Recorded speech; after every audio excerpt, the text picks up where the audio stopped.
story begins with our protagonist running for his life, but he tripped on something, and immediately, he started falling down the cliff. He hit the ground hard, realizing his legs were completely exhausted. Yo-woon looked up and saw a bunch of hooded figures surrounding him. He realized that they were behind everything. One of the hooded figures chuckled, saying that young Master Cheon had taken so long that he was starting to get bored. Yo-woon thought about what he could do, since he was too tired to run anymore. He asked them why they were doing this, since he had no intention of joining the academy and had no chance of winning anyway. The hooded figure replied that it didn't matter if he had given up on the academy or if his fighting skills were terrible. Young Master Cheon should already know that. The figure stated that as long as Yo-woon was a potential heir, there was no other way, and they would make his death painless because he had the blood of his holiness running through him. He couldn't believe they would slander his mother like that. Yo-woon realized they had no intention of killing him painlessly, so he wouldn't die without a fight. He wondered if guard Zhang had taught them how to fight. The hooded figure observed that Yo-woon had no idea what he was doing, but it looked like the battle marks of his holiness ran strong in him. The hooded figure noted how Yo-woon refused to give up despite not knowing the first thing about fighting, and that it would make this hunt all the more rewarding. The hooded figure ordered them to kill Yo-woon. Yo-woon was barely dodging the attacks. At the same time, one of the hooded figures threw something. Yo-woon screamed as a sword hit him. Meanwhile, one of the hooded figures was moving in. One of the hooded figures grabbed Yo-woon by the neck, clenching his fist. The hooded figure chuckled, asking Yo-woon if he was finished. Another hooded figure yelled for the others to watch out, but it was too late. He stabbed Yo-woon. The other hooded figures watched in shock as the protagonist got one of them. The hooded figure chuckled, saying that Yo-woon deserved it. He wondered how this untrained kid could kill a member of the stealth squad. Was it just luck? The hooded figure thought it was impressive that Yo-woon was so smart even when facing death. He wondered what he could do with training. Then, he swung his sword and yelled at Yo-woon. The hooded figure attacked. As a result, Yo-woon was choking. The hooded figure looked down, saying that the games were over. Yo-woon was lying on the ground, looking defeated. He coughed as he was choking. As a result, the view above him blurred. The hooded figure asked Yo-woon how it felt to have a hole in his stomach. Yo-woon thought he was out of tricks, but at least he took one of them down with him. He wanted to make the enemy suffer longer as he died. The hooded figure didn't like this, but he figured it couldn't be helped. They lost a man. He sighed. Suddenly there was a flash. The hooded figure's eyes widened. One of them suddenly exploded. Turns out, Yo-woon was perfectly fine, and the assassins around him were getting wrecked. Yo-woon was barely conscious, but the hooded figure was asking what that white light was just now. The hooded figure felt something and shifted his foot. Then he yelled at the others to turn around and look behind them. They all turned to see a strange blue figure standing in the forest. The new guy with modern-looking clothes was a contrast to this ancient era.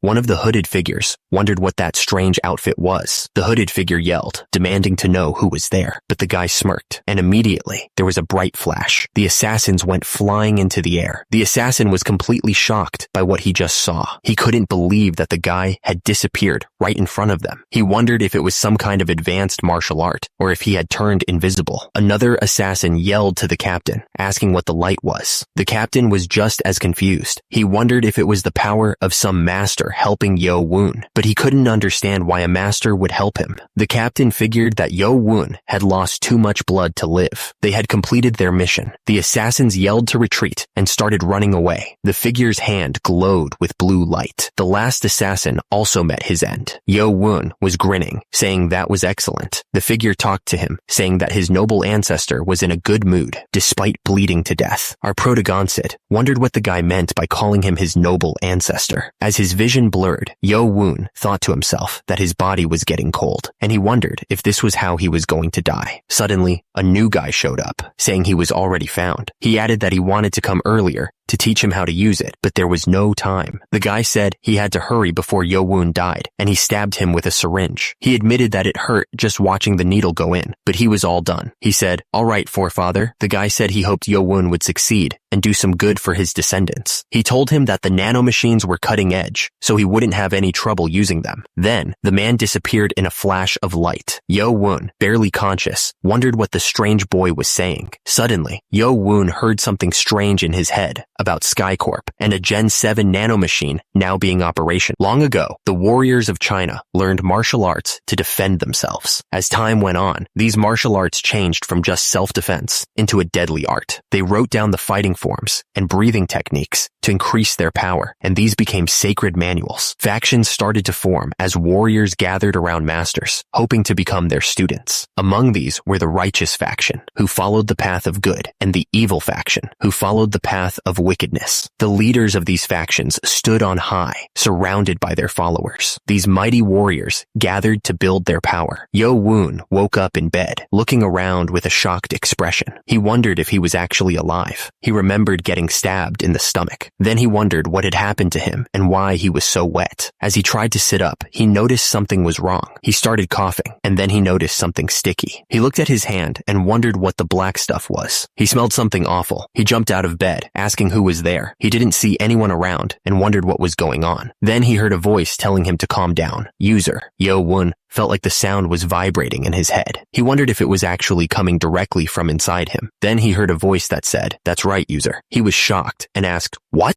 He screamed, asking who was talking to him. The voice responded that it was SkyCorp's Gen 7 nanomachine. Yo Woon didn't understand a word and shouted, asking who they were and why they were doing this to him. The voice repeated that it was a Gen 7 nanomachine. Yo Woon repeated the word machine. Then the voice confirmed that it was a nanomachine. Yo Woon trembled, asking if it was true, if it was really the revered machine. Meanwhile, two men were talking. One said, "This way, Physician Beck," and the other responded, "Very well." Then, one of them asked if it was an assassination attempt, and the other confirmed. The man thought that they had always looked down on the young master and tried to kill him before, but he never thought they would try to separate him from the young master, because if they could trick someone like Guard Zhang, it had to be the stealth squad. It was a miracle that the young master survived. Meanwhile, the two men continued to walk deeper into the building. The man paused, thinking to himself. Well, he started gasping for air. Turning around, he saw someone standing over a dead body. There was only one whole body left intact. He was lying there, stabbed by the dagger that was given to the young master. Then he heard the sound of breathing. Not too far from the bodies, Yo Woon was lying in a signs of battle. He had lost a lot of battle marks, but at the same time, two men were talking. The first man noticed that the young master had no wounds on his body. The second man agreed. The first man wondered who could have helped him. He didn't think the patriarch would involve himself in such spats. The second man agreed, saying it was interesting. So they decided to hurry to the young master's chambers. Yo Woon looked around, completely confused. He was wondering what a user was. Yo Woon was sitting on the floor when he heard a voice asking if he wanted to proceed. Suddenly, blue light started to surround him. He started choking and then threw up everything he had in his stomach. He coughed, and the voice said it was normal after the first transfer of information and that it wouldn't happen again. He was still very confused, though. He looked at his hand and asked if it was a nanomachine. The voice confirmed it, saying there were over 6 billion nanomachines in his body. Yo Woon sighed, realizing it wasn't a human or the machine. He then wondered if it could leave his body if he wanted it to, but the transferred information stated that it was programmed to only exit his body if he died. The young master remained sitting on the floor, thinking about everything he had just learned. He wondered why this was happening to him. Who put the nanomachine inside him? At that moment, Hu Bong knocked on the door, announcing that Physician Beck was there to see him. Yo Woon was shocked. He told the nanomachine to stay quiet because he didn't want anyone to think he was crazy for talking to a machine in his head. He told it they could continue to communicate through thoughts only, and then he muted it temporarily. Hu Bong thought the young master was still asleep, so he examined him quietly. But then, he realized that Yo Woon was awake. He asked how he was feeling, but then he suddenly gagged. Hu Bong suddenly smelled something weird and asked the young master what it was, then realized that he forgot. At the same time, Physician Beck was thinking about something. The physician remembered that they had met before when he took care of his mother when she was sick. He asked for the young master's hand to check his pulse. As Physician Beck checked Yo Woon's pulse, he flinched. The physician said something was strange, which made Hu Bong ask if something was wrong with the young master. But the physician told him that it was quite the opposite, and that this was very lucky. Physician Beck explained that the toxins had left his body, and his qi was flowing well. He asked if Yo Woon had taken some kind of special herb. Hu Bong looked confused, and asked what the physician meant, as Yo Woon looked up from the bed. Physician Beck told him that his body was now in perfect condition condition to learn martial arts. Yo-woon was shocked. Yo-woon looked at the black sticky substance on his body and wondered if that was the toxins that came out of him. He wondered if the nanomachine did this. The nanomachine confirmed it. Suddenly, Yo-woon was standing in the middle of a blue light as the nanomachine scanned him. Yo-woon smirked. The demonic cult really respects martial and demonic arts, and among the different groups inside, there are 6 main sects: the shadow, sword, stealth, poison, saber, and musician sects. These sects made a deal to give their maidens to the leader of the demonic cult so he could have heirs. These heirs can become minor priests and are raised by their mothers' families. When they get older, they go to the Academy of the Demonic Arts. The Academy of the Demonic Arts only opens once every 10 years. The instructors are the best masters in the cult, and their goal is to make the students fight each other to improve their martial arts skills. But there's a time when the competition gets super intense. It's when the candidates for minor priesthood enter the academy. Members of the cult call this the grand tournament for the minor priesthood. The physician thought to himself that someone must have helped Yo-woon, since he was perfectly healthy now. He told Yo-woon that he would prescribe some herbal medicine to help him recover. Yo-woon offered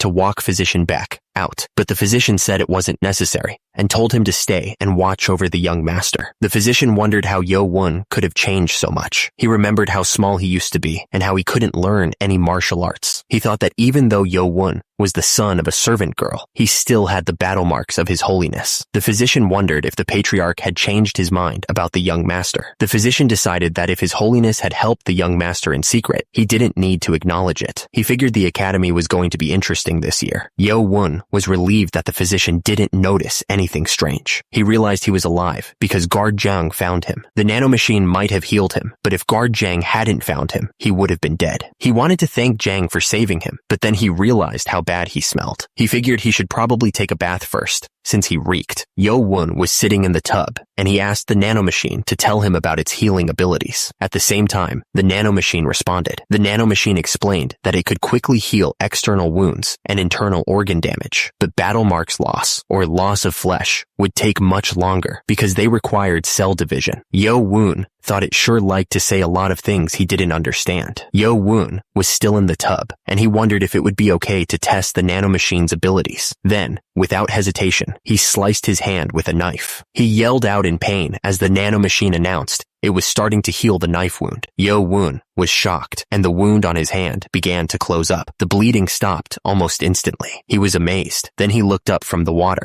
Yo-woon couldn't believe he had just seen that happen. He knew he could heal, but he wondered if he could use all the other abilities the nanomachine had given him. He decided he would test them out as soon as he was done with his bath. Yo-woon started flexing his pecs. Yo-woon couldn't believe it. His muscles had grown like he had been training for years. He asked if the nanomachine had done this too. The nanomachine confirmed that it had restructured his body. The old man came in with his clothes, calling him young master. Yo-woon replied that it was scientifically impossible to create something from nothing. He added that it wasn't hard to restructure battle marks vessels, tendons, and muscles. The old man thought Yo-woon was talking strangely again, and that all the studying he did was a waste of time. Yo-woon told Nano he was in the library and asked what he should do now. The nanomachine told him to hold a book in front of him and turn the pages one at a time. Yo-woon asked if he should just skim them. The nanomachine said yes. It looked like the only martial arts books there were about acupoints and chi circulation. The nanomachine said that even if someone trained with the 3 powers breathing method for a lifetime, they probably wouldn't even reach the level of a third-rate master. It would probably be better to learn the acupoints. Yo-woon told Nano he was going to start. At the same time, Nano told the young master to proceed. Nano announced it was done and that the acupoint text was complete. Then Nano asked if he wanted to proceed with the transfer. Yo-woon confirmed that was correct and told Nano to proceed. Immediately, a surge of energy coursed through him. There was a whooshing sound as the contents were transferred. Yo-woon gasped and wobbled. Yo-woon was still gasping for air, but Nano assured him that he would adjust soon. Nano then asked if he was worried about him. Yo-woon called him a soulless scoundrel. Yo-woon wondered what he should do now. He thought about the information he wanted, like when he received the transfer of the instruction manual. He knew that acupoints played an important role in the meridian channels and associated vessels for chi, and that the 2 major kinds of acupoints were critical and reservoir acupoints. He realized that critical acupoints are also called paralysis points because striking them can cause one to become momentarily paralyzed. Yo Woon was shocked, saying it wasn't simply memorization and that he understood the whole text. Nano said that it had also corrected any errors in the text before transferring it. Yo Woon was shocked that there were errors. Nano confirmed that it had corrected errors regarding the acupoints based on the information stored in its database. He realized that with this ability, he could study martial arts texts faster than anyone else. Yo Woon smirked, thinking that the other 6 young masters had trained in the advanced martial arts since they were small, but because of their tact and watchful eyes, all he could learn was the 3 powers breathing method. He'd heard that the library in the Academy of the Demonic Arts held not only the demonic martial arts texts, but the texts pillaged from the righteous and evil factions as well. Yo Woon realized that he had a clear goal now. He was going to use his new ability to become the strongest at the academy. Meanwhile, this was the residence of the stealth sect's successor to the minor priesthood, located in the southeast corner within the demonic cult city walls. The guy was furious that he asked his squad to get rid of some trash, but all 5 of them died. He couldn't believe it. He figured a hidden master must have been involved, and he called out young Master Majium's name. The other guy snapped his fingers, apologizing to young Master Cheon. The man thought that someone of such low birth should be helpless, but it seemed he was hiding something. He had even separated him from his guard. He wondered if someone else was protecting him, maybe her father. The guy figured he didn't want to dirty his hands, but it looked like he didn't have a choice. Cheon Yo Woon clenched his fist, promising to kill the man himself at the Academy of Demonic Arts. The sun rose over the mountains, painting the sky with light. Turns out, Cheon Yo Woon was so nervous that he couldn't sleep at all. He was just lying in bed, wide awake. It seemed like it was still dawn, but it was finally the day for him to enter the Academy of Demonic Arts. Suddenly, a man appeared, swinging a sword right in front of the building.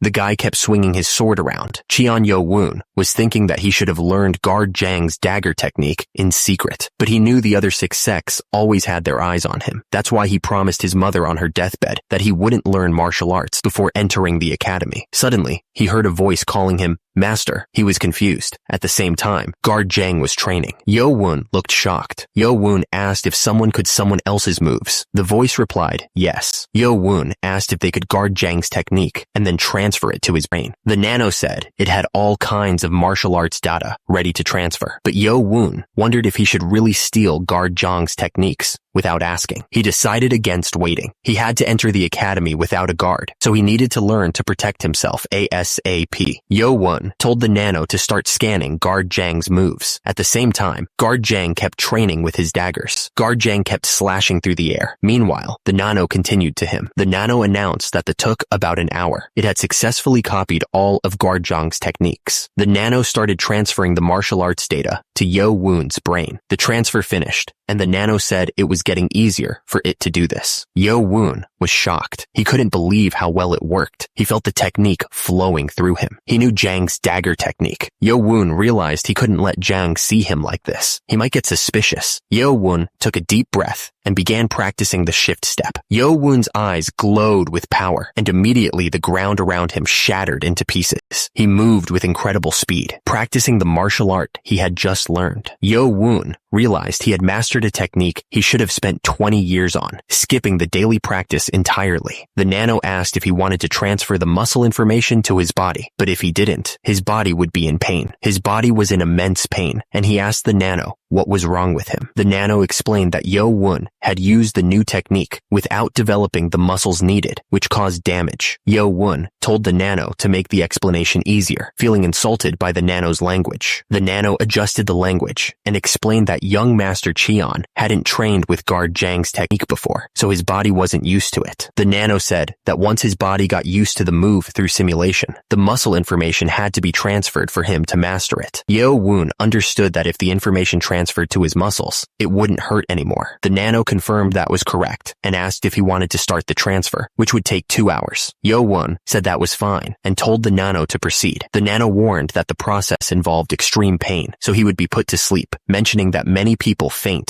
during the process. Yo-woon wondered if he should risk it. He asked if he could proceed without being put to sleep, and if he could still be put to sleep if he couldn't handle it. The nano started the transfer. At first, Yo-woon thought he had worried for nothing and that it just tickled. Suddenly, he was hit with a wave of pain and screamed. The nano started the anesthesia, and with that, Yo-woon passed out. Meanwhile, someone was cooking in the kitchen and tasted the food. He smiled, thinking he would go all out today and cook all of the young master's favorites. The cook remembered that it had been 5 years since he started cooking for Yo-woon, and he couldn't even cook rice back then. A woman, seemingly on her deathbed, told guard Jung that she was leaving Yo-woon in his hands. The cook looked up, thinking about how Lady Hua had died from small doses of poison 5 years ago, and that the young master was now entering the Academy of Demonic Arts. He asked Lady Hua to watch over the young master so that he could cook for him again. Suddenly, Yo-woon flinched, seemingly in pain. Immediately, the cook slammed open the door and asked if the young master was okay. The cook found the young master passed out on the table and shouted in surprise. Immediately, he checked Yo-woon's pulse. The cook found that his pulse was normal, and he wondered what Yo-woon had been doing. Then, the cook noticed some footprints on the ground. He touched the floor to see if they were still wet. The cook realized that the young master had been watching him train for about 2 years. He couldn't believe that Yo-woon had caught up with 20 years of his training just by watching him for 2 years. The system announced that the conversion of muscle fibers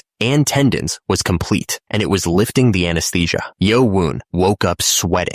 Yo-woon was gasping for air, saying that he would never do that again. At the same time, Nano told him that it had warned him. Yo-woon wondered why he was lying on the floor, and if guard Jang had been there. Then, he noticed the dagger on the floor. Yo-woon wondered if it would hurt to use the dagger technique now. Nano told him that it had converted his muscle fiber and tendons to the same level as someone who had trained for 20 years. Yo-woon agreed and slashed with the dagger. Immediately, he was shocked by the power. Yo-woon noticed that the sequence was the same, but his moves were more accurate and powerful. The feeling of slicing through the air was incredible to our hero. He slashed and twirled the dagger. Yo-woon finished the first sequence. Then, he prepared for the first step of the second sequence. He stepped down with so much force that the floor cracked. Yo-woon was surprised. He realized he was able to leave such deep footprints, even without mastering the internal technique. Yo-woon realized he had mastered the external technique, even though he had 0 internal technique. He figured guard Jang was going to be shocked when he saw this. At the same time, the cook knocked on the door to bring the young master his breakfast. The cook panicked, wondering what he should do. He realized pressing down on the floor wasn't helping at all. Meanwhile, the cook called out to the young master again. The cook entered the room, saying he was hungry today. He noticed that Yo-woon always took his meals by the window. At the same time, Yo-woon smiled, thinking he wouldn't be coming home for a while, so he felt like switching things up a bit. Yo-woon hoped the cook didn't notice anything. He saw his favorite meal, sautéed bok choy, roast pork, and fried egg on rice. Yo-woon thought the cook really knew him, and since he was entering the Academy of Demonic Arts today, this might be the last time he got to eat Jang's cooking. Suddenly, he felt acid reflux because of the change in emotion. Nano told him to swallow food and saliva to counteract the secretion of stomach acid. Yo-woon told Nano to be quiet and stop talking in a language he couldn't understand. Yo-woon decided to focus on his meal and planned to eat every last bite. Guard Jang told him to slow down, but the young master just said, "Right." Guard Jang thanked the young master, but then he got serious and asked when Yo-woon had learned his dagger technique. Yo-woon was confused and stammered, asking what Guard Jang meant by that. At the same time, Guard Jang dragged the barrel away. Guard Jang kept pulling the barrel, making a loud scraping sound. Guard Jang realized that this was the first step of the second sequence, and the mark was much deeper than before. He knew he wasn't mistaken. Yo-woon knew that stealing another warrior's technique was a big no-no in Murim. He thought he had been blinded by Nano's power and done something unforgivable. He had nothing to say, even if Guard Jang hated him for it. Guard Jang told the young master that he had done well. He didn't care that Yo-woon had learned the technique in secret. He would have taught it to him sooner if it wasn't for the pact of the sixth sex. Yo-woon was surprised, and then he saw that Guard Jang was giving him the key tips to circulate chi for the dagger technique. He wondered why. Guard Jang added that he would also give him the breathing technique, but there would be far better texts in the academy. He told Yo-woon that he would do better to learn those instead. A tear landed on the paper. Yo-woon started to whimper. Guard Jang watched Yo-woon's reaction. Yo-woon, overwhelmed, swore he would never cry again.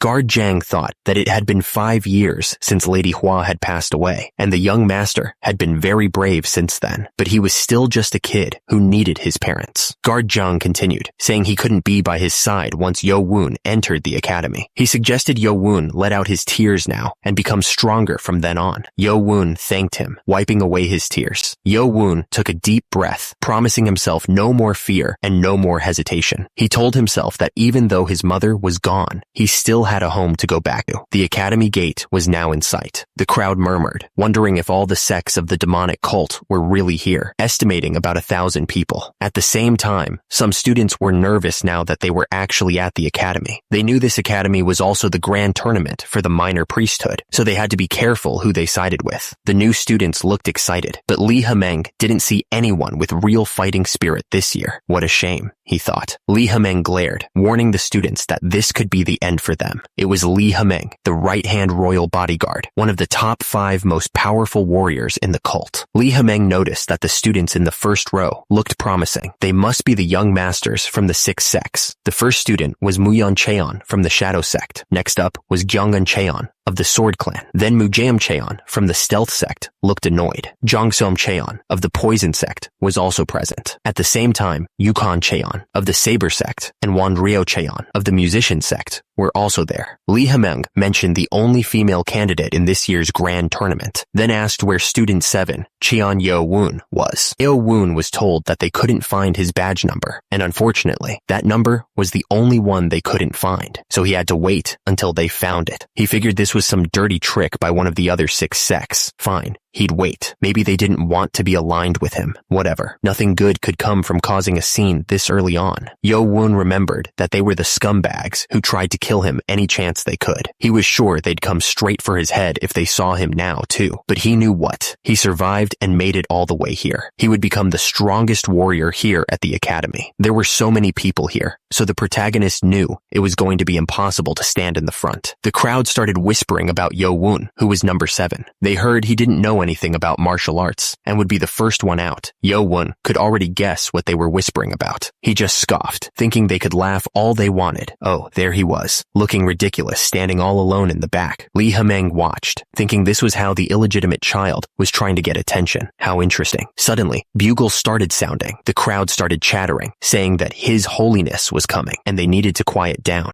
The nobles walked by with their usual arrogance. At the same time, the students watched them pass. They kept walking, not paying attention to anyone. Meanwhile, a masked man kept glaring. The nobles kept muttering as they walked. Then a man stumbled forward. Li Hemeng clicked his tongue, asking why he was dressed in such shabby clothes, calling him a drunkard. The drunk man glared at Li Hemeng, asking what the hell the redhead was looking at. He introduced himself as Mad Blade Sob Meng, left-hand royal bodyguard to the patriarch. Then Ragyom Ma, the Lord of Darkness and head royal bodyguard, announced the beginning of the ceremony. At the same time, the camera focused on Cheon Yujong, the patriarch, sitting on his throne. The crowd was buzzing, but Yo Woon could only focus on the patriarch. He was overwhelmed by his father's presence, barely able to look at him. Ragyom Ma shouted, demanding silence from everyone. Ragyom Ma announced that they were ready and bowed to the patriarch. The ceremony was about to begin. Ragyom Ma welcomed all the talented young ones to the academy who would lead the cult's future. The crowd was surprised by his profound breathing technique. At the same time, Yo Woon could clearly hear his voice, even from the back row. Ragyom Ma continued, saying that at this academy, they would hone their skills and become the driving force behind the cult. And the crowd cheered. The crowd bowed, thanking their holiness. Meanwhile, a man glanced sideways. As the crowd listened to the speech, Yo Woon watched them with a cold expression. At the same time, the crowd seemed very excited about the academy. Someone turned around to look at Yo Woon. Meanwhile, Yo Woon's eyes narrowed. The guy thought it was the first time they'd ever met, but he was still so cold. He sighed. The guy thought it was fine. He didn't expect much from him anyway. He hadn't even seen him when his mother passed. Now that the speech was over, it was time to get down to business. As a result, the crowd started chattering. Li Hemeng was getting angry, and it showed on his face. At the same time, the students were flinching, sensing the shift in mood. Li Hemeng looked like he was about about to explode. Lee Ha-meng announced that he was going to make things simple and that they should listen up. Lee Ha-meng explained that at the academy, they would train through 6 stages over 4 years, and each stage would have an exam they could only try once. As a result, the students started murmuring, realizing how serious this was. Lee Ha-meng smirked, saying it looked like they all got the gist of it, and that students who failed would be kicked out. Then, someone lifted his hand to ask a question. One of the students raised his hand, wanting to ask something. Lee Ha-meng got angry and asked who dared to interrupt him. As a result, the student who raised his hand got a jolt of electricity. Lee Ha-meng questioned if the student had heard him. He asked what the student was going to do about it. Lee Ha-meng reminded them that they lost all their privileges as heirs the moment they stepped into the academy. Lee Ha-meng asked if he wanted to be disqualified from the tournament before it even began. The student apologized immediately, realizing he had messed up. Lee Ha-meng knew what they were thinking. They only get one try at each test, so their chances of making it to the end are low. But those who pass each stage will get 3 special rewards. The first reward is a demonic dragon marble. One of the students wondered if it was what he thought it was. Turns out, it's a miracle medicine that can give you the power of 20 years of internal energy training. The students wondered if they could absorb 120 years worth of training if they passed all 6 stages and took all 6 marbles, which would make them masters already. But the more you absorb, the weaker the effects are, and it's hard to absorb the energy in the first place. If it was easy, the masters would have already taken them all. 6 stages, huh? Yo Woon thought to himself that he hasn't trained his internal techniques at all. But if he can pass the tests, he could improve them much quicker with the marbles. The second reward is access to the martial arts manuals. Lee Ha-meng explained that the manual library at the academy has 5 floors. Each time they move on to the next stage, 1 more floor will be unlocked. Lee Ha-meng explained that, depending on how well they do, they'll get to study manuals from the 6 sects and even the royal bodyguards. The students were excited, thinking this was their chance to learn divine techniques and become martial arts masters. Meanwhile, Yo Woon thought that if he's going to survive, access to those manuals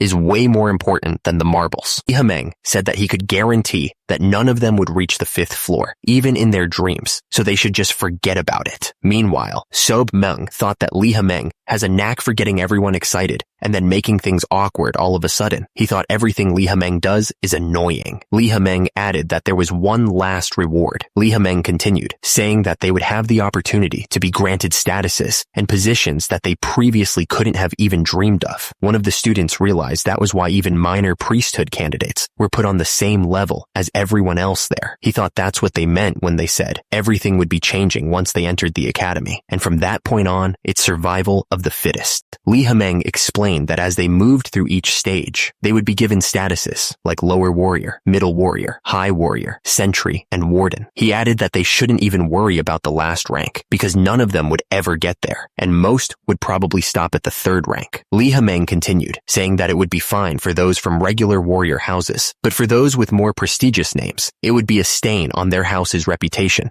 to have their careers cut short at just a measly warrior rank. He asked if they could really say there were 6 stages to the academy's training, since reaching the last stage was pretty much impossible, and that over the hundreds of years the academy had been running, less than 10 people had made it that far. Lee Ha-meng stated that if they could rise through the ranks, their value would be acknowledged at the academy. He added that they might all begin at the same starting point, but as things progressed, they would find themselves at different points within the hierarchy and would have to follow it. One of the students realized that before, just staying alive was the only thing he needed to focus on, but now he would need to beat the competition if he wanted to survive. Lee Ha-meng said that was the gist of how things would go there. He announced that they would begin the first stage examination to assign them to their dorms and groups. One of the students was shocked. The students started muttering, shocked that they were already taking the stage examination. They complained that they weren't supposed to be tested before being taught anything. Lee Ha-meng said that if they couldn't pass the examination, they would be kicked out of the academy. He added that those who failed weren't worthy of even a lower warrior title. Lee Ha-meng explained that the first stage examination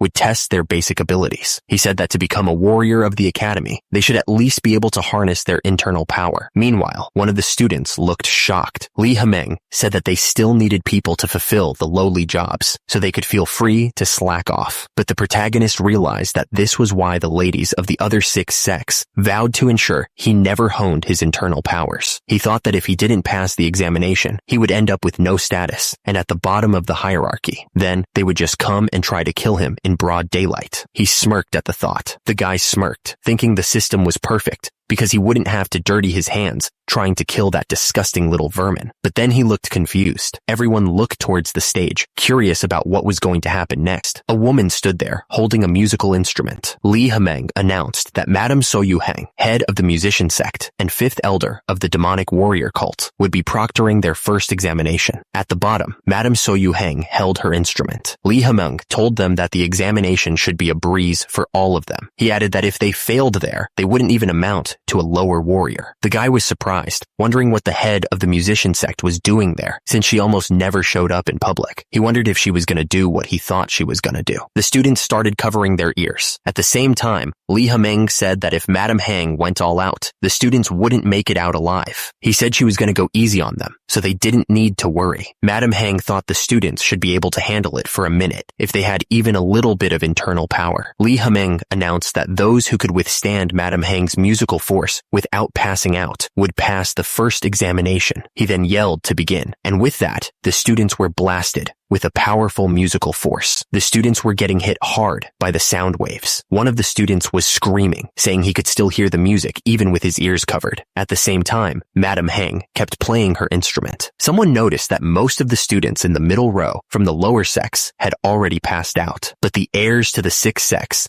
and those from higher sex were doing just fine. One of the guys thought this was pretty strong stuff. Meanwhile, Madame Hang kept playing. The guy thought that as heirs to the sixth sex, they had taken lots of medicine from a young age to cleanse their bodies and foster their internal power. He figured that trash with no internal power must be on the floor by now. The sound waves kept hitting the students, but one of them felt like something was off. He thought that something didn't feel right. Madame Hang started strumming the instrument faster and faster. The student couldn't take it anymore. He wondered why Madame Hang was doing this to them. He was starting to feel really bad. Madame Hang's eyes widened as she wondered why he wasn't fainting. It was Yo Woon Cheon who was still standing strong. Yo Woon was confused because over half the people in the drill hall had fainted. He wondered if they had all suffered internal injuries, and then he wondered how he was still fine. The nanomachines explained that the sound waves from the mandolin performance had created powerful frequencies, and emergency defense mode was activated to block the sound waves after detecting possible severe bodily injuries. Yo Woon realized that the nanomachines made sure he wouldn't hear the sound of the mandolin. Nano confirmed that he had temporarily blocked off the bodily functions that detect sounds to defend against external trauma. Yeo Woon asked how he could hear him right now, and Nano said that he was relaying the information directly to his brain. Yo Woon admitted that he still didn't understand him sometimes. Meanwhile, Lee Hamung glared with his red eyes. One of the students shivered. Yo Woon asked Nano if he could protect him from that evil gaze coming from Lee Hameng, but then he quickly changed his mind. He could tell that Madame Heng was getting impatient with her performance, and the power coming from her music was a lot stronger than before. Lee Hameng realized it must be because of Yo Woon. He had heard that the young master had no internal powers, but it didn't seem true since he wasn't even using any key adjustment techniques to keep calm. Lee Hameng thought he had never seen such an interesting outcome since he was appointed as an academy deputy, and he wondered how long Yo Woon would last. Meanwhile, some students started bleeding from their ears. One of the students realized that 20 years of tuning his internal power wasn't enough to block this music. He thought the minute should be over soon, and he had to stay calm to protect the reputation of their sect. He wondered why Madame Hang was playing so intensely, and by her face,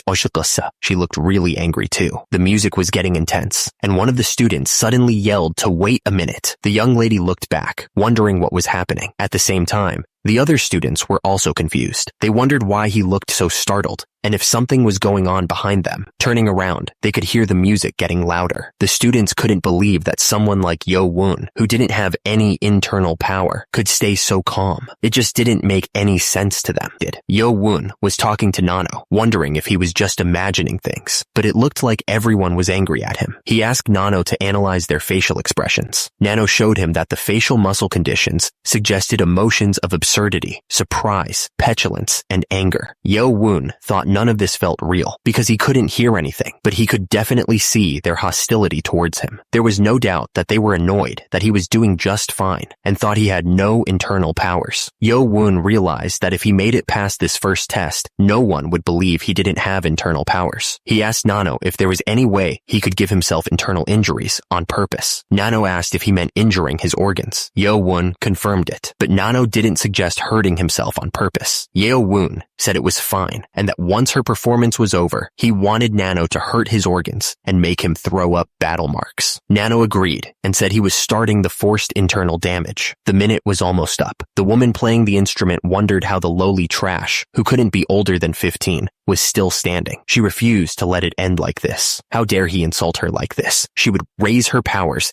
and tear him apart. There was no way he could handle this. Lee Hameng thought this was dangerous. At the same time, the woman kept playing the instrument. Madam Heng kept playing, and the sound made people want to throw up. Lee Hameng yelled at Madam Heng to stop because it was too dangerous. Madam Heng ignored Lee Hameng and kept playing. At the same time, the students were all passed out on the ground. The students were coughing and barely able to stand. The guy with the bottle thought that if she had turned it up even a little bit more, no one would have passed the first test. He couldn't believe she was acting like that. Madam Heng wondered what was going on and realized she'd gotten angry and used half her power on that little brat. The woman was angry that the brat broke the rules. She blamed Yo Won for everything. Yo Won twitched while a student started to feel sick. The student started vomiting battle marks while Lee Hameng looked worried and Madam Heng kept playing. Another student looked up, confused about what was happening. A student fell to the ground, coughing up a ton of battle marks. People around him were wondering what had happened. The student looked up, realizing it was the nanomachine's fault. It had done damage to his organs to make him throw up as much battle marks as possible. He realized he wasn't dying, after all. He kept coughing, battle marks splattering everywhere. Lee Hameng realized that if the student died during the exam, the responsibility would fall on him as the academy deputy. He couldn't let the kid die, since he shared battle marks with the Holy One. Lee Hameng rushed forward, grabbing the student. He asked if he was all right. The nanomachine told him that he was suffering from battle marks loss and would fix his organs. Lee Hameng was holding Yo Won, who had just passed out. He told him that he didn't have to act so tough and could have just fainted. Lee Hameng was worried, thinking that the young master was in critical condition. He wondered how strong his internal powers were to have endured all of that. Then, Lee Hameng realized that Yo Won didn't have any internal powers at all. Lee Hameng was shocked, saying that Yo Won was just a reckless little brat. He didn't expect much from the unlucky 7th young lord. Lee Hameng thought that Yo Won made it through the first examination with no internal powers and only through his own determination. He waved for the demonic way. Lee Hameng ordered everyone to bow and take Yo Won to the infirmary. Lying in someone's arms, covered in battle marks, Yo Won begged the nanomachine to hurry and heal him. Madam Heng was confused. She thought he was doing fine against her music, but he had suffered serious injuries. Then, Lee Hameng moved with incredible speed. He told Madam Heng that she had crossed the line. Madam Heng asked what he meant by that. He shot back, saying that she almost killed the boy. Madam Heng wondered if the kid had weak internal powers, but then realized that he didn't have any to begin with. Lee Hameng explained that he had tried to stimulate him with raw energy to see if he would get a reaction, but nothing happened, and his pulse was the same. Madam Heng was shocked. She couldn't believe that he could endure her musical force without even the slightest internal power. If what Lee Hameng was saying was true, the boy should have fainted like the rest of the students. Lee Hameng said that Yo Won had suffered severe internal injuries and had endured her music solely through his own determination. Madam Heng was surprised, commenting that the boy had a shockingly strong will to survive. Lee Hameng thought that if it weren't for the boy's low status, he would have taken him as his student, but he knew that nothing good could come from defying the 6 sex. Suddenly, Shob Meng started chugging down alcohol from his gourd. Shob Meng was impressed that the kid had endured all that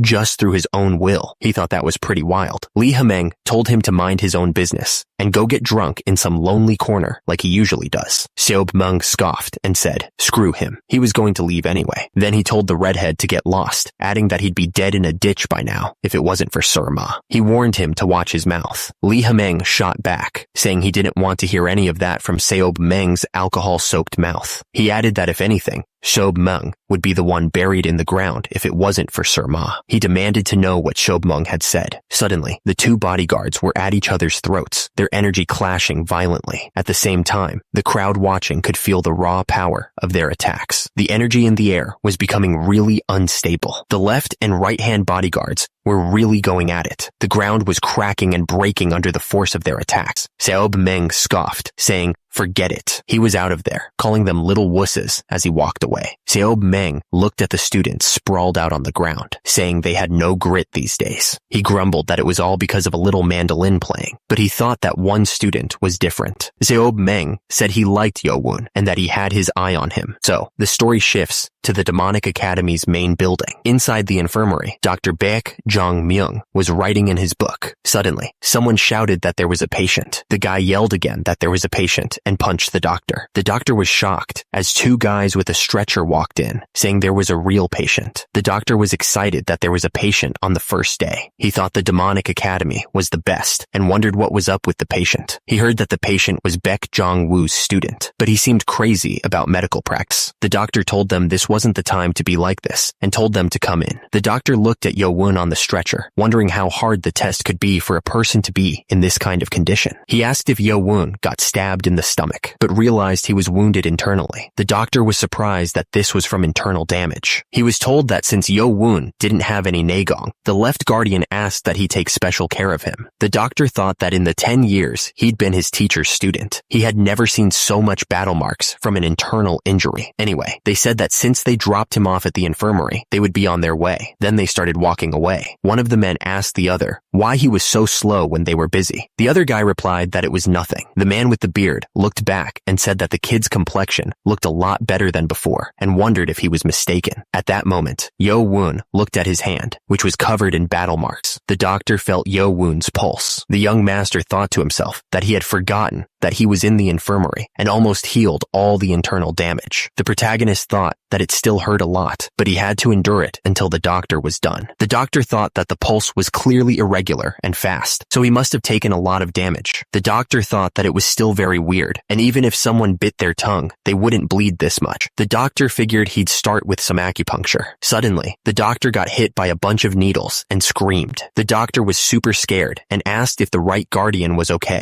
Seob Meng showed up drinking and asked what was going on. The doctor was surprised to see him and said that the little guy, who used to cling to his teacher like a coward, had become the academy's doctor and that he still had that annoying tone. Seob Meng asked what the right guardian was doing at the infirmary, since he shouldn't be hurt at all. Lee Ha-meng said he didn't want to be there either, telling him to rest well. Seob Meng watched him leave, saying he could never figure Lee Ha-meng out. He turned his head back to look at Yo-woon, saying that he was a very interesting kid. Yo-woon was still lying in bed, seemingly surprised by something. Yo-woon was lying in bed, still pretending to be hurt, but he was thinking about something. He wondered why someone was in the infirmary. He suddenly smelled alcohol. It was Seob Meng. Seob Meng was standing over him, asking why he was pretending to be asleep. Seob Meng's hand was glowing with energy. Seob Meng attacked, but Yo-woon managed to block it while still lying down. He was surprised. Someone was watching the fight and was stunned by what he saw. He couldn't believe that someone could raise a person without even touching them. He thought that Yo-woon must be the right guardian of the school. Yo-woon was sitting up, surrounded by blue energy. He wondered if he had been sat up using internal energy. Our hero tried to move, but he couldn't. His body wasn't fixed yet. Seob Meng was still standing over him, smiling. He warned that if Yo-woon kept pretending to sleep, he would hit him in the face. Yo-woon realized he had been caught. Yo-woon was shocked that he had been caught, wondering how Seob Meng knew he was awake. Seob Meng just smirked. Seob Meng started laughing, finding the whole situation pretty funny. Yo-woon looked up at him, but Seob Meng just kept laughing, saying that he shouldn't be so bold in front of a guardian. Seob Meng grabbed the young master by the neck, explaining that any experienced warrior could tell if someone was faking sleep just by listening to their breathing. Yo-woon was surprised that Seob Meng could tell just from his breathing. Seob Meng explained that the average breathing count for a young man is about 12 to 20 per minute, but Yo-woon's breathing was 8 times that, which made it unnatural. He added that he didn't need any unnecessary information. Seob Meng started laughing, saying that kids these days didn't have the insides that Yo-woon did, adding that he was pretty good. Yo-woon wondered if Seob Meng had come because he noticed he was pretending. Seob Meng looked down at the young master, saying that kids these days didn't have any endurance and always wanted to take the easy way out when things got a little difficult. He admitted that he didn't endure it with sheer will. Seob Meng pointed at Yo Won, telling him that he had the will that the others didn't. Sob Meng told the right guardian that the patient wasn't doing so well and should get treatment first. He then told the other man to wait because an adult was talking. Suddenly, Yo Won coughed up battle marks. At the same time, Sob Meng pointed out that Yo Won's face didn't look good. Meanwhile, Yo Won coughed up even more battle marks. Then, someone noticed that he had let go of his energy. As a result, Yo Won fell to the ground. He complained that his neck hurt and that he would get to the point. Suddenly, someone announced that he wanted to take the kid as his student. Lee Hameng was grinning like a maniac. Sob Meng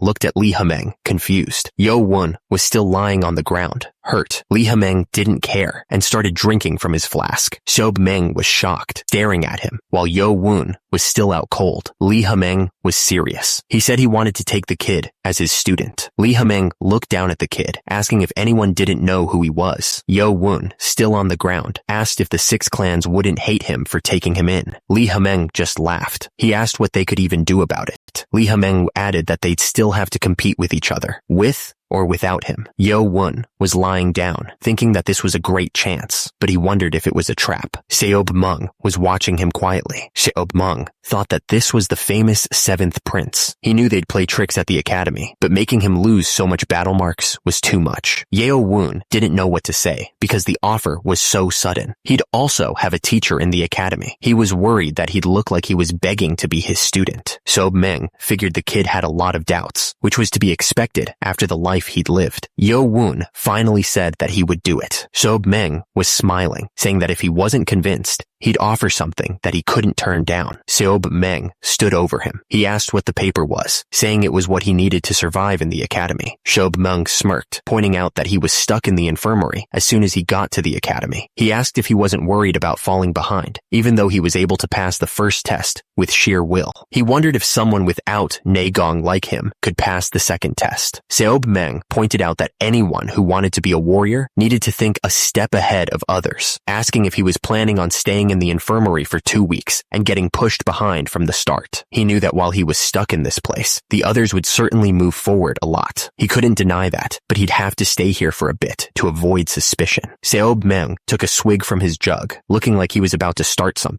Sob Meng asked if he knew why that redhead jerk sent him here. The left guardian, he continued, asking if it wasn't weird. There were many other kids that were damaged internally. Seob Meng asked why the left guardian didn't send them here instead. Seob Meng explained that most people of Murim could heal internal damage through meditation, but it would be faster if they were treated by a doctor or medicine. So, what did he mean? Seob Meng pointed out that the other kids could at least try to heal themselves, so there was no reason to send them to the infirmary. Yo Won realized that's why he was all alone in the infirmary, because he couldn't even heal himself. Sob Meng thought to himself that he was almost there with the kid and wondered if he should wrap things up now. Sob Meng scoffed, thinking about a kid that couldn't even meditate to heal. Sob Meng asked if he thought someone like that could cure internal damage in a short amount of time. Yo Won thought to himself that it was possible because he had the nano. Yo Won was still lying down when he realized he needed Negong to reach the next stage. He suddenly remembered something else. He recalled that if he passed the first test, he would get the medicine ball and access to the academy's library. Sob Meng started laughing, which confused the boy. Sob Meng said that the redhead forgot to mention something important. He smirked, explaining that the academy's library wasn't a place where people could just come and go as they pleased. Yo Won was shocked when he heard that he could only enter the library after passing a test. He shouted, "What?" Sob Meng grinned, starting to explain. He told the boy that the library was very secure. Yo Won was silent for a moment, processing everything. Sob Meng continued, saying that he could only stay on the first floor for 2 hours. Sob Meng chuckled, saying that there were limits, and it was like crossing mountains all the time. He added that the time he got to spend there would increase as he went higher up. Sob Meng continued, explaining that he wasn't allowed to write anything down. He had to memorize everything before he left. He added that memorizing just 2 books was already a lot. Yo Won realized that this gave him a huge advantage. With the nanomachine's scanning skills, our hero thought he could probably hundreds of books in 2 hours. Sob Meng finished by saying that 4 years at the demonic academy would really test the boy's limits, especially since he didn't have any inner energy. Yo Won wondered if Sob Meng was implying that he was different from the others, since most of them had trained in their clan's martial arts, and he had neither martial arts nor inner energy to survive the threat of the six clans. Yo-won wondered if he really needed to become Lee Ha-meng's student. Yo-won noticed a paper lying next to his head. He wondered if it was the breath of Nagong. Lee Ha-meng chuckled, saying that Yo-won wasn't as dumb as he thought. He confirmed that it was indeed the breath of Nagong and offered to teach it to him right away if he became his student. Yo-won clenched his fist, thinking that even if he wasn't sure about Lee Ha-meng's intentions, he needed someone on his side. He realized this was his chance to learn the breath of Nagong, something he couldn't because of his oath with the six clans. Lee Ha-meng smirked. Without hesitation, Yo-won dropped to his knees. He asked Lee Ha-meng to accept him as a student, acknowledging him as his right guardian. Lee Ha-meng smirked, enjoying this. A student must bow to his teacher twice. Lee Ha-meng used his energy to lift the boy, telling him to get up. Yo-won looked shocked as he was lifted into the air by Lee Ha-meng's power. Lee Ha-meng declared that the battle marks of Cheon shouldn't bow to anyone other than the Lord himself. Lee Ha-meng told him to rest for the day and to memorize the points of the breath of Nagong until he got back. Lee Ha-meng told his henchmen to take good care of his new student before hitting him on the head. Yo-won was still lying down, but Lee Ha-meng was already leaving with a smile on his face, but his breath stank as always. Baki asked if our hero was okay, saying it was as chaotic as if a storm had passed by. Baki congratulated the boy on becoming the right guardian's student. Yo-won thanked him for that. The man checked his pulse, saying that his internal damage had messed him up pretty bad and that he would be back with acupuncture tools soon. Yo-won just said okay as he lay there. He thought about how many opportunities he'd been given, thanks to Nano and the right guardian. In the middle of all these enemies at the academy, he thought about his mother and guard Zhang. He realized that for once, there was someone on his side. The demonic academy's practice field was vast, full of students. At the same time, some people were sitting, probably waiting for something. Meanwhile, another group was standing and looking in the same direction. Lee Ha-meng told the left guardian that he would report the results of the first test. Hao Jinchang reported that 415 people passed, including Cadet 7, who was taken to the infirmary. Lee Ha-meng thought that was 200 less than the first test from 10 years ago, and that Elder Hang's energy waves were too much. Lee Ha-meng figured that the ones who failed probably didn't think it was fair. One student yelled that he didn't pass out, and he shouldn't be kicked out just because he had bubbles coming out of his mouth. He said it wasn't fair. Another student asked if they didn't understand. He asked if they thought they could live their whole lives in service or farming, and how he was supposed to live a life like that. A man said that it seemed like they couldn't accept the results. He agreed with them and said there was no other choice. He commanded that the rebelling ones be kicked out of the demonic academy. A dude yelled as he got punched right in the face. He coughed, and then another man punched him. The force of the punch sent the guy flying backwards. A man with white hair clicked his tongue, saying that the ones in front had great skills, and the ones who were kicked out wouldn't be able to beat them. He figured that because they were being stubborn, they wouldn't learn anything.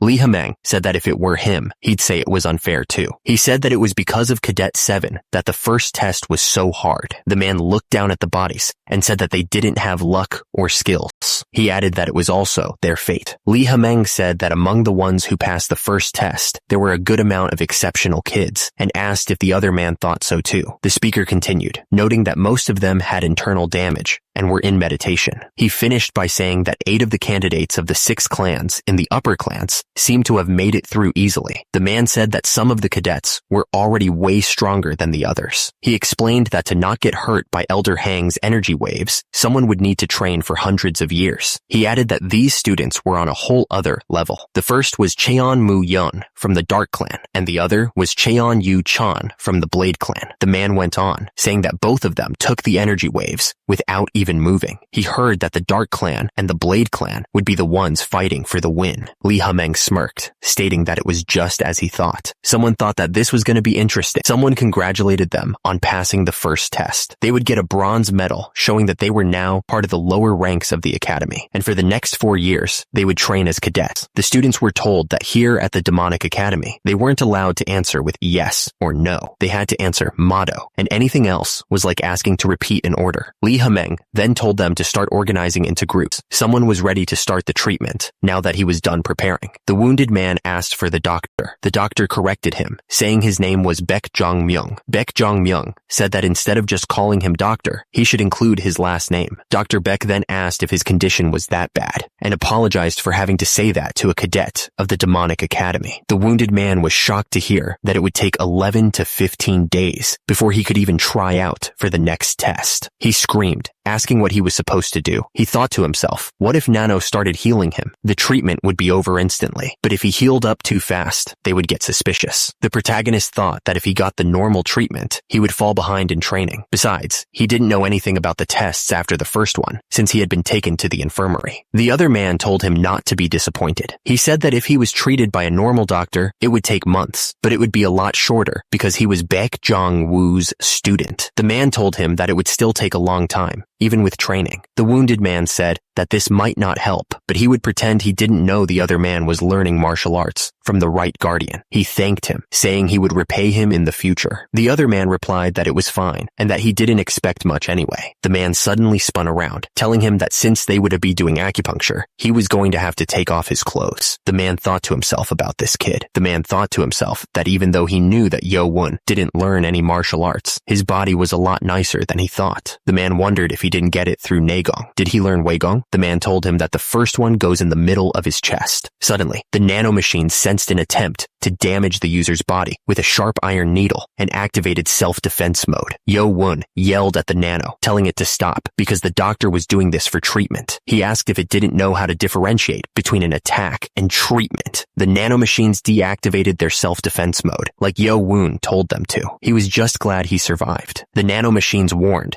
that if he didn't tell them about treatments beforehand, they would consider any damage to his body as an attack. They said they understood his instructions. Yo-won looked at his stomach, confused. He realized his stomach was starting to hurt less. The system then started to retrieve information from its built-in acupuncture diagram. The nanomachines explained that the acupuncture needles were placed down his chest, under his heart, and on his arm. They pinpointed the exact spots that enhance regeneration in the stomach area. Yo-won realized he was able to understand things easier with the information the nanomachines transferred. Then, someone told him to take a nap while the acupuncture did its thing, because he was making them blush by staring.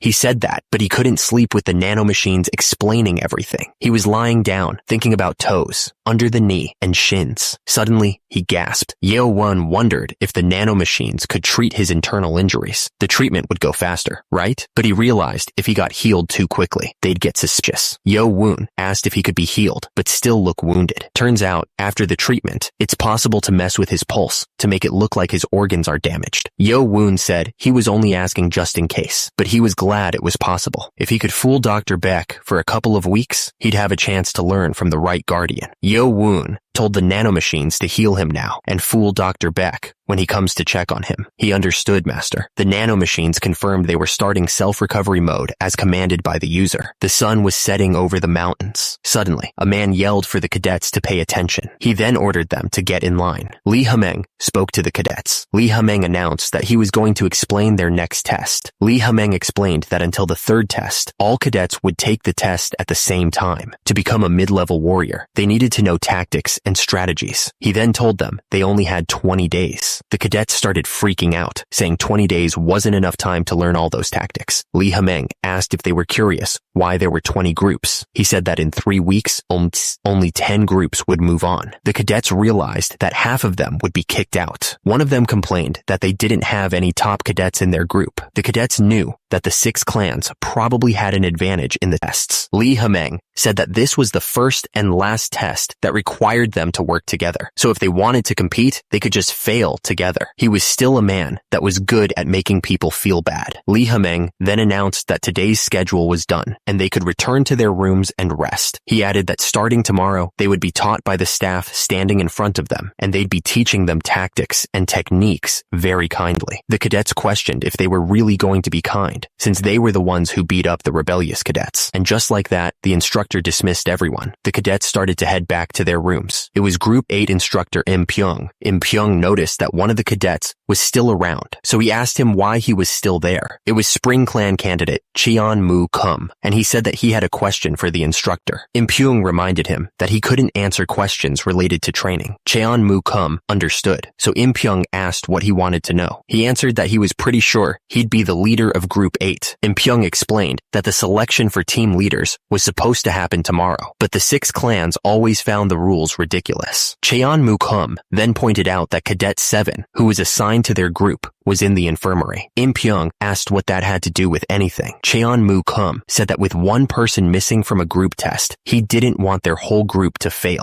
The guy explained that because Cadet 7 didn't go to the ceremony, he wouldn't know what was going on, so he wanted to tell him everything. The other man just stared back without saying anything. Suddenly, another guy with an evil grin said that Cadet 7 was in the same group as him, and his luck had run out. He added that he would personally go to the infirmary to mess with Cadet 7's limbs. The first guy agreed that it was a good idea, saying that the other man seemed to understand the basics and complimented him on his first day. The instructor said he would take their advice and deliver the information to Cadet 7 himself. He seemed really mad about it. One of the cadets reached out, telling the instructor that he didn't need to do that and that he could go himself. The instructor gave him a death stare, explaining that the main building was off limits to cadets unless they had special permission. The cadet realized he wouldn't be able to get into the main building. He was starting to panic because so many things were going wrong. He knew he was a candidate from the Spring Clan, but that meant nothing here. He was out of options. The cadet understood and then asked the instructor one last favor before telling him to head back to his dorm. The instructor stopped, asking if there was something else he wanted to say. The cadet asked if he could at least know when Cadet 7 would start joining them. The instructor said there was no problem with that and that he would tell him tomorrow since it was too late today. The guy thanked him. Now that things had come to this, the cadet knew he'd have to wait until the protagonist returned to their dorm. Someone yelled at the guy on the ground to hurry up and get better, calling him a lowly bastard. The guy looked down with a nasty grin, promising to make the loser feel so much pain that he would wish for death. It was night at the Demonic Academy's main building. Turns out, the guy with the head bandage was going to be stuck in the infirmary for 14 days. The man confirmed it, saying that the internal damage was so bad, he would have to stay for at least 14 days. One of the men sighed, saying that if he stayed there that long, it would be hard for him to get to the top level. He then asked if there was anything that could make it go faster. The other man replied that that's what he was asking, saying that if only Cadet 7 had Nagong, but Cadet 7 had none at all. The man said that since he didn't have it, there was no other option but to take a long time, adding that the second test was in only 3 weeks. The man couldn't believe that he would have to be hospitalized for 2 weeks. He didn't want his group to be eliminated just because of that one guy. Meanwhile, another man appeared, asking if he could speak to Cadet 7, saying that he had a lot to tell him. The man thought that he was sleeping right now, so it would be hard to do. He wondered if he should wake him up, but decided not to, saying that he'd come back tomorrow, since he'd be here tomorrow anyway. And with that, the man said goodbye and left. A man watched someone, thinking about how he only barely managed to pass the first test. The man clicked his tongue, not impressed. He walked into the room, thinking this must be the end of the guy's luck. Inside, Yo Woon was sleeping soundly. Outside, the moon shone brightly in the night sky. The night was dark, and the wind was blowing. Someone was moving fast through the forest. They were moving so fast, it was almost hard to see them. The figure stopped in front of a building. The curtains inside were blowing in the wind. Yo Woon's expression was serious. Suddenly, someone got kicked hard. The protagonist was sent flying, crashing through the paper wall. A man laughed, announcing that the student's teacher had arrived. Yo Woon looked up, shocked, and asked if it was the teacher. Turns out, Sob Meng was right behind him, breathing pure alcohol fumes right into Yo Woon's face. The guy took another swig from his bottle, hiccuping as he asked if Yo Woon wasn't going to greet him. Yo Woon turned around and greeted his teacher good morning. Sob Meng seemed satisfied and asked if he'd finished the homework he gave him yesterday. Yo Woon looked confused, wondering what homework he was talking about. Sob Meng asked if he was talking about the breath of Nagong, reminding him that he told him to memorize it all before he came back. Yo Woon thought back, remembering that he was taken to the infirmary and treated just yesterday. Sob Meng looked annoyed, asking if he possibly didn't memorize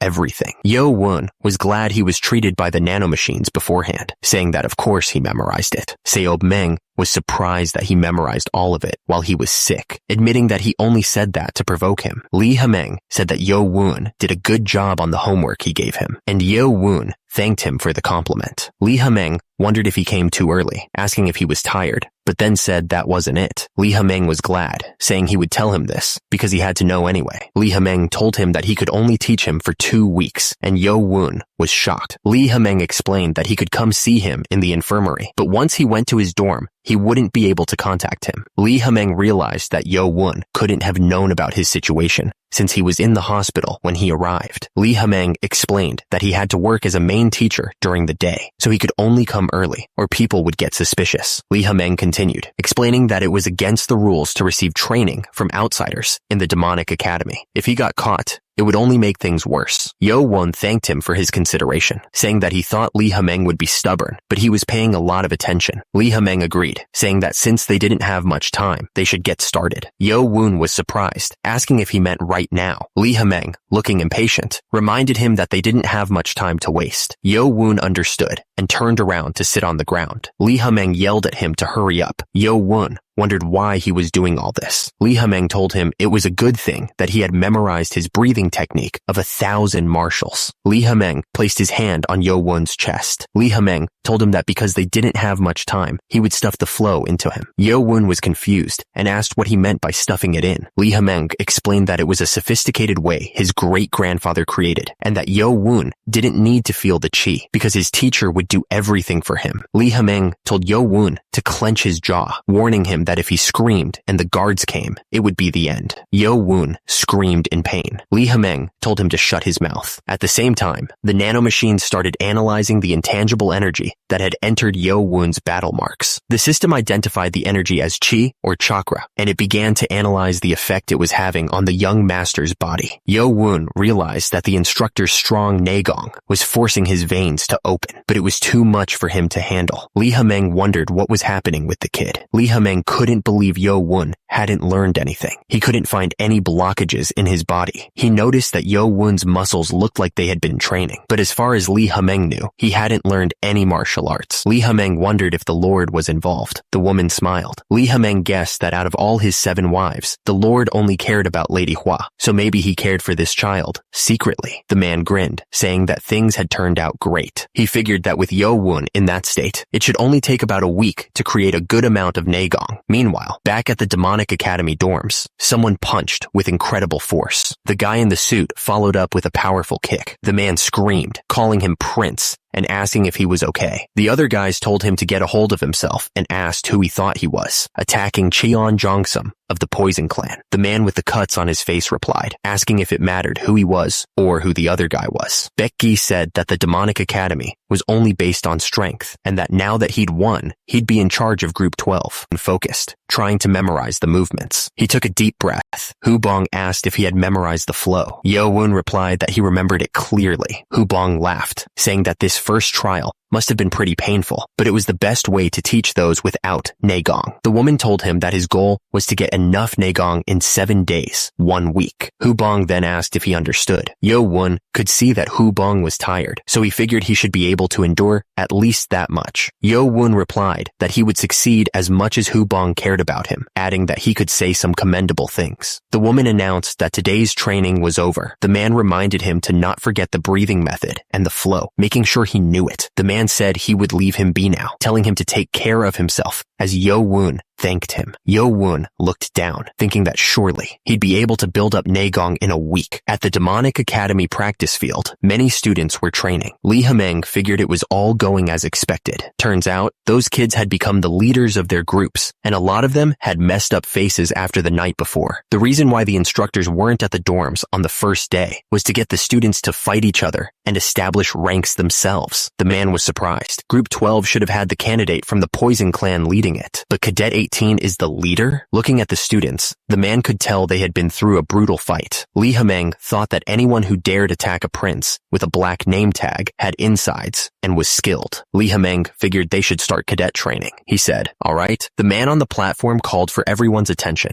The man announced that for 7 days, every morning, they would learn basic tactics and strategies in the auditorium. Then in the afternoon, they would train at the practice field. The instructor demanded if they understood. The academy loomed in the distance. The instructor ordered everyone to head to the auditorium, telling Group 1 to move forward. Someone called another a stupid bastard. Cheon Kum was asked how he could fall in the rankings like that. The guy with the long hair smirked, saying that the Poison clan was nothing without poison, and that they were even worse than the lower clans. The guy looked up, clearly angry, and yelled that he would get his revenge. His eye twitched with fury. Another guy turned away, saying that the first guy was calling Baek Gi a jerk and insulting him. The angry man shouted that he would make Baek Gi regret being in the same group as him, and that he could have fun playing the leader game by himself. It was night at the Demonic Academy dorms. Cadet 3 was standing by. Cadet 3, whose name was Motto, answered the instructor, clearly flattered by the praise for his performance during the formation training. The instructor then dropped some news. Cadet 7 would have to stay in the infirmary for a couple of weeks. The instructor sighed, wondering if someone without Nagong, like Cadet 7, would even be able to catch up after being gone for so long. The instructor said he'd be visiting Cadet 7 again that day. He told the rest of them to train hard or study during their free time, then called out Motto. Suddenly, someone punched another student right in the face. The student went flying, and right after, Cheon Kum was told to be quiet. Another guy said it would only make things harder if he kept poking at that temper. The guy got angry, wondering how the hell he could be stuck in the infirmary for weeks. Ja Hyun, a loyal clan member, and Cadet 80 said that if the doctor said it, it must be true. But the prince completely lost it, yelling that it was obvious the bastard was just pretending to be hurt. The prince was so angry about that damn bastard with his filthy bloodline that he kicked a pillar in half, grinding his teeth just thinking about him lying there comfortably. One of his men asked him to calm down. The guy had an idea, suggesting that instead of getting angry for no reason, they do something about it. The prince seemed intrigued by the idea. Days passed. The doctor yawned, bored out of his mind. He sighed, complaining that it had been 5 days without any patients, and he was dying of boredom. He hoped that Cheon Yo-woon wouldn't be his last patient ever. Suddenly, the doctor screamed.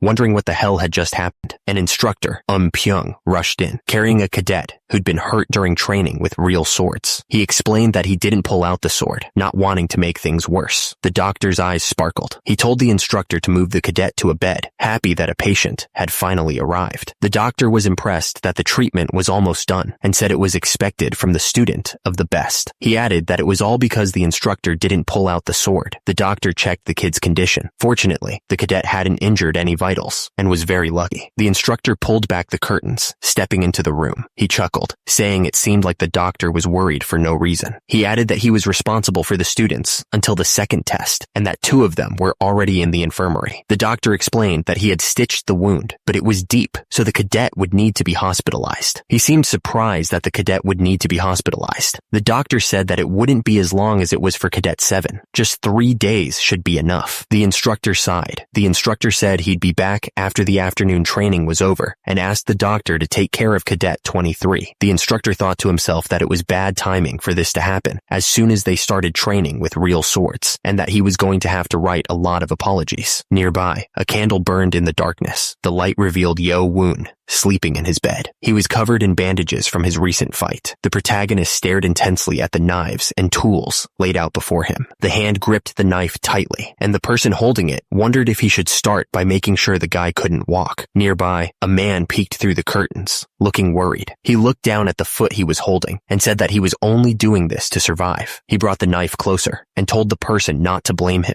Suddenly, the man screamed in pain as electricity surged through his body. The axe on the ground crackled with electricity. Yo-woon sat near the guy he just shocked and said, "Of course." He looked forward and thought to himself that it was just as he expected. The building stood silently under the moonlight. Someone gasped for air, eyes wide open. He looked up at the ceiling and wondered if he had fainted, and if so, why. He was shocked to find himself tied up on the floor. He was furious and wanted to know who had done this to him. Hu Bung was tied up with rope, looking shocked. Yo-woon grinned, admitting that he was the one who did it. Hu Bung was completely completely stunned and asked how this was even possible. Yo-woon explained that while Hubong was out cold, he tied him up and put him on the bed, and then wondered how he even passed out. Hubong thought that he was supposed to have extreme internal damage, but instead, he seemed perfectly fine. Hubong started freaking out, wondering what the voice was saying about him being bald. He looked in the mirror and screamed, realizing that he was bald. Hubong started crying, saying he couldn't feel the smooth texture of his hair anymore. He couldn't believe it, asking how he could be bald. Hubong was in complete shock, just thinking about his hair. Yo-woon told the bald man to shut up, but then he noticed something. The guy had fainted again. Hubong was still out cold. Yo-woon asked if he had calmed down now. Meanwhile, Hubong was still struggling against his restraints. Yo-woon wondered what the guy was even trying to say with a gag in his mouth. Yo-woon thought the guy was just naive when he first saw him at the entrance ceremony, but he couldn't believe this was what he was actually like. Yo-woon stared down at the bald guy and wondered who he really was. Hubong struggled against his restraints, asking how he thought he had survived this long. With that, Yo-woon smiled, mentioning the assassination attempts and the scumbags who had tried to poison him. At the same time, Yo-woon asked how many people Hubong thought there were. Yo-woon said he knew Hubong was just fooling around earlier, but did he know how much it would hurt if he got stabbed?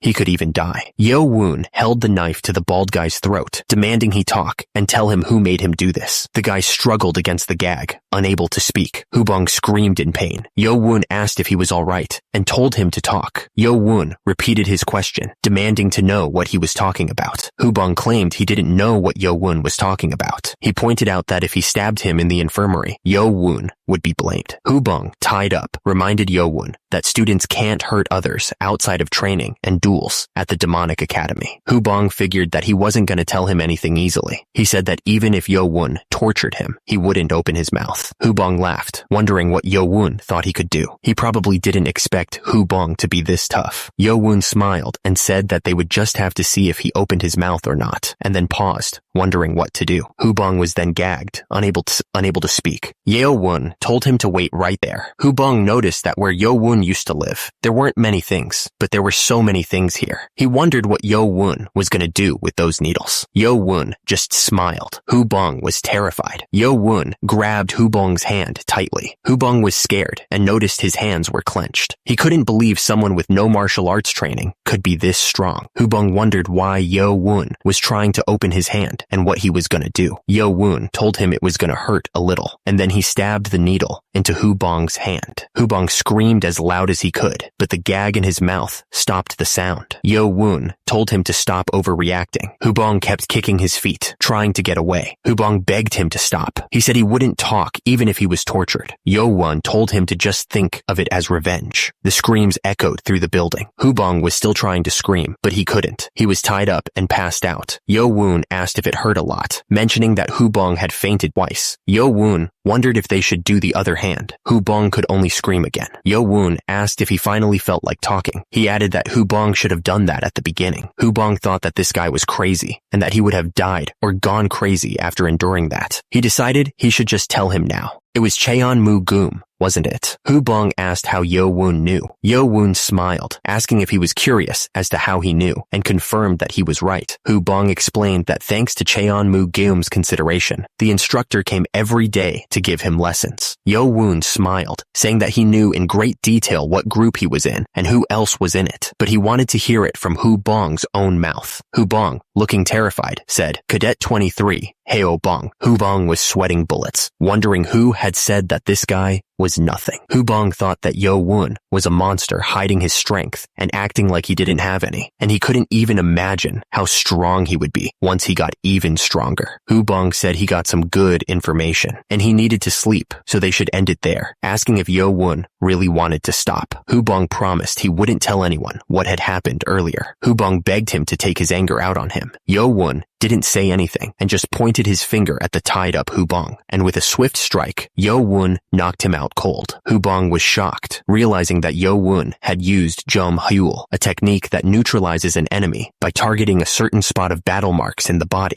He was sweating, thinking he was wrong about Yo-woon. He thought that Yo-woon didn't have any nagong. Yo-woon just stared down at him. Hubong was furious, calling him a bastard in his thoughts. He was fooling everyone. Under the moonlight, a figure ran across the rooftops. The guy moved so fast, he was practically a blur. Someone was watching all this, thinking the kid learned fast. It was the day before. One of them was helping the other focus his energy. The man couldn't believe what he was seeing. This kid, how was this even possible? In just 5 days, Yo-woon had managed to get Naegong. It normally takes at least 2 to 3 weeks, maybe even a month. He was way better than the man expected. This guy was the real deal. He had originally planned to help Yo-woon get Naegong in about 2 weeks, and then teach him basic techniques and breathing methods. He realized he'd have to change his plan. Suddenly, a voice called out, "Hello, teacher!" Yo-woon greeted Hubong, saying that his student, Cheon Yo-woon, sends a morning greeting to his teacher. Yo-woon asked where he had put it, saying that he had it under his bed, and told him to bring it there. It was the Black Dragon Ball, made by the Demonic Academy, with medicinal herbs. It's a medicinal ball given to students that pass the first test. If absorbed properly, it allows one to acquire years' worth of Naegong. However, after it's consumed, the body becomes resistant, so the effect is less effective on a second dose. Hubong held the box out, but mentioned that it still had a nasty smell. Hubong thought that if the kid took this, he should be able to get a maximum of 20 years of Naegong. Then he should be able to take care of himself. But then, Hubong realized something. He asked who the kid over there was. Hubong seemed surprised. Hubong was tied up and knocked out. Yo-woon looked down and asked if he had done something to his battle marks point. The guy was saying that someone came after him after Dr. Beck left. He was shocked to hear that the guy came after him. Turns out, since yesterday, which was the 5th day since they entered the academy, training was done with real swords. The injured guy figured he was stabbed on purpose to get close to the other guy. He couldn't believe the guy dared to do such a thing in the infirmary of the Demonic Academy. Didn't he know he could be kicked out if he was discovered? It seemed like the guy had the insides to not be afraid of it. Or, the protagonist realized,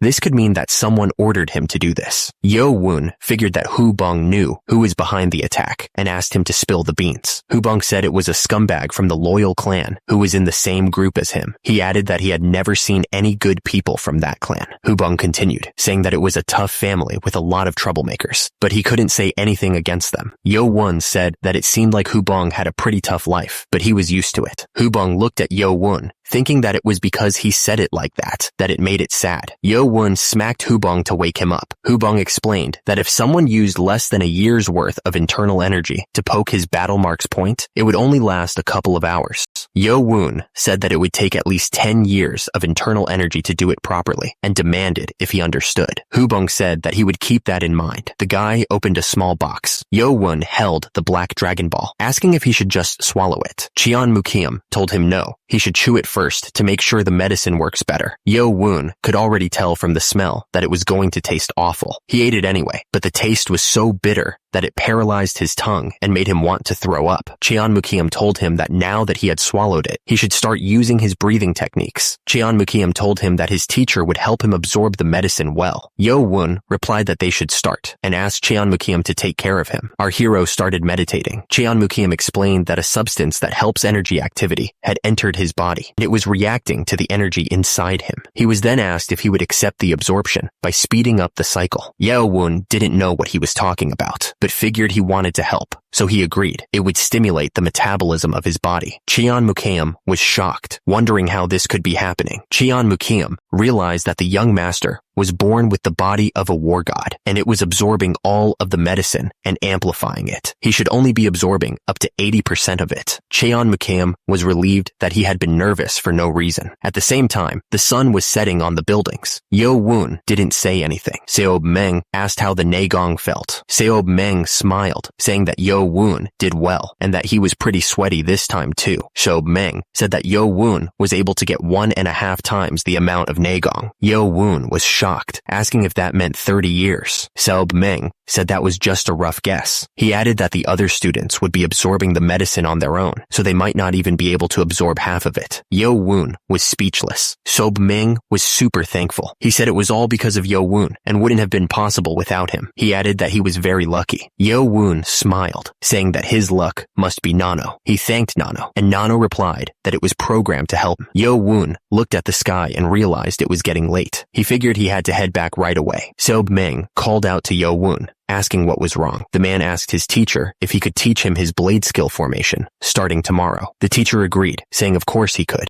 He warned that the student wouldn't have a lot of time, so he better be ready. The student replied that he would be. The scene showed a view of the city. Lee Hameng laughed, saying it was a very nice morning and that someone seemed to be in a good mood. The man smiled, saying that it was all thanks to Jahyun, and thanked the prince. He laughed, saying that the other guy must be struggling a lot since his limbs were broken. He laughed again, saying he'd been wanting the other guy to get on the floor and crawl like a bug, adding that it even made his skin itch. Lee Hameng just burst out laughing. He pointed at Hubong and asked where his hair had gone overnight. Still laughing, Hubong was mad, but he couldn't yell because of the guy next to him. Lee Hameng apologized, saying he laughed too much and was tearing up, but then said it was too late to cover for Hubong. Lee Hameng just stood there, looking down at the guy in the bed. Yo Woon was just lying there, thinking. The guy was thinking that something must have happened overnight. The man decided to not pay attention to it. He remembered that the Mado House doctor should only focus on treatment and not ask questions. 2 days later, at the Mado House's group 8 quarters, the man thought it was interesting. Shouldn't he have been kicked out of the group? The guy explained that he wanted to cut the 7th's tendons, but the doctor stayed by Cheon-yo Woon all night because of his bad wounds. The man couldn't believe it. He asked if the doctor didn't even sleep and if this was the excuse he was getting.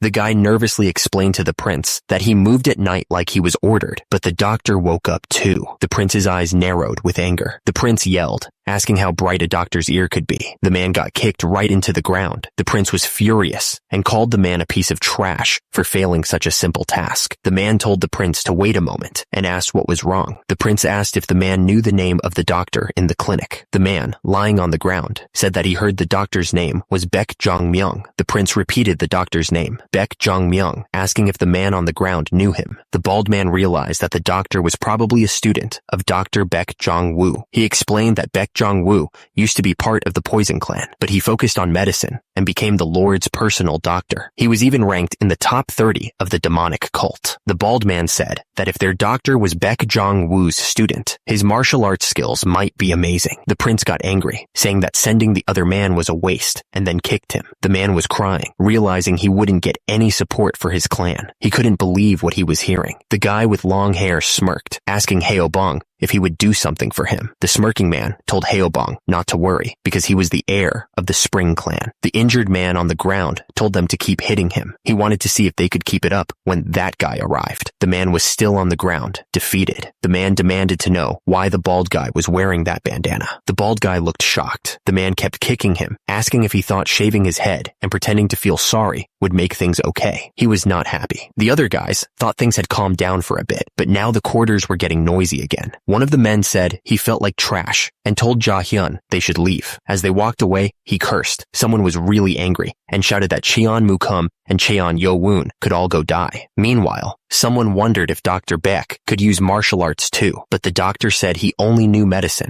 Days later, at 6 a.m., the Mado House clinic was empty. Bare feet stepped onto the floor. The man stared at his hands, deep in thought. Someone stepped forward, putting all their strength into the move. The guy moved like a blur, his sword cutting through the air. The man watched him, thinking that the student was a genius. He thought that he had only shown the butterfly shadow step a few times and fixed his posture these past few days, but his movements were stable and natural. The man figured that if he kept training, he would have no problem operating formation. Lee Hameng told the student that next was movement. The student started moving his hands, trying to get a feel for it. Thanks to the nanomachine scanning Lee Hameng's posture, he could perfectly copy it, but that would make him suspicious, so he decided to go just a bit slower. The student practiced the movement, trying to make it his own. Lee Hameng explained that the grafting martial technique has 24 movements, and that 3 basic movements create 1 formation, making up to 8 formations. Lee Hameng thought that it took too much time to teach him the basics, so he couldn't teach him the connections. Lee Hameng figured that if he had 1 or 2 months more with him, the student would have been able to learn everything completely, but 1 week is too short. Lee Hameng told the student, "That's it. You memorized it well." The student replied that Lee Hameng was flattering him. The teacher handed him a piece of paper, asking what it was. Lee Hameng explained that it was the butterfly dance and Naegong operation technique. He wanted to teach it himself, but since it was the last day, he figured that the young master master would be able to learn the basics easily. Li Hemeng warned him that he'd check on him later, so he better not slack off and memorize it properly. The student thanked him, promising not to fail him. Li Hemeng simply replied that he shouldn't. Li Hemeng then picked up a stick and started practicing the moves. Li Hemeng presented his wild dance blade. He told the young master to try wielding it. Yo Woon grabbed it and said it felt surprisingly light. Yo Woon noticed that normal swords weighed around 2 to 3 guns, but this wild dance blade was only around 1.5. He wondered if it was because of the butterfly dance. Li Hemeng smiled, impressed by the young master's quick thinking. Yo Woon checked the blade and noticed how sharp it was. He thought Dr. Beck would be annoyed if he saw this. Li Hemeng smiled, explaining that even though the blade was light and had a narrow range, it was made with cold iron. The sharpness and durability gave the sword its title. Yo Woon told him to step back so he could show him what he wanted to see. Li Hemeng told him to watch closely, showing him his butterfly technique. And then Yo Woon activated his nanomachines. The nanomachines got ready to Li Hemeng's technique, as requested by Yo Woon. The sun rose over the demonic cult, painting the sky with light. Yo Woon ran across the rooftops. One of the figures on the roof said that the right guardian was finally leaving, and that the other did well pretending not to know.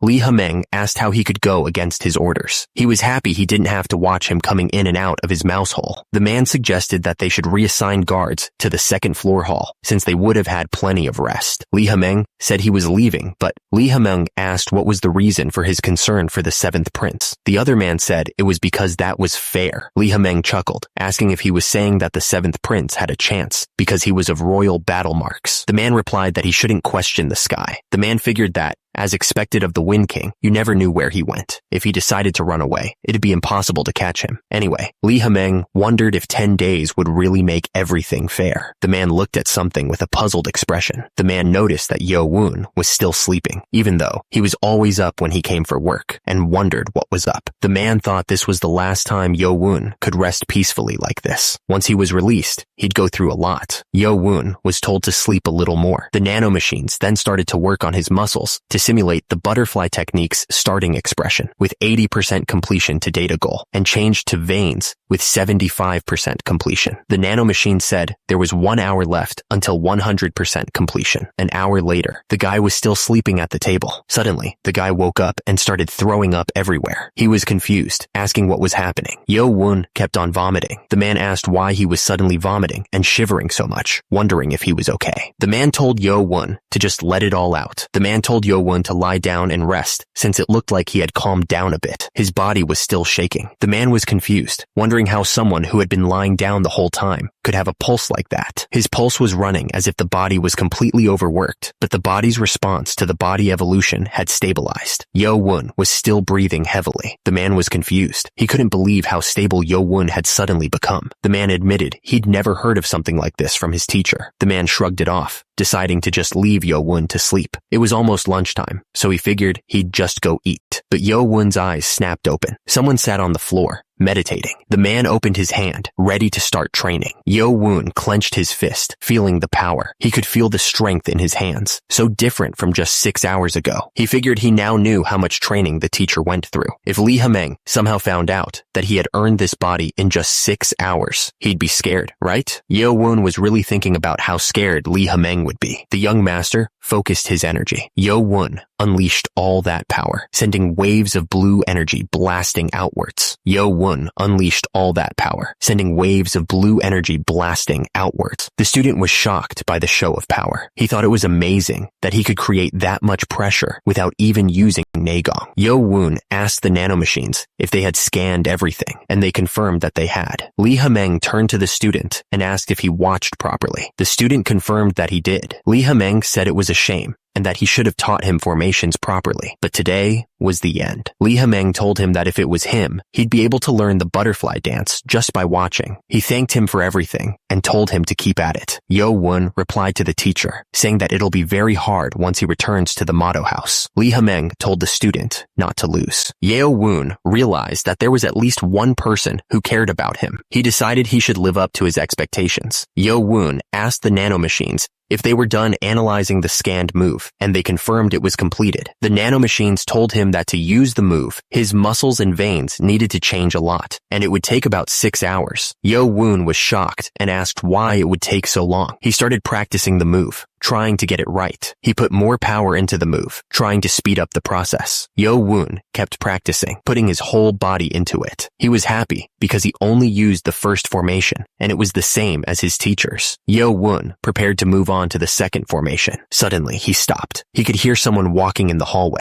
Yo-woon wondered if he had always been this sensitive. Had his senses become sharper as his body changed? He realized that all preparations were now complete, which was great. Yo-woon turned around to see a man standing behind him. Yo-woon told the man he was ready to be discharged, asking if he knew what was complete and when he had woken up. He realized the presence he had felt in the hallway was Dr. Beck. Yo-woon placed his hand over the emblem on his chest. Dr. Beck sighed, saying he didn't even have any other patients, and wondered what he was going to do when Yo-woon left. Yo-woon said there would be more patients soon, but then thought to himself that it was better if there weren't any. Dr. Beck thanked him for his time, saying he'd be praying for him. Then the door shut. Now Dr. Beck didn't have anything to do, so he wondered if he should just sleep. Meanwhile, Yo-woon stood at the door, ready to leave. Yo-woon thought that if the doctor didn't pretend not to know that the right guardian taught him martial arts, it would have been uncomfortable the whole time he was in the clinic. Yo-woon promised to never forget the doctor's kindness. He added that he would definitely send all the patients the doctor wanted. The doctor's students got goosebumps, wondering what was going on. It was afternoon at the Meadow House, and group training was about to start. Suddenly, some of the guys noticed someone. They realized it was another clan heir in their group, and it had been 2 weeks since they last saw him. The guy smirked, saying that the wait was finally over. Yo-woon walked forward, and someone called him a peasant. Turning around, Yo-woon was greeted by someone who asked if he was okay now, calling him leader. Yo-woon smirked, saying that he was completely cured, which was fortunate. The guy speaking reminded him that he had explained it in theory, but asked if he remembered his position, which Yo-woon confirmed. He told him to go that way with these weapons. The 2 guys started walking, carrying the shield and spear with them. The guy asked if he had only come now because he was scared.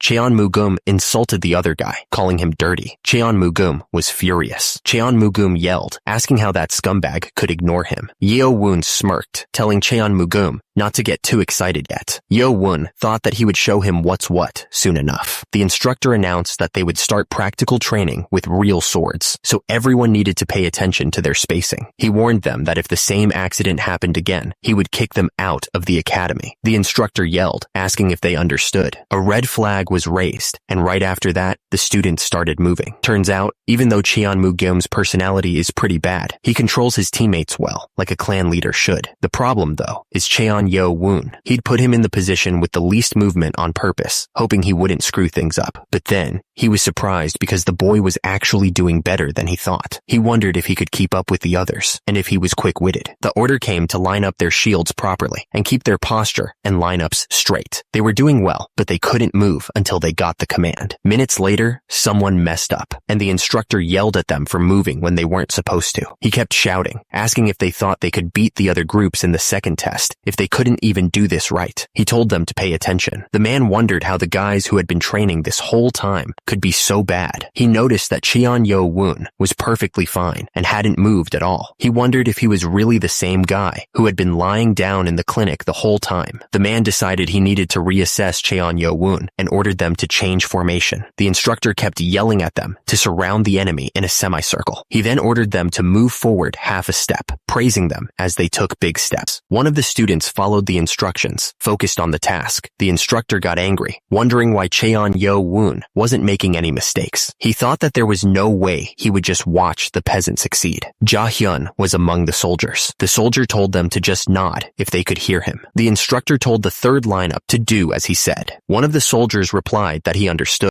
The instructor immediately ordered them to change the lineup. The instructor ordered the soldiers to quickly stack the shields 3 levels high. Yo-woon thought it shouldn't be too hard, especially since the nano had already imported the simulation video for them. He then told them that once the shields were stacked, they should stick their swords out through the holes. Yo-woon stressed that they needed to keep their speed up, even if they were being careful. One of the instructors complained that he could see someone's behind completely and wondered what was going on. The bald man stood over Yo-woon, declaring that peasant battle marks should stain the ground. At the same time, the other soldiers continued stacking their shields. Meanwhile, Yo-woon's eyes narrowed. The bald man realized that Yo-woon had noticed his attack. The bald man figured he was just going to use a little bit of inner power, since Yo-woon didn't know martial arts. But he decided to use all his power. Yo-woon blocked the sword with his shield. Because of the force, Yo-woon was sent flying high into the air from the shield wall. Yo-woon was shocked that he had been rebounded. Hubong was lying on the ground. Hubong was confused and wondered if he had been catapulted off because the other guy's inner power was much stronger than his. Hubong looked up,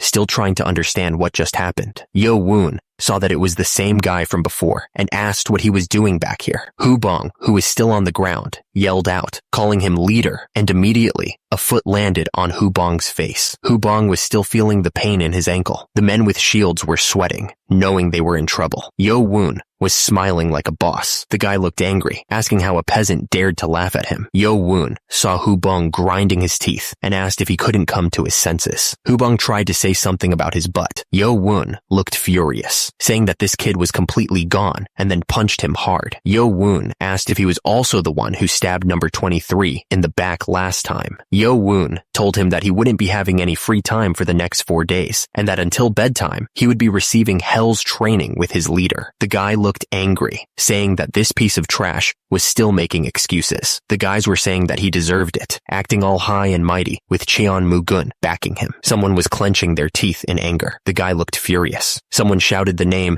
Cheon Yo-woon. The guy told him that he wouldn't have any free time for the next 4 days, and he would be receiving hell's training with their leader. The guy yelled, saying that the trash was still making excuses. Someone noticed that Cheon Yo-woon's power was stronger than he thought. He wondered if the right guardian taught him, but it was still weird. Lee Hameng thought that the bald guy should have around 30 years of training worth of power since he took the medicine ball, so he wondered if Cheon Yo-woon's power exceeded that. Cheon Mukeum thought there was no way that the drunkard Xiao Bemeng taught him properly. The guy wondered if Cheon Yo-woon had a body that could naturally take in the full power of the medicine ball. Lee Hameng thought that was the only way to explain it. He figured that even if he was a half battle marks, he was still the son of a tiger. Someone noticed the standoff between 2 possible heirs in the same group and thought things were about to get interesting. The scene changed to the Grand Armament Great Hall. Everyone started eating at Motto. The food looked really good. Our hero thought the chicken marinated in soy sauce was delicious. He was happy to finally be eating something other than white porridge after 2 weeks.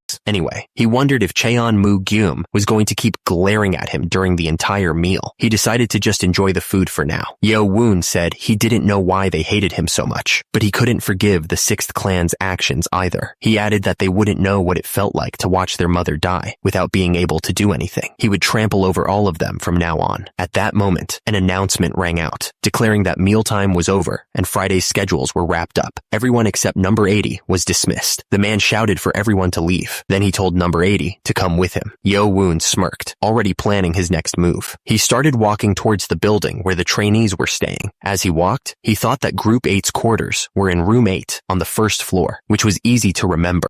Suddenly, someone shouted at him, asking where he thought he was going without permission. It was Baki, leaning against the wall with a confident smirk. Baki watched Yo-woon walk by and thought that the guy didn't disappoint his expectations. Another guy wondered if he wanted to act like a master wherever he went. The crowd whispered that it was the Spring Clan's heir and asked who the guy in front of him was, before answering that it was the 7th heir from all the rumors, and that this should be fun. A woman wondered if it was Cheon Mu-gum and Cheon Yo-woon. Someone else noted that many had gathered, and asked if they should start. Cheon Yo-woon walked forward, passing by a group of people. One of the guys spat out that he had peasant battle marks. Yo-woon asked if it was easy to just lie on a bed in the clinic. quick. The other guy asked if he was annoyed and if that peasant battle marks was insulting the Lord. The man looked surprised and asked what he meant. The man asked if calling him peasant battle marks was insulting the Lord, but he didn't understand what was going on. Yo Woon asked if his status was so high that he could insult the Lord, who was like a god to them. The man looked around at the crowd and stammered, asking when he had ever done that. The man was furious that he was supposed to crush Yo Woon, but instead, he was the one receiving that treatment. The woman smirked, thinking that the Spring Clan were really stupid. The man watched the scene unfold. Cheon Kyung Woon thought the guy was making a big deal out of nothing and called him a dull scumbag. Suddenly, someone got punched hard. The guy was furious and said that he was going to crush that arrogant mouth, and then he got punched again. Yo Woon was ready to beat someone else up. Yo Woon asked what the guy was trying to say about crushing Kwek. The guy coughed up battle marks. The guy was furious that a peasant dared to do that. Then a blast of energy came out of nowhere. Yo Woon used Spring Clan's fist technique. The guy swung his sword, but Yo Woon kicked him off the ground, and the guy shouted that Yo Woon was a bastard. Yo Woon jumped away, and someone shouted, asking if he was running. The guy was surprised and asked how Yo Woon could be weightless, calling him a peasant bastard. The other guy started yelling at their teammate to get that trash. Yo Woon didn't wait around. He just ran. The guy was pissed that Yo Woon punched him and ran away. He thought that if he let him go, he wouldn't be considered a man. He chased after him through the forest. The others were surprised at how fast Yo Woon was. The guy chasing Yo Woon realized something was weird. It was like he was running just fast enough for them not to catch up. The man started yelling at the others for hesitating and called them slow. He said he'd go by himself. The guy yelled that he'd catch Cheon Yo Woon, crush his face, and destroy all the bones in his body. Yo Woon kept running through the forest, moving fast. Our hero suddenly stopped and crouched down, ready to fight. The guy yelled, calling Yo Woon a fucktard and asking if he was done running. Yo Woon smirked and asked if he was talking about running. The man stepped forward, saying it was a joke, but then he looked shocked. At the same time, Yo Woon grinned, thinking there was no reason to show the others yet. Yo Woon attacked the man with a crazy amount of power. The man was shocked by the crazy power. Yo Woon didn't stop there. He kept attacking with everything he had. The man struggled to block, saying that even though he used the 7-star defensive skill, he was still getting pushed back. He realized that the young master's defensive skills were strong. He looked at Yo Woon suspiciously. Yo Woon smiled and asked how he knew martial arts. The man thought about it and realized that Yo Woon's movements were fast. He remembered that the young master had no inner power in the first test and wondered what was happening. Yo Woon smirked, happy that the man was getting nervous, just as he expected. The man kept up his attacks with everything he had. Suddenly, one of the man's teammates shouted a warning about their prince. Yo Woon used the butterfly dance's second formation, with light butterfly circular movements. The young master's eyes widened in shock as he tried to understand what was happening. The man couldn't believe it, he shouted out, wondering how Yo Woon avoided his attack. Turns out, Yo Woon was already preparing his next move. Yo Woon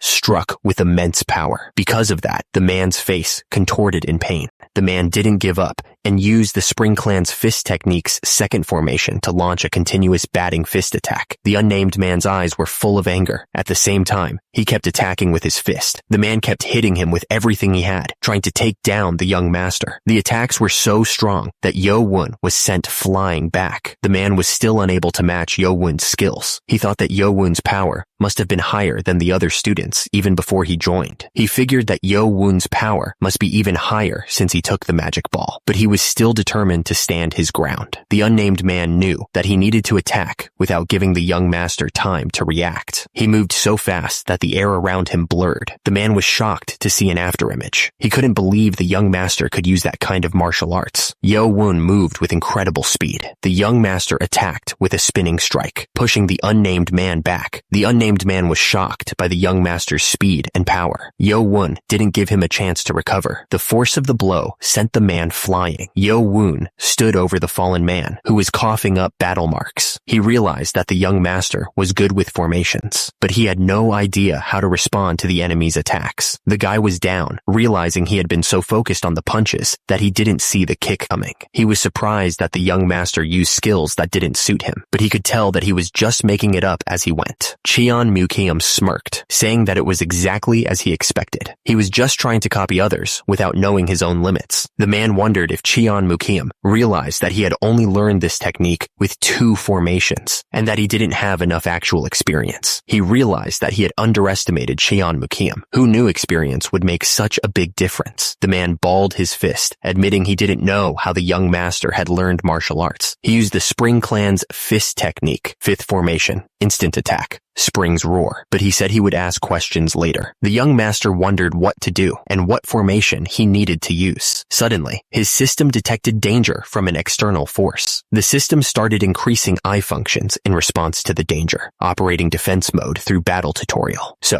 the system showed him exactly where to hit. The young master punched with everything he had, and immediately, the guy's face exploded from the force. Yo Woon kept attacking, not giving the man a chance to breathe. The man's face was getting destroyed. The protagonist didn't stop, keeping the pressure on. The man couldn't believe it. He asked how this could not be a technique. Yo Woon looked just as confused. He wondered what was happening. The system then explained that it was using the optional built-in self-defense martial arts, battle tutorial type defense style, boxing. The system continued, saying this indicated independent teaching and that they had created results through analysis of the opponent's movements for every 0.01 seconds. Yo Woon didn't know what that meant, but he asked if it was saying this was boxing. He then asked if it was possible to use the butterfly dance instead of boxing. The system asked if he would accept, and Yo Woon agreed immediately. The man was furious, accusing Yo Woon of learning fist techniques and hiding a card up his sleeve. But the man declared that it wouldn't work anymore and charged forward. The system announced it was changing the defense mode from boxing to butterfly dance. Yo Woon realized he could now see where the man would attack. Yo Woon was just too fast for him, dodging every attack. The man was furious. He couldn't believe the young master had avoided all his attacks. He screamed, "This scumbag! He avoided all of my hits," but Yo Woon didn't care. He launched a savage counterattack. The man was getting pummeled, battle marks splattering everywhere. Now he was crying, tears streaming down his face as he realized he was completely outmatched. The man, covered in battle marks, told Guum to do his best. He continued, saying that if he did well, his father would leave that trash and come back to her. The woman put her hand on the child's head, telling him that he needed to win everything. The child looked up at his mother and said, "Yes, mother." She yelled that it was because he couldn't do it right. The woman cried, saying it was all because he was bad at everything and because that dirty woman showed up. She kept crying, saying it wasn't her fault and that he couldn't do anything right. The woman cried even harder as she was choked, saying it was all because he was a mistake. He remembered that memory and was not happy about it. Yo Woon looked to the side, wondering if he had. The man was bleeding and could not believe it, asking if he could actually lose. He tried to stand his ground. The man shouted that he would never lose to a peasant bastard like Yo Woon. Yo Woon didn't care and punched him in the face. Our hero hit him again with a devastating blow. The man coughed up battle marks, completely defeated. The leaves fell from the trees in the forest. Yo Woon stood over the fallen man, looking down at him. The man said he couldn't believe he was losing to a peasant bastard like Yo Woon. The man was lying on the ground, unable to believe what had happened. The man on the ground heard Yo Woon tell him that he brought all of this on himself. The guys watching couldn't believe that Yo Woon beat Cheon Mugun, someone they couldn't even take down together. They whispered to each other, saying that Yo Woon had no inner power just 10 days ago and wondered what they should do. Yo Woon turned around and asked if they wanted to try him too, and then ordered them to take the defeated guy away. The defeated man was being dragged away as he asked if the prince was alright, saying that they would help him. He thought to himself that if he had more authority, everyone would obey him like that. He yelled at them to let go of him, saying he would walk by himself, but they kept calling him Prince. The guy that Yo Woon defeated was still on the ground, complaining that Yo Woon didn't finish him off properly. He went on, saying that if the second test wasn't a group task, he would have cracked Yo Woon's head open, calling him a peasant. Yo Woon warned that he would really do it if he kept coming at him like that. The other guy yelled back, telling him to do it, even though he couldn't even get up by himself. The guy kept yelling insults as he was being carried away, but said he was leaving. He was still mad about what happened. The night was dark and the forest was quiet, but strange symbols floated in the air. Yo Woon realized that last fight was dangerous and that he would have lost if it wasn't for the nanomachine. Even though he learned martial arts faster than anyone, he couldn't just ignore experience. He knew he couldn't become like his teacher just because he had mastered the butterfly dance. Yo-woon knew that if he wanted to reach a higher status, he needed internal energy and experience, but the 6th clan wouldn't leave him alone while he was trying to build on it. The protagonist decided that he needed to learn exactly how to use what he could right now. The nanomachine responded to Yo-woon's thoughts, confirming that it was checking the user's records. The nanomachine announced that he had only used 3% of all of its functions, which made Yo-woon wonder what that meant. The nanomachine corrected itself, stating that he had used 3/100ths of its functions, and that he hadn't exceeded 3/10ths of the nanomachine's functions, according to the records. Yo-woon realized that there must be more functions that he could make use of. Yo-woon asked Nano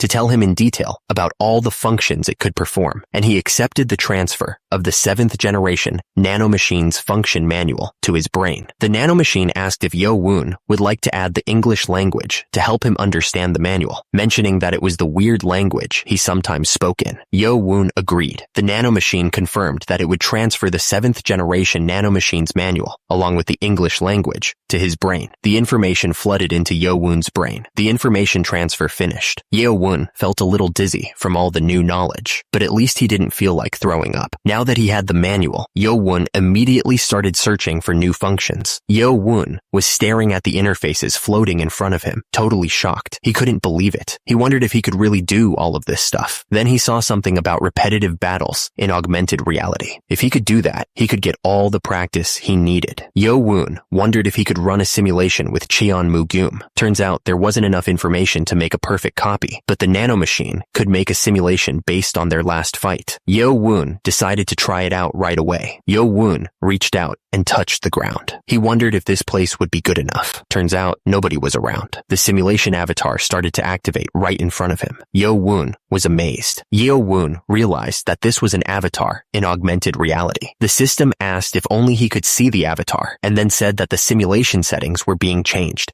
and that he needed to set the avatar's impact percentage on the user. The system then explained that the impact percentage was the amount of impact he would receive from the avatar's attacks. It told him to set it to 100 for the same amount of impact as normal, or lower if he wanted less. Yo-woon wondered how much it would hurt anyway, and then decided to set the impact to 100%. The system then said that the simulation would be started with 100% impact. The avatar immediately trash-talked him, calling him peasant battle marks and telling him to come at him. Yo-woon wondered why this stupidity was part of the simulation, as the avatar taunted him, asking if he was scared. Yo-woon was thrilled that he couldn't crack the avatar's head open earlier because of the test, but it didn't matter anymore since it was just an avatar. The avatar then taunted him, saying that it would come to him if he didn't come to it. The screen showed the Spring Clan fist techniques, Spring's roar formation. Yo-woon was shocked to see that the simulation was exactly the same as the real thing. Yo-woon didn't waste any time and immediately attacked with the Spring's roar formation. The avatar's face was being scanned and analyzed. The avatar mocked Yo-woon, asking if he really thought that kind of sloppy attack would work on him. But Yo-woon didn't listen and kept attacking with the Spring's roar formation. The avatar was suddenly shocked, wondering why he could feel pain. The nanomachine had given him the same amount of pain that he felt earlier, using the information that was collected. The avatar asked if he wanted to change the impact percentage, but said it was fine and they would continue like this. The avatar taunted Yo-woon, telling him to come at him. Yo-woon was getting annoyed. The avatar was about to strike, and Yo-woon shouted his name. It was now nighttime. Yo-woon was lying on the ground, breathing heavily. He asked the nanomachine what time it was. Yo-woon was pissed because he had to fight that avatar 15 times before he finally won. The first fight ended in only 5 formations, and he couldn't even defend himself properly, so he just used his body. Yo-woon realized that if he fought with Cheon-mu-geum properly, he wouldn't even get close and would just lose right away. The nanomachine told him that his skills would increase with experience and training, and the nanomachine added that the frequency of him using formations of the butterfly dance was increasing. Yo-woon was pissed that he lost to a guy who was just using the same 3 formations and basic moves over and over. He grinned, saying that Cheon-mu-geum's avatar would be nothing to him in 7 days. He was sure that the next time, he would completely destroy that avatar. The scene changed to the Mado House student quarters. Yo-woon was standing in the room, wondering which bed was his. The students were shocked and whispered to each other as Yo-woon entered the room. Yo-woon thought to himself that he just beat a clan heir, and now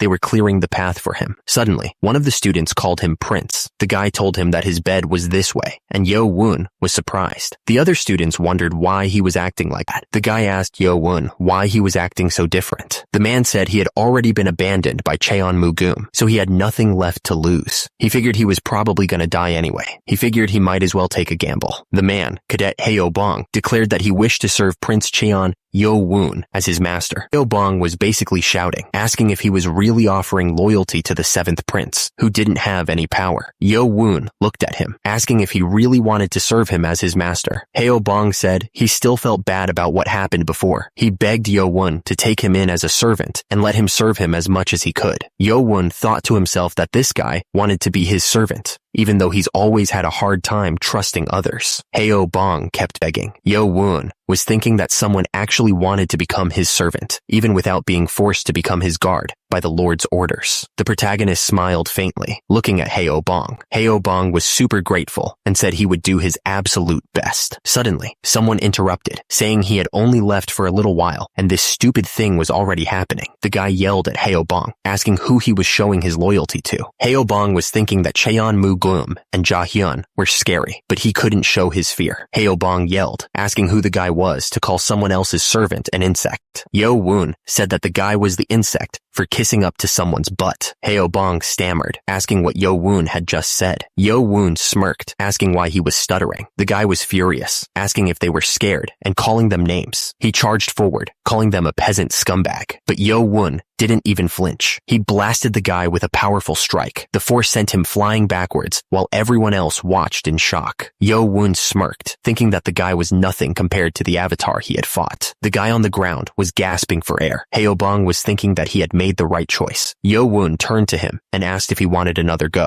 Cheon-mu-gum scoffed, telling him to enjoy it while he could, because nothing had changed just because he had a servant. The crowd couldn't believe it. Cheon-mu-gum actually walked away from the fight. The crowd whispered, not sure if they should be happy or not, but they knew that the Spring Clan's authority wasn't going anywhere. But maybe, just maybe, Yo-woon stood there, looking like he was ready to face whatever came next. He'd bring a new change to the demonic academy. A week later, it was time for the group type second test, the Mado House Grand Armament. The instructor shouted that he had taught them everything they needed to know, and now they were responsible for how they performed. The instructor yelled, wanting to make sure everyone understood what motto meant. He explained that before they started, they would draw lots to decide who would fight who. Groups 1 to 4, 5 to 8, and 9 to 12 would draw lots among themselves. Lee Ha-meng ordered the group leaders from groups 1 to 4 to come forward. Someone noticed that the group leaders for groups 2 and 3 had changed. Turns out, Cheon-mu-yeon from the Dark Clan was still the group leader for group 1. Someone pointed out that Cadet 72 had been in group 4 before, right? They were still unsure though. Lee Ha-meng smirked, wondering if there were just 2 people. Then, someone reached into the box to draw the lots. Down below, the group leaders watched the process. The results were in. Match 1 would be Group 1 versus Group 3, and Match 2 would be Group 2 versus Group 4. The crowd cheered for their group leader. Lee Ha-meng called out for the leaders of Groups 5 through 8 to come forward. The crowd was shocked. Turns out, 2 people had changed this time as well, and they were wondering if Group 8 was for real. Lee Ha-meng just smirked at the situation. Yo-woon started walking forward. The crowd noticed him and were surprised. Cheon-mu-gum was furious, saying he had warned him so many times, calling Cheon-mu-gum an idiot. Turns out,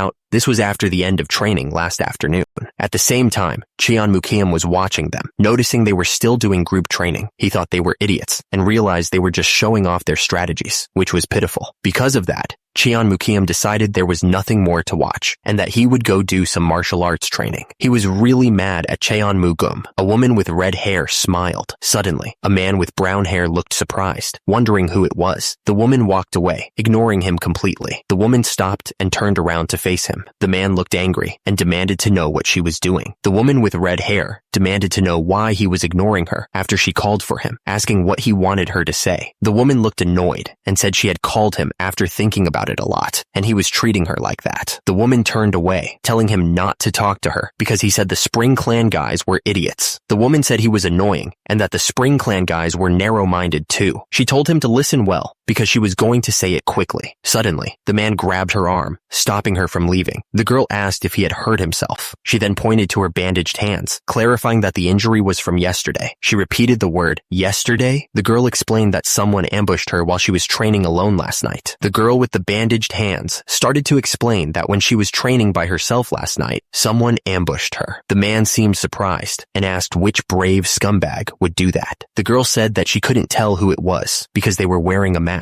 The man asked if she wasn't attacked because she was being careless, mask or not. The girl got angry and told him not to make light of her words. She said she was never careless around that masked scumbag. The red-haired woman told the man to be careful since she got hurt. She added that there was a good chance they would go after him next. The man looked confused and asked what that had to do with them being in the same competition group. The red-haired woman reminded him that they would be split into groups of 4, and then they would draw lots to decide who they would fight. The man asked what that had to do with anything. The red-haired woman asked why they would split them into groups of 4 when they could just have everyone fight each other. The man looked even more confused and said he didn't understand what she was trying to say. The red-haired woman was getting frustrated, explaining that the teams knew exactly who they would be fighting. The man realized that they announced it in advance on purpose. The red-haired woman confirmed that they wanted the team leaders targeted because if the leader was gone, it would mess up the team's formation. The red-haired woman told him to watch out since the test was tomorrow and warned him not to go off to train by himself. She didn't want to hear any embarrassing news about a clan heir getting kicked out without even passing the second test. Yo-woon kept practicing his martial arts. He thought that the weakest of them all was warning him and that she was overstepping her boundaries. It still wasn't something he should just overlook though. It made him feel like trash, so he wondered if he should at least take Ja-hyun along. Meanwhile, the sun started to go down, painting the mountains in shadows. Someone told the master that it had become late in the evening. Yo-woon asked Nano what percentage of matches he'd won against Cheon-mu-geum's avatar. It was around 60%. He said he still had a lot to go, and that he'd said he'd be able to beat it easily within a week, but he'd only beaten him 60% of the time. Nano told him that his practical ability and the proficiency of his formations had become a lot higher after 106 training sessions. It estimated that he would be able to achieve his wish in the next few days. Yo-woon asked if it was consoling him. Nano replied that it was an estimation from the analysis, which Yo-woon thought was stiff. He said he should start making his way back to the quarters. Yo-woon looked around, seemingly confused. He started to walk. Suddenly, Yo-woon heard the sound of fighting nearby. Someone screamed in pain. He immediately ran towards the location. Someone wondered who was fighting because it was too dark to see. It looked like someone was on the ground too.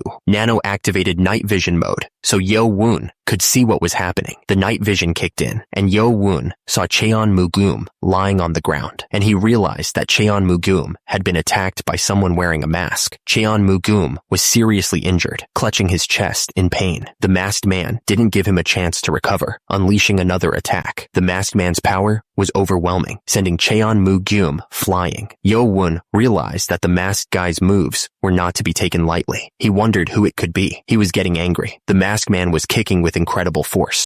Yo-woon screamed as he felt the power. The masked man was ready to attack again. The masked man kept attacking, not giving Yo-woon a chance to recover. Someone thought to himself that he didn't want to help Cheon-mu-geum, but he couldn't let the team leader get hurt right before the test. Suddenly, someone screamed at the top of their lungs for them to stop. The guy with the sword jumped in to attack the masked man, but the masked man was able to block the attack with ease. The masked man jumped, kicking out with incredible force. The masked man realized that he had increased the distance between them right before the attack hit, and he knew he was dealing with an expert. The masked man's eyes narrowed as he stared intently. The masked man stood tall, while Yo-woon fell to the ground, defeated. The masked man looked up at the moon, deciding he should give up chasing after him. The man cursed, realizing he had been defeated. He asked if the other man was okay. The man angrily refused to accept help from someone like him, saying he'd rather be left behind. The scene shifted to the Mado house quarters. The men inside looked shocked. They saw a man carrying another man, and they exclaimed in surprise, recognizing the prince. The men were worried and asked what happened and if the prince was all right, but the prince told them to treat the injured men first. Another man asked if the master was hurt, but Cheon-mu-geum said he was fine and not to worry. The nanomachine scanned Cheon-mu-geum's injury, identifying a 4-centimeter stab wound that was only 2 millimeters deep. Cheon-yo-woon realized that the injury wasn't that bad. One of the men noticed that Cheon-mu-geum was bleeding. As a result, Cheon-yo-woon looked furious, knowing who was responsible for the prince's injury. The man was bleeding and pale, barely able to speak. Hu Bong yelled for someone to call the leader right away. Someone quickly started to bandage the wound. The men asked the leader how he was doing, explaining that they had done what they could with the available supplies. Cheon Mukiam looked at the injured man with concern, wondering what was wrong. The injured man was told that he wouldn't be able to walk normally for a while. The injured man was in a lot of pain. The other men started to panic, realizing they were screwed now that their leader couldn't walk. Suddenly, blue energy shot into the injured man's head, starting to heal him. Someone told the injured man to sleep for a bit, promising to take him to the infirmary, and that there was one more injured person that needed help. One of the guys offered to carry the injured man, but Yo Woon said he would go himself. Someone shouted for the leader. Another guy ran up, carrying someone else who was hurt, saying that Cadet 80 had also hurt his head, though not as bad as Cadet 4. The leader said he knew,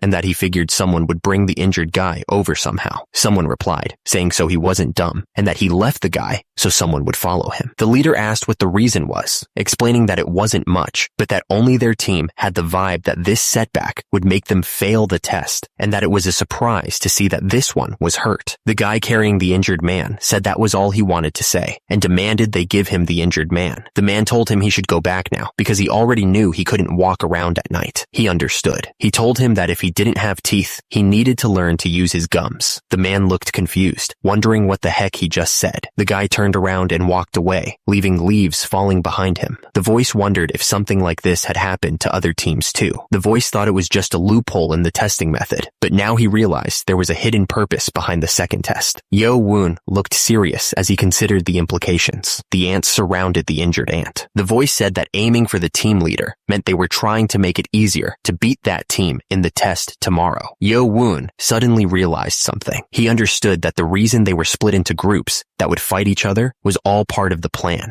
Lee Hameng grinned, knowing they made this situation happen on purpose. Yo Woon realized that this was the heavenly demon god sect, so they wanted them to act like demons without being held back by rules. Someone in Team 8 thought that if this was all they were capable of, it was over for them. Someone suddenly spoke up, asking how long they were going to act pitiful just because their team leader got hurt. Another guy, looking angry, asked who he was calling pitiful. The first man argued that sitting around complaining without even thinking about choosing a new leader or making a plan was definitely pitiful. Someone else chimed in, saying that only Prince Cheon Mu-gyum had leadership training and could take command. The first guy looked at them with a surprised expression, asking why they thought like that. Down below, someone smirked. Suddenly, one of the guys shouted that they had their master right there, Prince Cheon Yo Woon. The crowd in the room was shocked by this sudden announcement. As a result, all they could say was, 7th Prince? The others looked just as confused. Someone raised his hand. Cadet 38 agreed with the decision. He figured that since Yo Woon didn't back down from a fight with Cheon Mu-gyum, suddenly, the others agreed to the decision, wondering what they should do next. One of them said that since Prince Cheon Mu-gyum wasn't around, they should just agree for now, because passing the second test was more important. The man then asked if everyone agreed with him becoming the team leader. He grinned, satisfied with the outcome. He then mentioned something he had thought about during their formation training. It was midnight. Back at Team 8's quarters, one of the guys was sleeping like a log, but then someone started walking around. Suddenly, Yo Woon activated his night vision mode. The nanomachine confirmed that it was activating night vision in his field of view. The hallway shimmered under the green glow of night vision. Yo Woon sighed. He jumped from the roof. Yo Woon landed silently, using his hand to brace himself. He thought about how many times he had come to Team 7's quarters tonight. Yo Woon asked Nano if anyone was still awake at this hour. Nano started scanning room 7 to see who was awake, labeling everyone as asleep. Nano confirmed that all 20 people inside room 7 were sound asleep, which meant they were finally all sleeping. Satisfied, our hero jumped down from the window. He then asked Nano if the person who attacked Cheon Mu-gyum was in there, but after scanning everyone and comparing their body size to the attacker, Nano found no match. Suddenly, the hand started glowing with strange energy, and the man speaking said it didn't matter, and immediately, the guy was being electrocuted. He looked up, wondering if this guy was Team 7's leader. Turns out, it was Yo Woon, who asked what the man was. The man could only look at him in shock and disbelief. The masked man looked at the guy on the ground, thinking that he woke up because he was there. He figured the man was perceptive, as expected of Team 7's leader. The masked man was confident that there was no way the guy would recognize someone wearing a mask in the dark. He figured the guy would have trouble walking around properly for a while, since he'd used a needle to poke his muscles. The masked man stared, saying it wasn't the guy's fault, but he shouldn't resent him. The masked man wondered if he should move over to the next room, since he was done with Team 7. Turns out, the leader of Team 5 is Cheon-won Ryo. The masked person thought that the attacker wasn't a girl. Plus, Cheon-won Ryo couldn't beat Cheon-mu-gum in martial arts anyway. That meant the person who attacked Cheon-mu-gum was in Team 6. He saw that all 16 people in Team 6's quarters were sound asleep. The masked person realized there were supposed to be 20 people in Team 6. Even if they counted the 3 female cadets, someone was still missing. The masked person asked the nanomachine to find if anyone matched the attacker, but there was no match. So, the one who wasn't around was likely the culprit. The masked person wondered if the attacker had been on the first floor. They would have found him moving around earlier. He was now trying to figure out what to do, but then he paused, thinking about his strategy. He realized there was no rule that said he could only aim for the team leader. It was going to be an eye for an eye and a tooth for a tooth. The guy with red hair figured that if the person was leading Team 8, it meant the Spring Clan kid got hurt by someone. Lee Hameng thought they had perfectly understood what the test meant, and this time the participants weren't disappointing. Lee Hameng then asked if they had all drawn. Since they had all prepared fairly for the test, he hoped they'd show good victories. The students looked at each other, wondering if it was really going to be fair.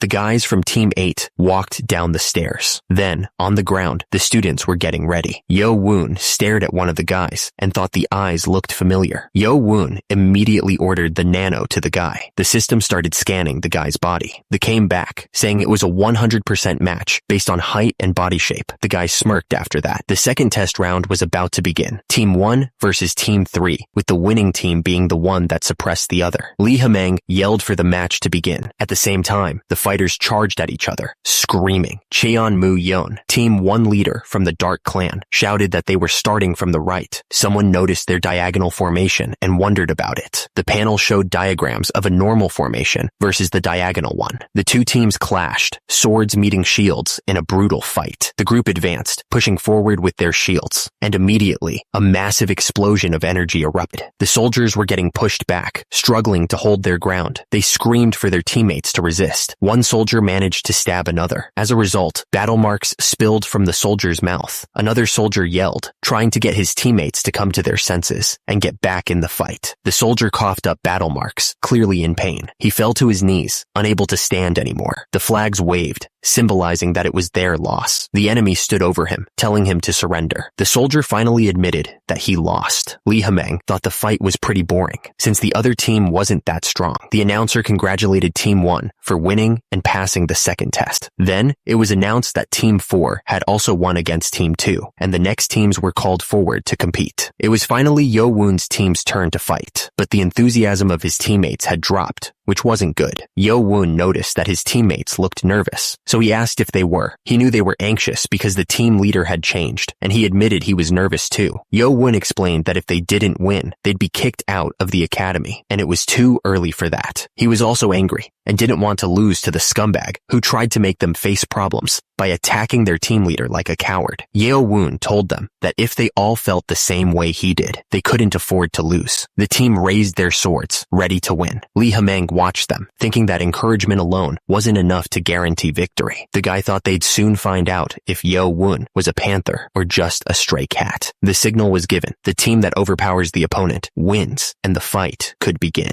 Cheon-won Ryo, the leader of Team 5, clicked her tongue, wishing she was up against Cheon-mu-gum's team instead. The other guy told Yo Woon that he didn't belong there and that leaving the academy would be better for his pitiful life.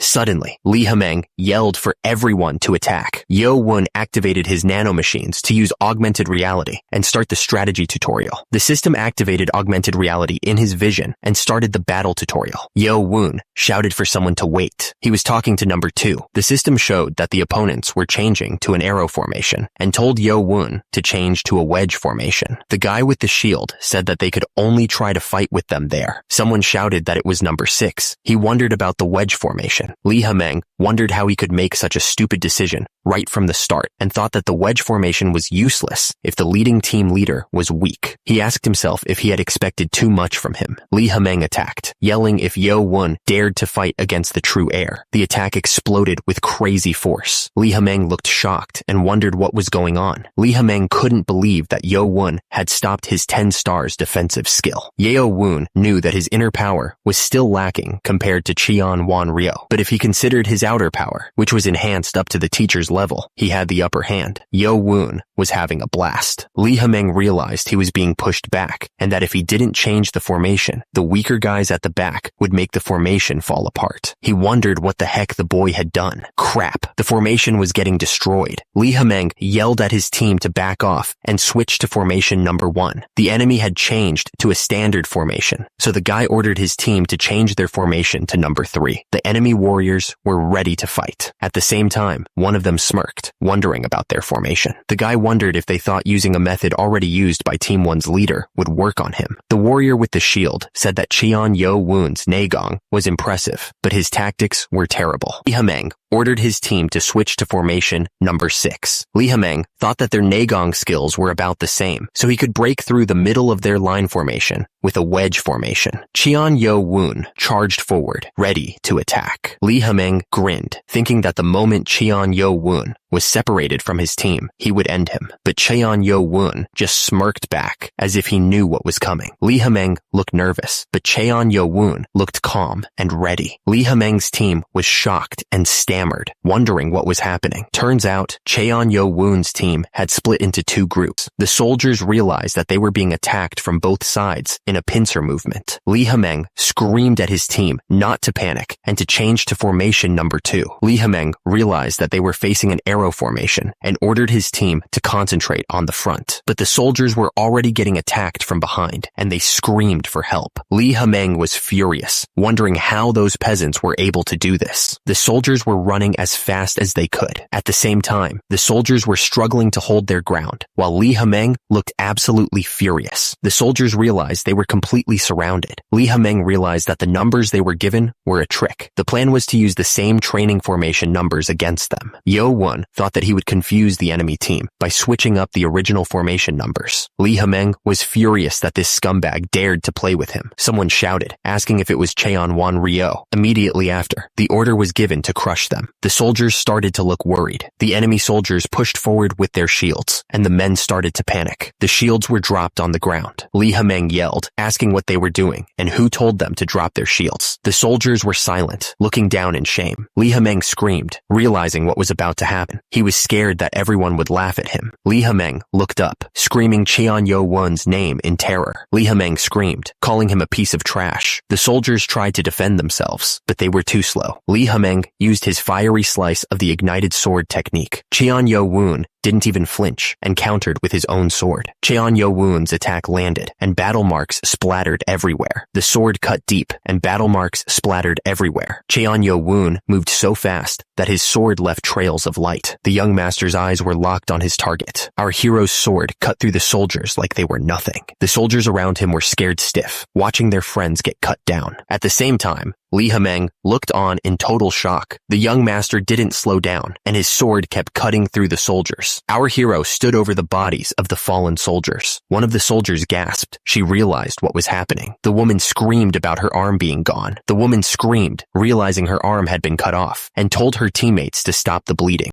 Qian Yo Won's face was covered in battle marks, but he stayed calm, realizing that the sword wasn't strong enough. Li Hemeng thought he had stopped Qian Yo Won's sword, but he realized the last move was incomplete, and he yelled in pain. Qian Yo Won looked down at his opponent and said he was going to kill him, realizing the training sword had its limits. It was announced that Team 8, led by Cadet 7, had won and passed the second test. The crowd went wild, cheering for Cheon Yo Won. Li Hemeng was surprised that Cheon Yo Won used the 7 butterfly connections. He knew that the young master was still lacking in Negong, but his movements were nearly on the same level as Shoba Mayang. He wondered what the drunkard had done to him. Li Hemeng knew that it wasn't just because of Shoba Mayang's teaching. Cheon Yo Won had grown overwhelmingly in all aspects within 21 days. Below, the group of people were in formation. He was amazed by the young master's tactics and strategies, as well as being daring enough to cut off Cheon Wan Ryo's arm. He thought he was a genius. Lee Hameng wondered if he should have taken Cheon Yo-woon in and as his disciple before So Mang did, but realized that wouldn't work since he was the owner of the academy. Turns out, Cheon Yo-woon wasn't going to be happy about all this. The guy with the shield realized that the young master had beaten the Sound Clan and was hiding his martial arts. He needed to remember him since he had basically showed everyone what he was truly capable of. The announcer called for the third competition group to come forward. The group marched forward, ready for the fight. One of the fighters realized that he thought he had avoided something properly. One of the fighters realized that he hadn't even considered the fact that the crazy guy who messed up his team and used the time when he wasn't around to cripple everyone's legs was Cheon Yo-woon. Our hero smirked, knowing he had done a good job tricking everyone the whole time. Meanwhile, one of the members of Team 7 was saying that everyone except the team leader was limping. He thought they should be able to beat them easily if they attacked boldly. He didn't know who did it, but he was thankful. The order was given, and the group charged forward in the 6th formation. But one of the warriors realized that they couldn't do anything because their legs were injured. Yo-woon grinned, telling the trash that they should be thankful for the rest of their lives. The group tried to switch to an arrow formation, but one of the warriors laughed, asking what good a formation was when everyone was limping. Yo-woon moved with incredible speed, his sword ready to strike. At the same time, the warrior screamed as he raised his shield, trying to defend himself from the attack. But Yo-woon's sword cut right through the shield like it was nothing. The warrior screamed, realizing his shield was useless. Yo-woon didn't hesitate and brought his sword down on the warrior. The warrior coughed up battle marks, his eyes wide with shock as he realized what had just happened. He screamed as he was pushed back, the force of the blow almost unbearable. The warrior was sent flying back from the sheer power of the attack. He stammered in shock, unable to believe what was happening to them. Another warrior screamed that they were being pushed back, fear in his voice. Another warrior screamed as the sword pierced right through his neck, killing him instantly. The warriors were ordered to suppress them all and not let anyone stand back up. Lee Hameng watched the scene unfold, muttering in disbelief. Yo-woon continued his assault, striking another warrior. Yo-woon stood tall among the fallen, his presence overwhelming. Yo-woon, covered in battle marks, warned that someone was next. Suddenly, a warrior shouted Cheon Yo-woon's name. Yo-woon smirked, realizing he'd made an annoying enemy. The announcement rang out. Team 7 had won the 3rd round. Back at the Mado House's main hall, back at the academy owner's office, a group of men sat around a table. Lee Hameng announced that he had the list of everyone who failed, including their grades up to Team 5. Another man noted that a lot of people failed this time and asked if Lee Hameng was talking about the higher clans. Lee Hameng explained that those without clans just wanted to be guards, so it didn't matter. But the higher clan's heirs might feel wronged since they would have made it to the 3rd round if it wasn't for the group test. The man replied that something like this wouldn't have happened if they had used the same rules as the old demonic academy guide, but there was nothing they could do about it. One of the men at the table argued that if they didn't reassign the failed participants positions and duties based on their performance, the higher clans would protest. Lee Hameng chimed in, saying that the higher clan's heirs would grow well with their own martial arts, but it was unfortunate that the middle and lower clans lost their chance at getting the medicine ball and entering the precious library. Lee Hameng added that the ones who passed the 2nd test had to be gathered at the precious library, the Mado House. Precious library stood tall and imposing. A group of people made their way towards the library, ready to see what awaited them. Yo-woon was impressed by the precious library, thinking it looked even bigger than the main hall. He realized the other students had already been to the 1st floor while he was recovering, so he wondered if today they'd be going to the 2nd floor. Suddenly, a man told him he needed to put all his effort into mastering the butterfly sword and the spring dance breathing method. That was the only way he'd pass the test. The man clarified that he was talking about the precious library. He thought it was useless. The man added that Yo-woon was already learning martial arts from the 4th and 5th floors, so he shouldn't be sad about missing the 1st floor. The man boasted that there was nothing that could even compare to his martial arts there. But Yo-woon thought to himself that he had the nano. He was gonna as much as he could from both the 1st and 2nd floors. He lit a candle candle to see better. Yo-woon was on the first floor of the precious library, and it was the first time he'd ever seen so many books. He figured he was the only one there. Yo-woon knew he only had 2 hours on the first floor, so he needed to hurry. He told the nano to as he quickly looked through the precious books. Turns out, he was scanning 5 arts of blade mastery. The was starting.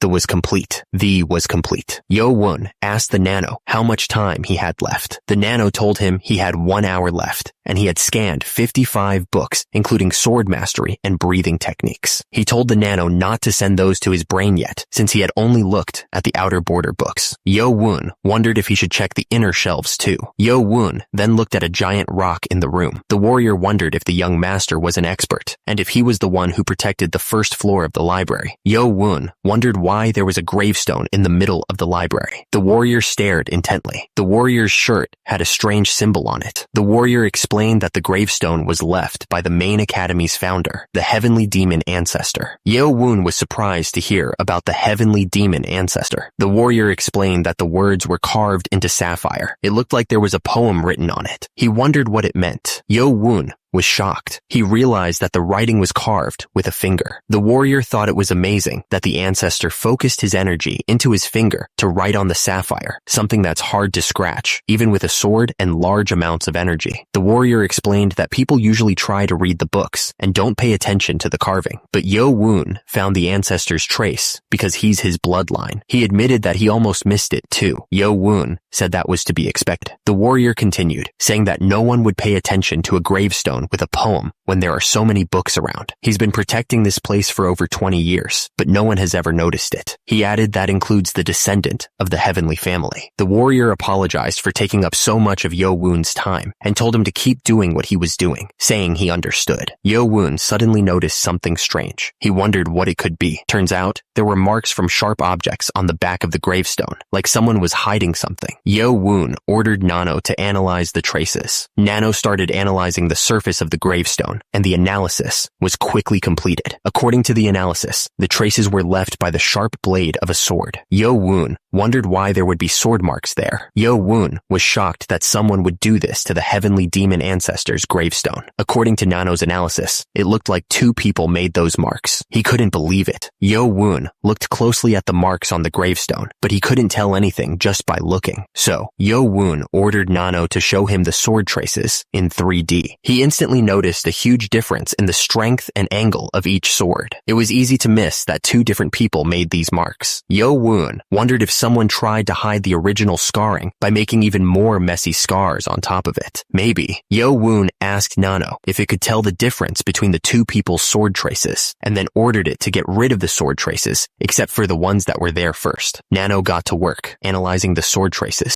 Yo-woon was shocked by what he was seeing. Yo-woon realized that these weren't just normal sword traces. It was actually a complex sword movement. He stared at the sword traces, realizing it was made up of untold formations. Yo-woon frowned, realizing he couldn't tell what kind of movement it was just from looking at it. He was still lacking in understanding. Yo-woon asked Nano if it could analyze these sword traces and simulate it as an augmented video. Nano confirmed that it was possible, but before that, Nano needed to know the hardness of the sapphire to analyze the person's strength. Yo-woon wondered how he was supposed to figure that out, thinking to himself that there was no way Nano was telling him to break it. The supervisor walked up to Yo-woon, surprised. He asked if Yo-woon wasn't supposed to be reading books. The supervisor pointed out that Yo-woon had also seen the back of the stone. He commented that it was quite a mess, right? The supervisor said it was unfortunate. He explained that there used to be rumors that the heavenly demon ancestor left a sword technique of his epiphany there. Yo-woon repeated the phrase, the heavenly demon ancestor's epiphany. The supervisor frowned, wondering who would damage the back of the gravestone. He clicked his tongue, clearly annoyed. The supervisor suggested that maybe they did it so that only they could use the ancestor's epiphany. Yo-woon wondered if the marks were just random damage. He thought to himself, asking if these traces were really just vandalism.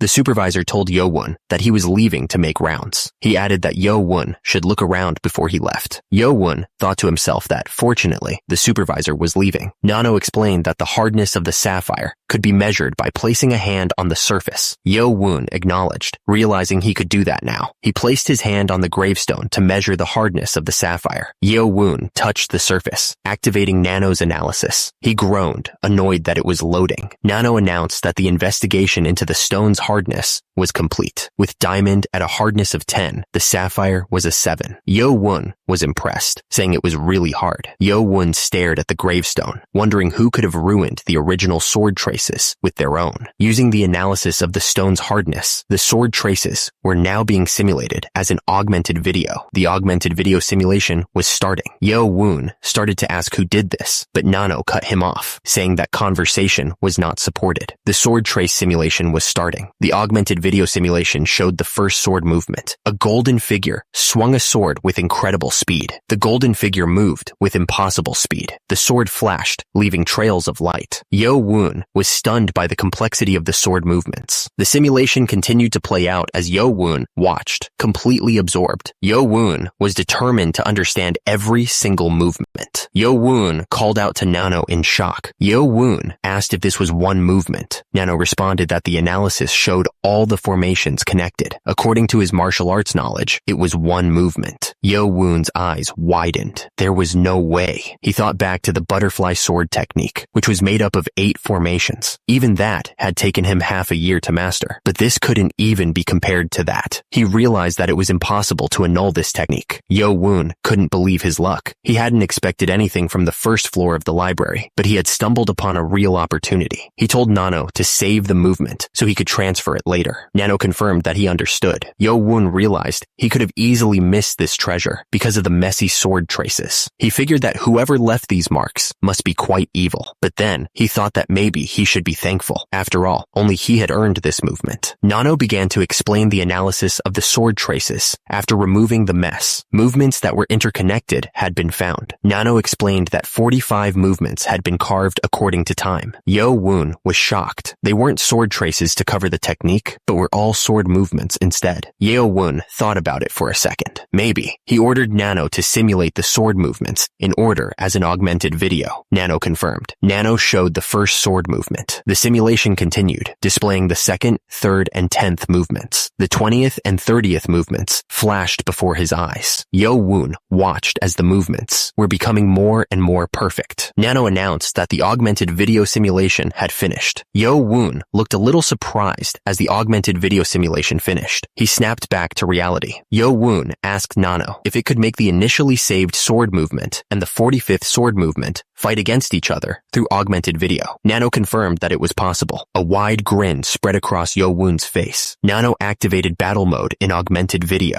The two figures clashed, their movements a blur of light and energy. Yo-woon's eyes widened in disbelief. The green figure struck the final blow, sending the gold figure crashing to the ground. Yo-woon looked completely stunned. It got annulled. Yo-woon realized that the first movement he thought was perfect, with just a difference of one formation. This wasn't just trying to get rid of the movements from before. The 45 sword traces were the record of the long process of trying to annul the original movement. Yo-woon asked the supervisor if the first floor was the only floor with a sapphire gravestone. The supervisor replied that he had only worked on the first floor, so he didn't know exactly, but he had heard that there was one on every floor. Yo-woon smiled. He told Nano to get ready because they were going to the 2nd floor. They had arrived at the Motto House Precious Library, 2nd floor. Yo-woon noticed that the others weren't finished yet. He figured it was because the first floor's reading time was 2 hours and the 2nd floor's was 3 hours. Suddenly, Yo-woon recognized someone in the library. That guy was the Blade Clan's Cheon-yu-chan. The other clan heirs didn't even come here because they were overconfident about their own clan's martial arts. Yo-woon thought to himself that Cheon-yu-chan must be a careful guy, seeing as how he was even studying the low-level martial arts. He should be more careful of him compared to the others. The library was full of students, quietly reading. Yo-woon stood in front of a gravestone. It was here. He wondered what was on the back. Yo-woon smirked, as he thought. The gravestone's surface was completely scratched up with sword traces. Yo-woon told Nano to analyze these like it did on the first floor. Nano confirmed. Nano found the same sword traces from the first floor. The first sword trace was a sword movement made up of 24 formations. The sword traces left by the other person were 56 sword movements. Yo-Woon reacted. 56? Yo-Woon realized that they must have done more research to annul the first movement that was carved here as compared to the first floor. Yo-Woon wanted to check it right away, but it would be hard since there were a lot of eyes here. He told Nano to extract only the sword movements and save them.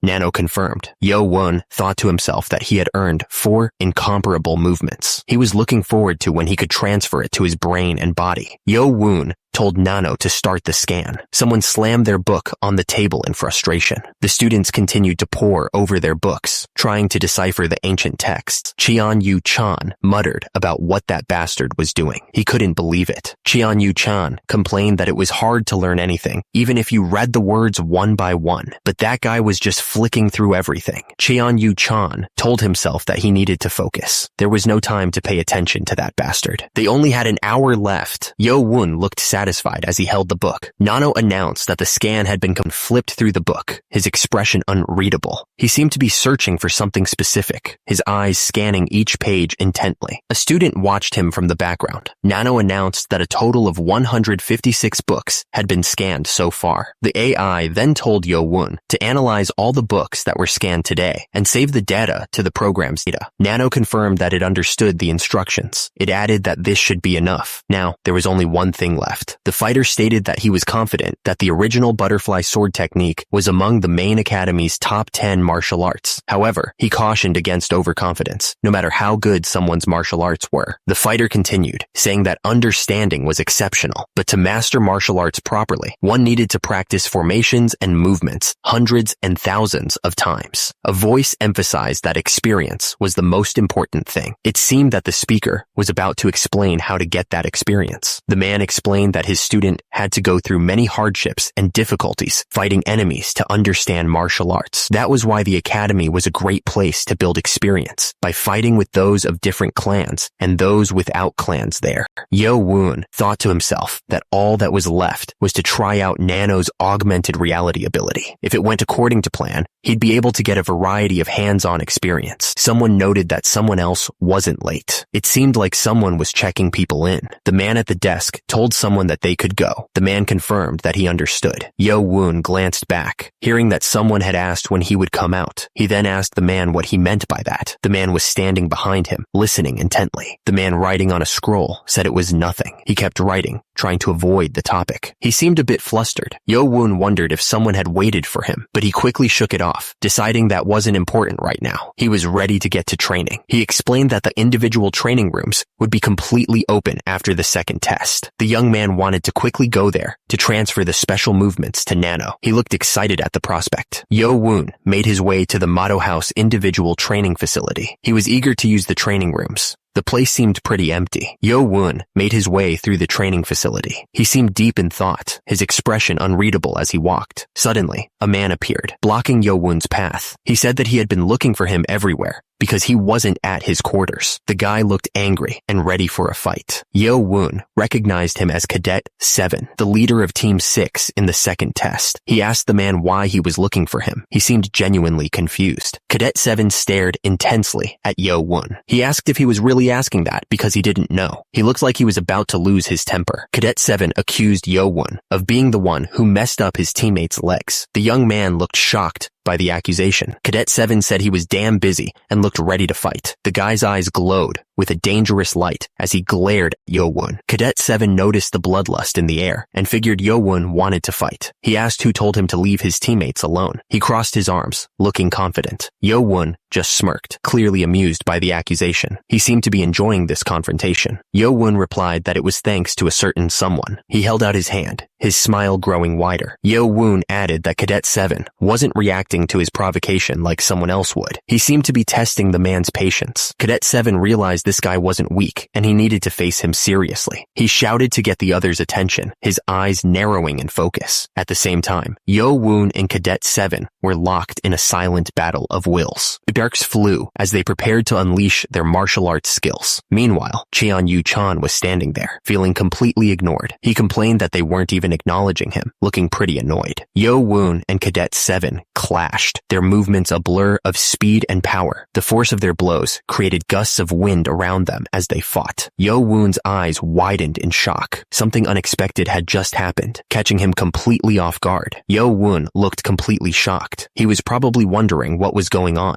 Cheon-Yu-chan laughed, identifying himself as from the Blade clan. He added that both of them had great focus, as expected of team leaders who passed the second test. Cheon-Yu-chan was still smiling as he spoke. He apologized for the wait, but asked if he could have the other guy first, saying it would only take a moment. Cheon-Yu-chan bowed his head slightly as he made the request, and immediately, Cadet 7's expression changed. Cadet 7 was furious and demanded to know what he meant by letting him have him first. The guy had been looking for this scumbag all day, so he told Cheon-Yu-chan to get lost before he got angry. Cadet 7 was thinking what he should do, since he had waited to see the guy. He was clearly expecting a fight. Cadet 7 was getting angry. He thought the other guy was a total scumbag. Cadet 7 attacked with red energy. He couldn't believe the guy dared to look down on him like that. Cheon-Yu-chan was still smiling. He thought the other guy was pretty feisty, but Cheon-Yu-chan wasn't worried. He was clearly about to attack. Cadet 7's eyes glowed with intense focus. He was determined to win this fight, no matter what it took. Cheon-Yu-chan blocked the attack with a smile. He clearly wasn't taking the fight seriously. Cheon-Yu-chan looked at him and asked how he liked that. He seemed to be enjoying himself. Cadet 7 was shocked. He realized that Cheon-Yu-chan had stopped his move with a simple stance, and he wondered if the other guy's skills were really that advanced. Cadet 7 was furious. He couldn't believe he was being suppressed so easily by this scumbag who wasn't even in a proper stance. Cadet 7 noticed that Cheon-Yu-chan was off balance. He pointed out that the other guy's arm became stiff whenever he took a step. He asked if Cheon-Yu-chan had an injury on his ribs or something, looking closely at him. Cheon-Yu-chan was getting annoyed. He thought to himself that this scumbag was definitely not on the level of an average cadet. Even if his body was in its original state, he was having trouble. Cadet 7 smirked at Cheon-Yu-chan. He told him that it would only be a moment, so he should just wait right there. The young man seemed confident. Cheon-Yu-chan clicked his tongue, looking away. He said, whatever, clearly annoyed by the other guy's attitude. Cheon-Yu-chan threw his arms out, yelling for Cadet 7 to do what he wanted. He was clearly frustrated and wanted to get this over with. Cheon-Yu-chan was laughing, saying that Cadet 7 had a short temper. He wondered what business the guy had with him. He asked if the other cadet was trying to suppress him before the next tests. Cheon-Yu-chan realized that whatever was going on, he wouldn't be able to face the other cadet with just his current skills. He looked seriously concerned. Cadet 7 told Nano to activate augmented reality and battle tutorial mode, setting it to butterfly sword technique. Nano confirmed that augmented reality had been activated in the user's vision and that action command mode was operating through the battle tutorial. Cadet 7 looked surprised and asked Cheon-Yu-chan why he was so on edge. The young man seemed genuinely confused by the other's reaction. Cheon-Yu-chan crossed his arms, saying, "Oh well," and asking if it was a given from his position. He seemed resigned to the situation. Cheon-Yu-chan told Cadet 7 not to be so cautious. He said that this was just their first greeting as brothers with the same father. The young man was being overly friendly. Cheon-Yu-chan clasped his hands together. He seemed to be trying to appear friendly and respectful. The gesture looked almost mocking, though. Cheon-Yu-chan smiled widely, saying it was nice to meet the other cadet, brother. He seemed to be enjoying himself. The guy looked way too happy. Yo-woon stared back, his expression intense. Cheon-Mukiam asked if the protagonist was surprised, since he thought it would be. Yo-woon asked Cheon-Mukiam if he was serious, because he had been waiting in front of the library the whole time and wasn't joking. Cheon-Mukiam said that he didn't think of the protagonist as an enemy, and he wanted him to join the Blade clan and protect him. Yo-woon was shocked, asking if Cheon-Mukiam was telling him to give up on becoming the clan heir. Cheon-Mukiam laughed asking if he sounded like that, but continued. He said it was too hard for Yo Woon anyway. Yo Woon asked what he meant by that. Cheon Mukium said it was as Yo Woon heard. Cheon Mukium declared that if Yo Woon walked the path of the sword, he would definitely have to face him, but he had no chance. Cheon Mukium said he had become a passionate fan of his, and if they walked the same path together, Yo Woon's future would be bright. Yo Woon looked at him, confused. Yo Woon decided he would just ask for something else. Yo Woon warned that Cheon Mukium wouldn't be able to handle him, so he shouldn't block his way. He'd at least let him keep his life then. Yo Woon and Cheon Mukium stood facing each other in the courtyard. Cheon Mukium's expression changed, his eyes glowing with power. The nanomachine analyzed Cheon Mukium's movements, warning that he was focusing a lot of energy into his right hand. Yo Woon realized this was the beginning of a fight. Cheon Mukium's hand shot out towards Yo Woon with incredible speed. Yo Woon stared at Cheon Mukium, his expression unreadable. Cheon Mukium suddenly burst out laughing, the energy he'd been gathering just fading away. Turns out, he wasn't gonna attack after all.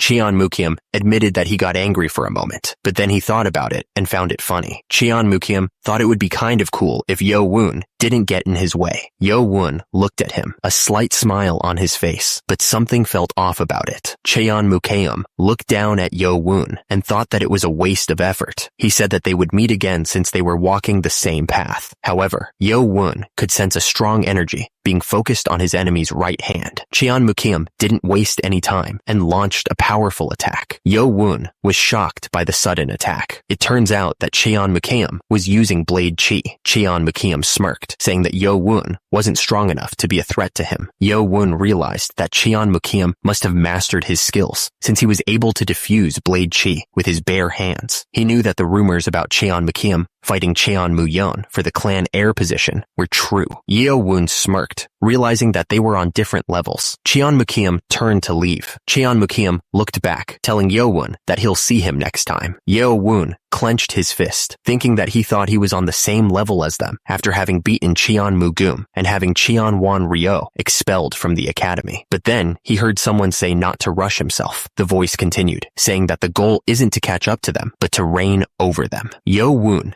stood alone in the courtyard, thinking about the encounter. Yo Woon realized that Cheon Mukium had read his attack beforehand. He had been aiming to cut off Cheon Mukium's right arm, but Cheon Mukium escaped the attack before he could even use his blade. Yo Woon smiled, realizing that Cheon Mukium was different from the others. The scene shifted to the Mado House individual training room. Yo Woon opened the door and wondered if this was the individual training room. He looked around, realizing the room was about 2.5 meters wide and long, not big enough to practice his formation with shadow steps. He knocked on the stone wall, noting that it was pretty thick. Because of that, he figured he could study without anyone bothering him. Even if he could only gather internal energy here, it should be enough. Yo Woon told Nano to activate an augmented reality, and the system confirmed it was activating in his vision. Yo Woon told Nano to simulate the formations scanned from the sapphire gravestone on the second floor, in the order they were carved. The simulation started, showing a figure moving with incredible speed and precision. Yo Woon realized it was faster and more complicated than the one from the first floor. He knew that even if he used the last formation of the butterfly dance, he wouldn't be able to block even one movement. He wondered how many people would even be able to block this formation. Then, he told Nano to simulate the formation left by the other person in order of age. The simulation continued, showing the first, second, and third movements. The simulation of the sapphire gravestone formation continued, showing the 56th attempt. Yo Woon was shocked, realizing that mastering a sword technique to this level required complete dedication. He could tell just by looking at the process of perfecting one formation.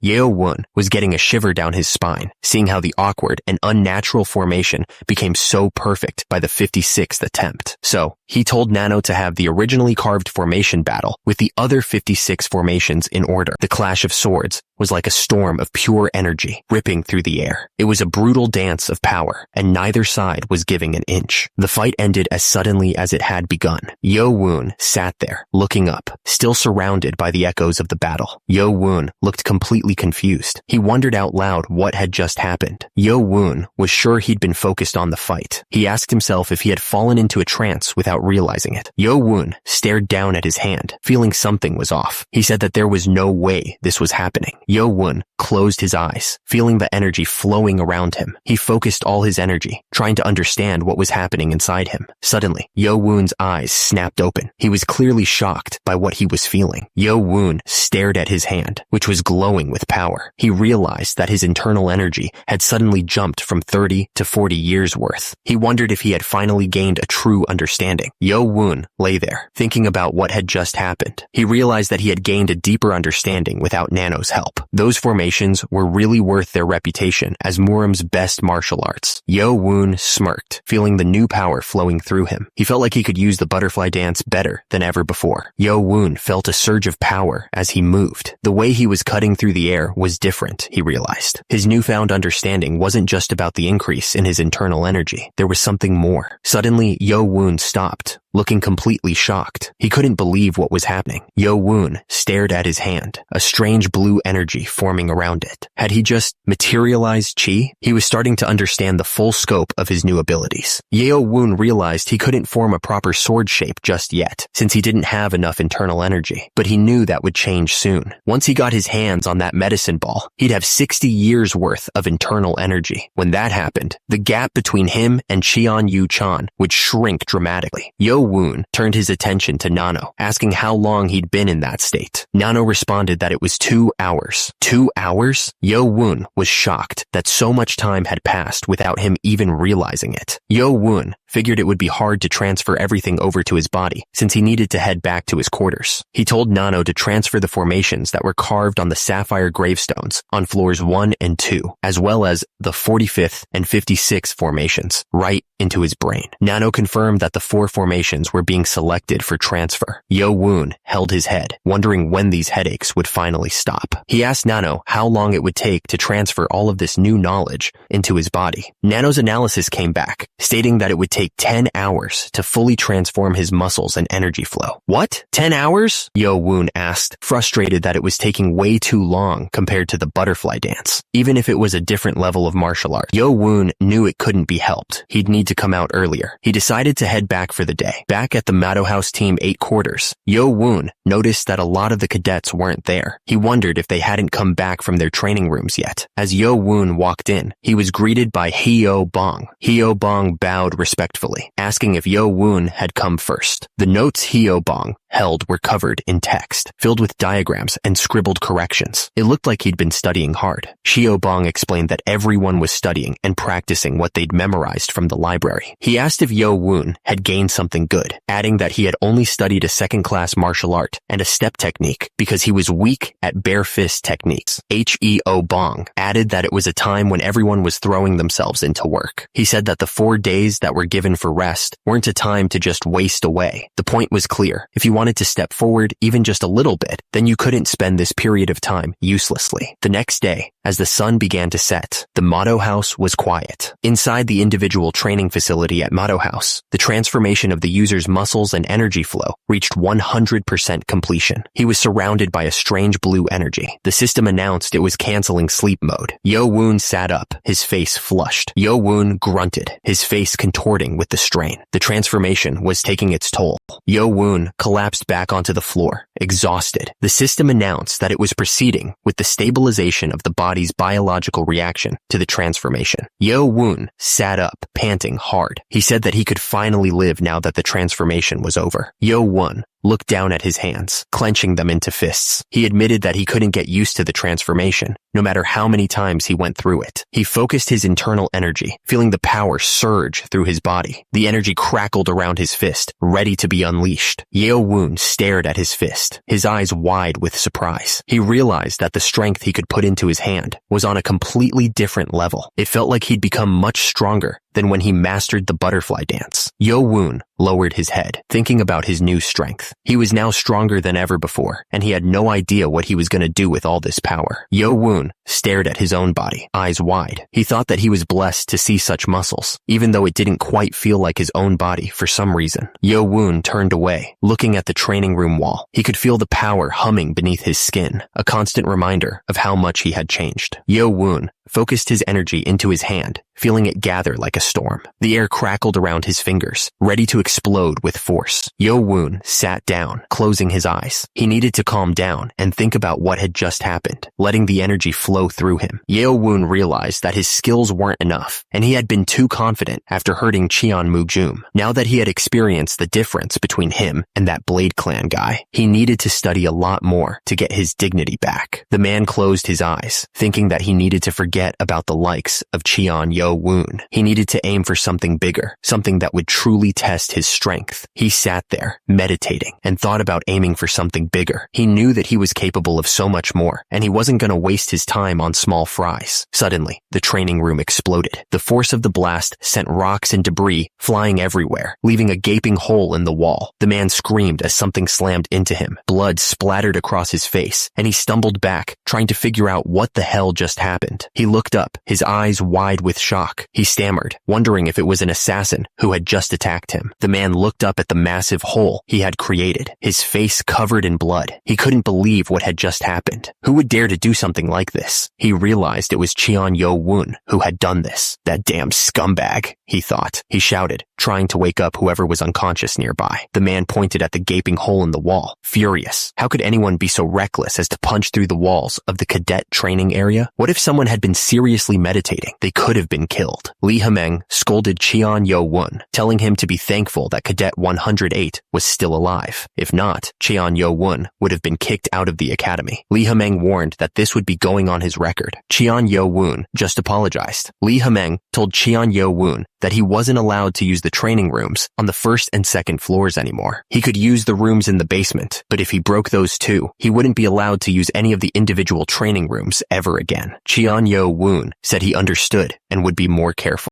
The man stood there, watching Cheon Yo-woon walk away. He was lost in thought, trying to understand the power he had just witnessed. Cheon Yo-woon walked away from the training room, his mind racing. He was thinking about his internal energy and how it had exceeded its limit. Cheon Yo-woon stared at the hole in the wall, a look of disbelief on his face. He asked Nano why he had become so strong, admitting he never thought he could punch a hole through the training room wall. Nano explained that Cheon Yo-woon's muscles and energy flow had reached their maximums. Nano continued, stating that his muscles and energy flow in his body had been transformed to their utmost, to the point where he could leave traces on Sapphire with his physical strength. Cheon Yo-woon looked at his hands, realizing something. He thought about how the simulation data was created by analyzing the traces left on the gravestone without the actual movements being shown. He started to understand. The thought suddenly struck him. Was the focus on leaving traces on the sapphire stone instead of perfecting the formation on purpose? Cheon Yo-woon looked at his hand, wondering if his current power was his body's limit. Nano explained that it was the result of slightly altering his body to avoid affecting his physical growth based on his estimated growth data. Cheon Yo-woon asked if he could become stronger by growing more. Nano confirmed that his limits for muscle and energy flow transformations would increase if his physique grew completely. Cheon Yo-woon resolved to try harder, understanding that time was the key and that Nano could only stimulate his growth plates. Suddenly, Lee Hameng appeared, looking absolutely furious. He yelled that they hadn't joined there yet and threatened them to join, or it wouldn't end well. The crowd began to chant, demanding that everyone use the link and join there. It was a full-on advertisement attack. The individual training facility, basement, was silent and empty. It was the perfect place to practice. Cheon Yo-woon took a deep breath. Even though he had decades of practice data on the movements sent to his brain, he was still nervous. It was his first time actually trying out the absolute technique, the one that might be the heavenly demon ancestor's greatest idea. Cheon Yo-woon closed his eyes for a moment, trying to focus. He mumbled that he would start with the absolute sword technique. He began the absolute sword technique, starting the first movement. Blue energy swirled around him as he tried to get the motion right. Suddenly, Cheon Yo-woon stopped, looking frustrated. He told himself to hold on. Cheon Yo-woon planted his feet firmly on the ground, dust swirling around him. He was going to try this one more time, no matter what. He swung his sword, blue energy crackling around him, but something was off. Cheon Yo-woon Woon realized it wasn't working. This wasn't the absolute sword technique. Cheon Woon looked absolutely confused. Why? Why did the movement feel so unsatisfying? It didn't make any sense. He changed his approach and began the destructive sword technique. The 45th formation flowed out of him. Cheon Woon grinned. The destructive sword technique was perfect both times. He finally got something right. Cheon Woon wondered why the absolute sword felt so incomplete. It was nothing like the harmonious movement he'd seen in the augmented video. He told Nano to compare his current movements to the absolute movement extracted from the Sapphire video. Suddenly, the system announced that it was activating augmented reality in Cheon Woon's vision. He braced himself, ready to see the comparison. Two figures appeared before him, glowing in different colors. He could see the subtle differences in their movements, the flow of energy, and the precision of each swing. The figures moved in perfect synchronization, highlighting the imperfections in Cheon Woon's movements. The energy crackled around them, a stark reminder of the power he couldn't quite grasp. Cheon Woon realized that his movements were connected, but unnatural. He was even a beat slower in completing it. He was getting frustrated, asking himself why he couldn't get it right. Cheon Woon fell to the ground, looking absolutely furious. He was asking himself what the hell was going wrong with the technique. He stared intensely, trying to figure out the issue. Cheon Woon realized that even if he didn't have the right energy flow, it shouldn't affect the movement. Suddenly, Cheon Woon's eyes widened. He realized it had something to do with the energy flow. Cheon Woon held his head in his hands, looking dejected. He realized that even the last formation of the butterfly dance couldn't be performed properly without circulating the internal energy the right way, which meant he was missing the most important part. He sat there quietly, trying to figure out how to solve the problem. The energy of the glowing stone pulsed around him as he thought. Young Master Cheon Woon asked Nano to create an augmented video of the front side of the stone on the first floor. He waited as the system searched through the video, saved from his visual data. The system confirmed it had found the saved data. Nano began creating an augmented video of just the front side of the stone for him. The augmented video appeared. The poem read, "The mighty wind blows, and the clouds fly high. After spreading my name across the continent, I returned home. How could I not protect the four corners of my nation with the brave warriors I have gathered?" Young Master Cheon Woon stared intently at the poem, wondering if there might be a hint hidden somewhere within the words. Then it hit him. This ancient three-stanza poem was from the Han Dynasty. It was a poem written by Liu Bong when he'd returned from his victory over Xiang Yu. Young Master Cheon Woon realized with a frown that it wasn't even a poem written by the heavenly demon ancestor. Young Master Cheon Woon paused, wondering if any of the words had been changed. Turns out there were none. He thought to himself that this was strange. Young Master Cheon Woon asked Nano to analyze the surface of the stone to see if there was even the tiniest clue. The system confirmed it would analyze the entire surface of the stone. After analyzing, Nano announced that it had found small holes under each character. Young Master Cheon Woon realized that there really was something hidden here. He pointed out that the number of dots was different for each character, wondering what this could mean. Young Master Cheon Woon stared at the small holes. He wondered if they were referring to blood pressure points. He thought, so 4 holes would mean 4 blood pressure points. Nah,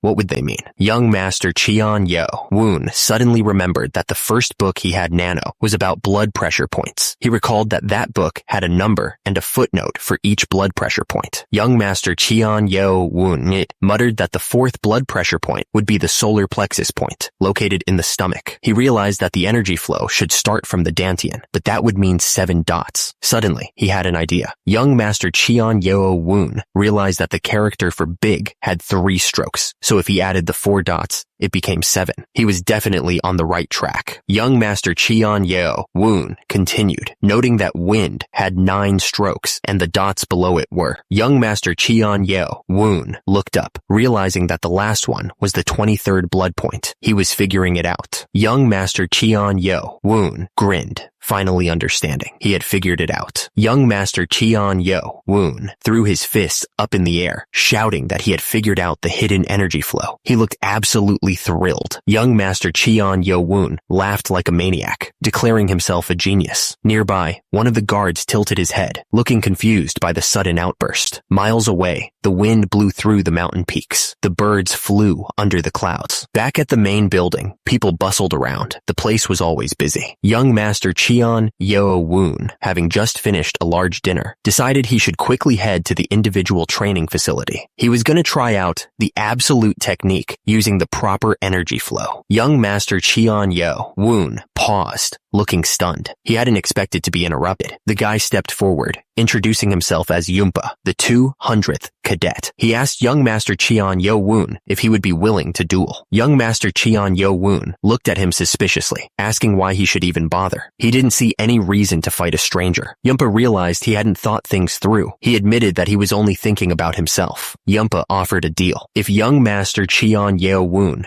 could beat him, he'd give him a gift and intel on the third test. He looked pretty confident. The two figures stood in the clearing, surrounded by trees. The air was still, almost like the forest itself was holding its breath, waiting to see what would happen next. Yumpa looked confused. He asked what reason young Master Cheon Yo-woon had to act so foolishly as to request a duel with information on the line. Yumpa admitted that if he had to explain himself, it would be to check young Master Cheon Yo-woon's qualifications. He looked at Cheon Yo-woon, waiting for a reaction. Yumpa smiled, looking pretty confident. He said it might not be as impressive as the technique that young Master Cheon Yo-woon used to cut off Ryo's arm, but he was going to show him the technique that the Moon Energy Blade clan prides themselves on. Yumpa gestured, telling young Master Cheon Yo-woon to come at him. He looked ready to fight. His eyes narrowed. Yumpa started gathering energy, the air around him crackling with power. Cheon Yo-woon was still on the ground, trying to get back on his feet. Yumpa unleashed the technique, a burst of pure energy aimed straight at Cheon Yo-woon. The force of the attack was so strong that it kicked up dust and debris everywhere. Everything seemed to slow down. Cheon Yo-woon's eyes widened, realizing he was about to get hit hard. At the last second, Cheon Yo-woon managed to raise his arms, trying to block the attack. The impact was still brutal, every muscle screaming in pain.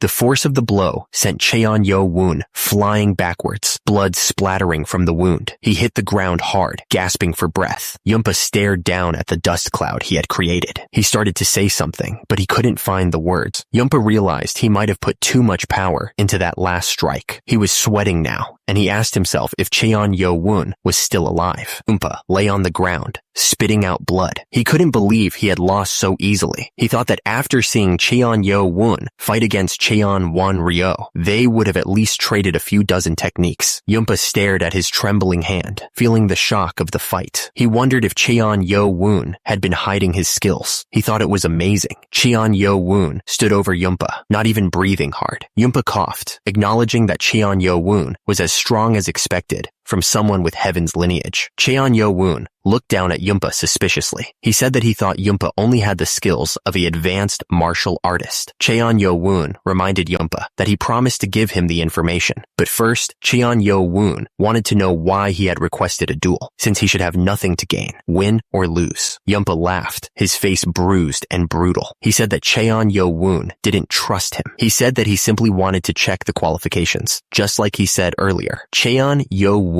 listened suspiciously. Yumpa asked if he was talking about his own qualifications. Yumpa clarified that he was also talking about his own qualifications, because it was for the third test. Yumpa then asked what the duel had to do with the third test. Yumpa smiled cruelly, revealing more of his plan. He said that there was a high chance that the third test would also be a group stage. He seemed to be enjoying this. Cheon Yo-woon looked absolutely shocked. He asked what Yumpa was talking about. He reminded Yumpa that the academy head himself said that there would be no more group tests. Yumpa smirked, revealing that it would be nothing like the second test. He said that the third test would place a premium value on an individual's strength. Yumpa continued that the objective of the third test was to select high-ranked warriors. Only advanced martial artists, which possess advanced martial arts and at least final class sword skill, can become a high ranked warrior. Cheon Yo Woon considered the information. He pointed out that among the cadets that passed the second test, only about 20% could be considered advanced martial artists. So, in order to make up for the lack of internal energy, they'd have to take the Black Dragon medicine ball. Yunpa explained that when the medicine balls were handed out, the cadets would suddenly gain 30 years worth of internal energy. But he warned that there was still a bigger problem. Cheon Yo Woon looked up, his eyes narrowed. He asked if the issue was advanced martial arts. Yunpa confirmed it. He explained that since the second floor of the library only had intermediate martial arts, many cadets would fail. Yunpa revealed that they would also be given a secret book for an advanced martial art. Cheon Yo Woon stared at him, his expression unreadable. He asked if that was all there was to it. Yunpa smirked, knowing he had Cheon Yo Woon's attention. He explained that if the third test was simply learning the martial art, over 80% would pass. He added that the secret book should contain the 7 demon sword technique, which is part of the sword demon sword formations and usable by all the high-ranked warriors of the cult. Cheon Yo Woon had heard of the sword demon sword formations before. Turns out, they were sword formations created by the greatest swordsman of his time, the sword demon himself. Yunpa explained that the technique was originally created to combat Soram's 18 disciple and 108 disciple formations, but among them, the 7 demon sword technique was special, despite being only an advanced martial art. When 12 people used it together, it became the 12 sword formation, and when 36 people used it, the 36 sword formation. Yunpa continued that when 108 people used it, it became the 108 sword formation. He said that a plain advanced martial art becoming a terrifying sword formation was amazing. Cheon Yo Woon listened carefully as Yunpa explained that even an advanced martial artist could beat an expert with the 12 sword formation, a master with the 36 sword formation, and that the 108 sword formation had the power to face off against even a grandmaster. Yunpa revealed that his father had formed a 12-man group to learn the 7 demon sword technique. Cheon Yo Woon asked suspiciously how many people were in the group. Yunpa explained that mastering the 7 demon sword technique wasn't enough by itself. He added that performing the sword demon sword formation was quite difficult, so much so that unless you were an advanced martial artist, you couldn't even understand the formation.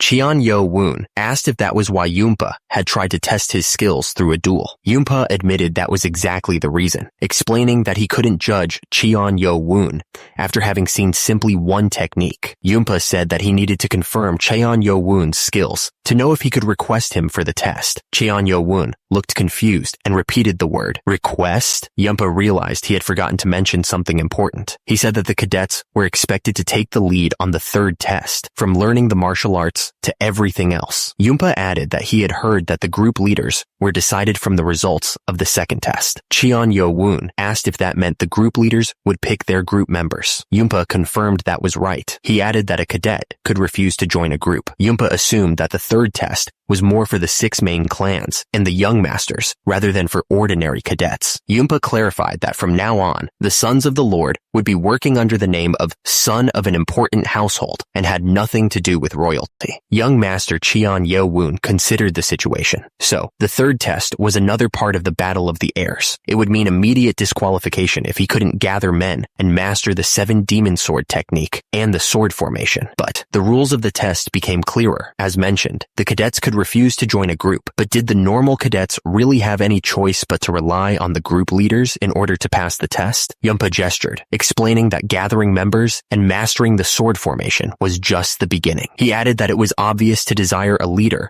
with both skills and leadership to pass the test. Yunpa grinned, saying that he told young master Cheon Yo Woon that he'd give him a gift, and that gift was him. Cheon Yo Woon stared back coldly, thinking that no one had asked for him. Yunpa shrugged, dismissing any possibility that young master wouldn't be chosen as a group leader. He insisted that he was positive that young master Cheon Yo Woon would be selected. He added that someone as skilled as him would be better than a half-assed cadet for the young master to pass the test.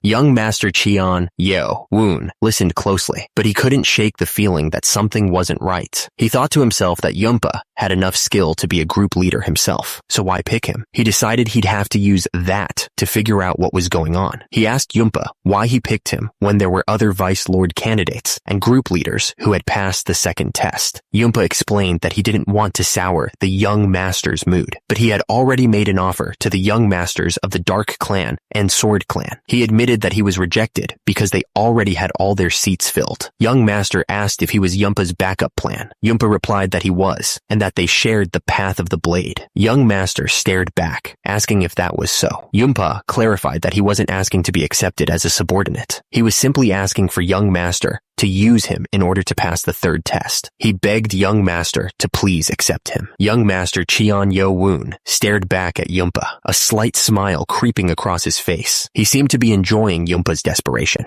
Yumpa thanked the Young Master, but then immediately refused his request. He asked what he meant by that. Young Master Cheon Yo Woon looked down at Yumpa and repeated that he refused. There was no room for argument. The wind blew through the trees above, carrying the scent of distant rain. The forest seemed to hold its breath, waiting. Young Master Cheon Yo Woon called out to Nano to start a facial analysis. He knew it wasn't perfect, but it was the right move to activate it when he thought something was off about Yumpa. He saw the analysis results. Nano reported that there was a small change in Yumpa's facial muscles, indicating a 45% chance he was lying. But as he continued to speak, Nano revealed that the chance had gone up to 62%. Young Master Cheon Yo Woon was not fooled. He knew that Yumpa was hiding something. He thought to himself that he was only playing it safe, since it was still just a chance that Yumpa was lying. Meanwhile, Yumpa was talking to another man. The man said that they were walking the path of the blade. He added that they even shared the path of the blade, whatever that meant. Young Master Cheon Yo Woon realized that Yumpa was pursuing the blade, yet he only went to the Dark and Sword Clan candidates. He thought that Yumpa must think he's a fool for cleverly omitting the Blade Clan. Yumpa and the man were laughing like crazy. Yumpa couldn't believe that Young Master Cheon Yo Woon had refused after listening to the information on the third test. The man thought that Young Master Cheon Yo Woon was such an interesting fellow. He added that Young Master Cheon Yo Woon got what he wanted and dipped. He knew that Young Master Cheon Yo Woon wouldn't fall for such an obvious trap. The man questioned Yumpa's next move, asking if he was going to crawl back and beg Young Master Cheon Yo Woon to take him in. He didn't think the Young Master was stupid enough to fall for that. The man continued, explaining that the plan was to join Young Master Cheon Yo Woon's group and then disqualify him by leaving the group on the day of the test. He thought it would have been funny if it went as planned, but it'd be a waste for the Young Master to get disqualified over something so small. He added that if the Young Master wasn't a rival in the Battle of the Airs, he would do whatever he could to recruit him. Yumpa, now kneeling, begged the man to give him another chance, insisting that he still had other plans. The man dismissed Yumpa, saying that was fine, and he didn't have to do this anymore. He told Yumpa to find a group to join before it was too late, or maybe he'd even become a group leader. Yumpa was confused, asking what about something, but he didn't get to finish his sentence. The man cut him off, saying that there were already a few guys besides Yumpa that he needed to sort out. Yumpa was on the ground, still trying to figure out what had just happened. He was completely outmatched. The man stared down at Yumpa with a cruel smile, telling him he had no use for someone that was useless. He told him to get lost. Yumpa was sweating bullets, realizing his situation was getting worse. He was completely terrified. The man watched Young Master Cheon Yo Woon walk away, thinking about how he had defeated Yumpa in one blow. He remembered his skills from a few days ago weren't at that level. The man crossed his arms, admitting that it was definitely confusing, but he guessed only time would tell if it was luck or skill. He was definitely the man was thinking about the prodigies, wondering if the rumors were actually true.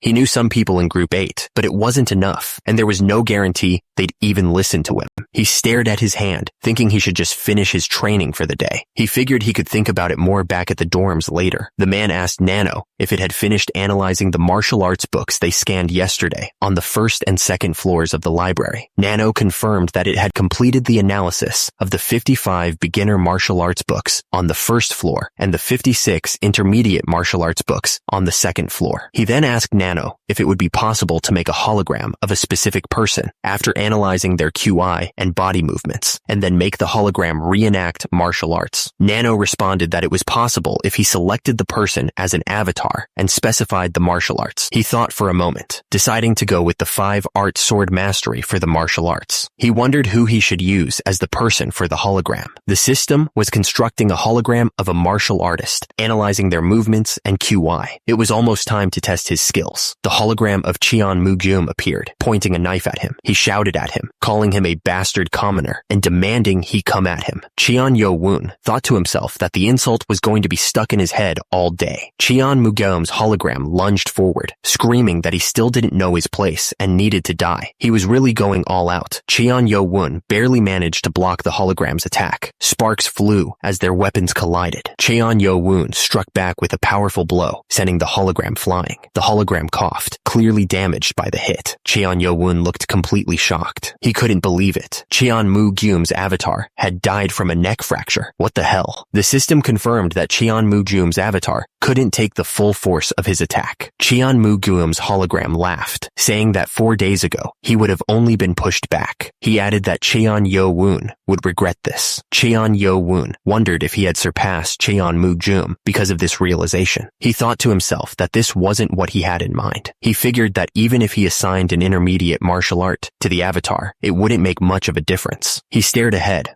lost in thought. He was trying to figure out his next move, thinking about how to improve his training. Cheon Yo-woon ordered the system to create 5 Cheon Moo-gyum avatars. Actually, he changed his mind and told it to make 10, giving each of them a different intermediate martial art. The system began creating avatars for the simulation, surrounding Cheon Yo-woon with glowing blue figures. Each avatar was assigned a different intermediate martial art: heaven-splitting flying sword, spinning kick, emotionless sword, triple killing sword, and more. Cheon Yo-woon wondered if he had gotten ahead of himself, thinking 10 avatars might be too many. But Cheon Moo-gyum's avatars immediately started trash-talking him, calling him a cocky commoner, and asking if he was trying to provoke them. They added that he was just a bastard. Cheon Yo-woon wondered if he should readjust the number of avatars, but quickly changed his mind. He told the system there was no need, and to just start it. He was going to kill them all. The avatars charged at him, weapons drawn. Cheon Yo-woon realized he was about to be attacked from all sides at once. He braced himself,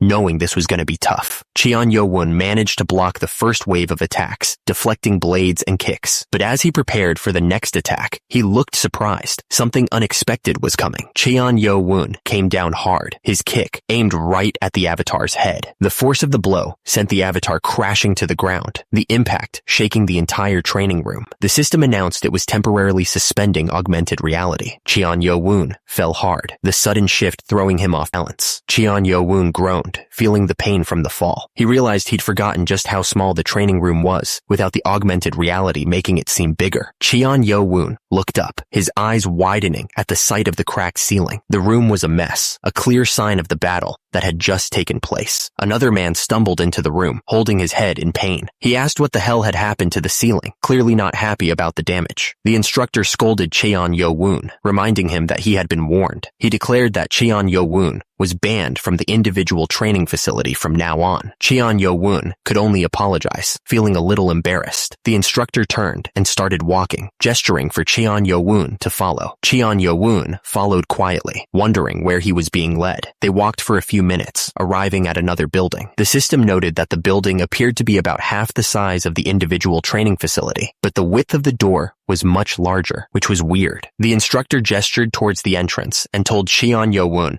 that he would be training here from now on. Cheon Yo-woon looked shocked, not expecting to be moved to a different location. The instructor smirked, explaining that Cheon Yo-woon would just end up breaking the walls again if he continued using the individual training facility. He seemed amused by the destruction Cheon Yo-woon had caused. Cheon Yo-woon looked around in disbelief, wondering where he was. It was much larger and nicer than the individual training facility. He realized it was a training area that was normally only given to those who reached the expert level and passed the 4th test. He was shocked by this sudden change. The instructor explained that since Cheon Yo-woon had caused another incident, this space was made available a little earlier with the academy head's approval. Cheon Yo-woon asked how the instructor knew that he had reached the level of an expert. The instructor replied that to break the hard walls of the individual training facility, he needed at least expert level QI. The instructor assured Cheon Yo-woon that these walls were made with an even harder material, so they shouldn't break no matter how crazy he got. He told Cheon Yo-woon not to worry about it and to focus on his training. Cheon Yo-woon thanked him, relieved. Now alone, Cheon Yo-woon thought that with a training room of this size, he wouldn't have any problems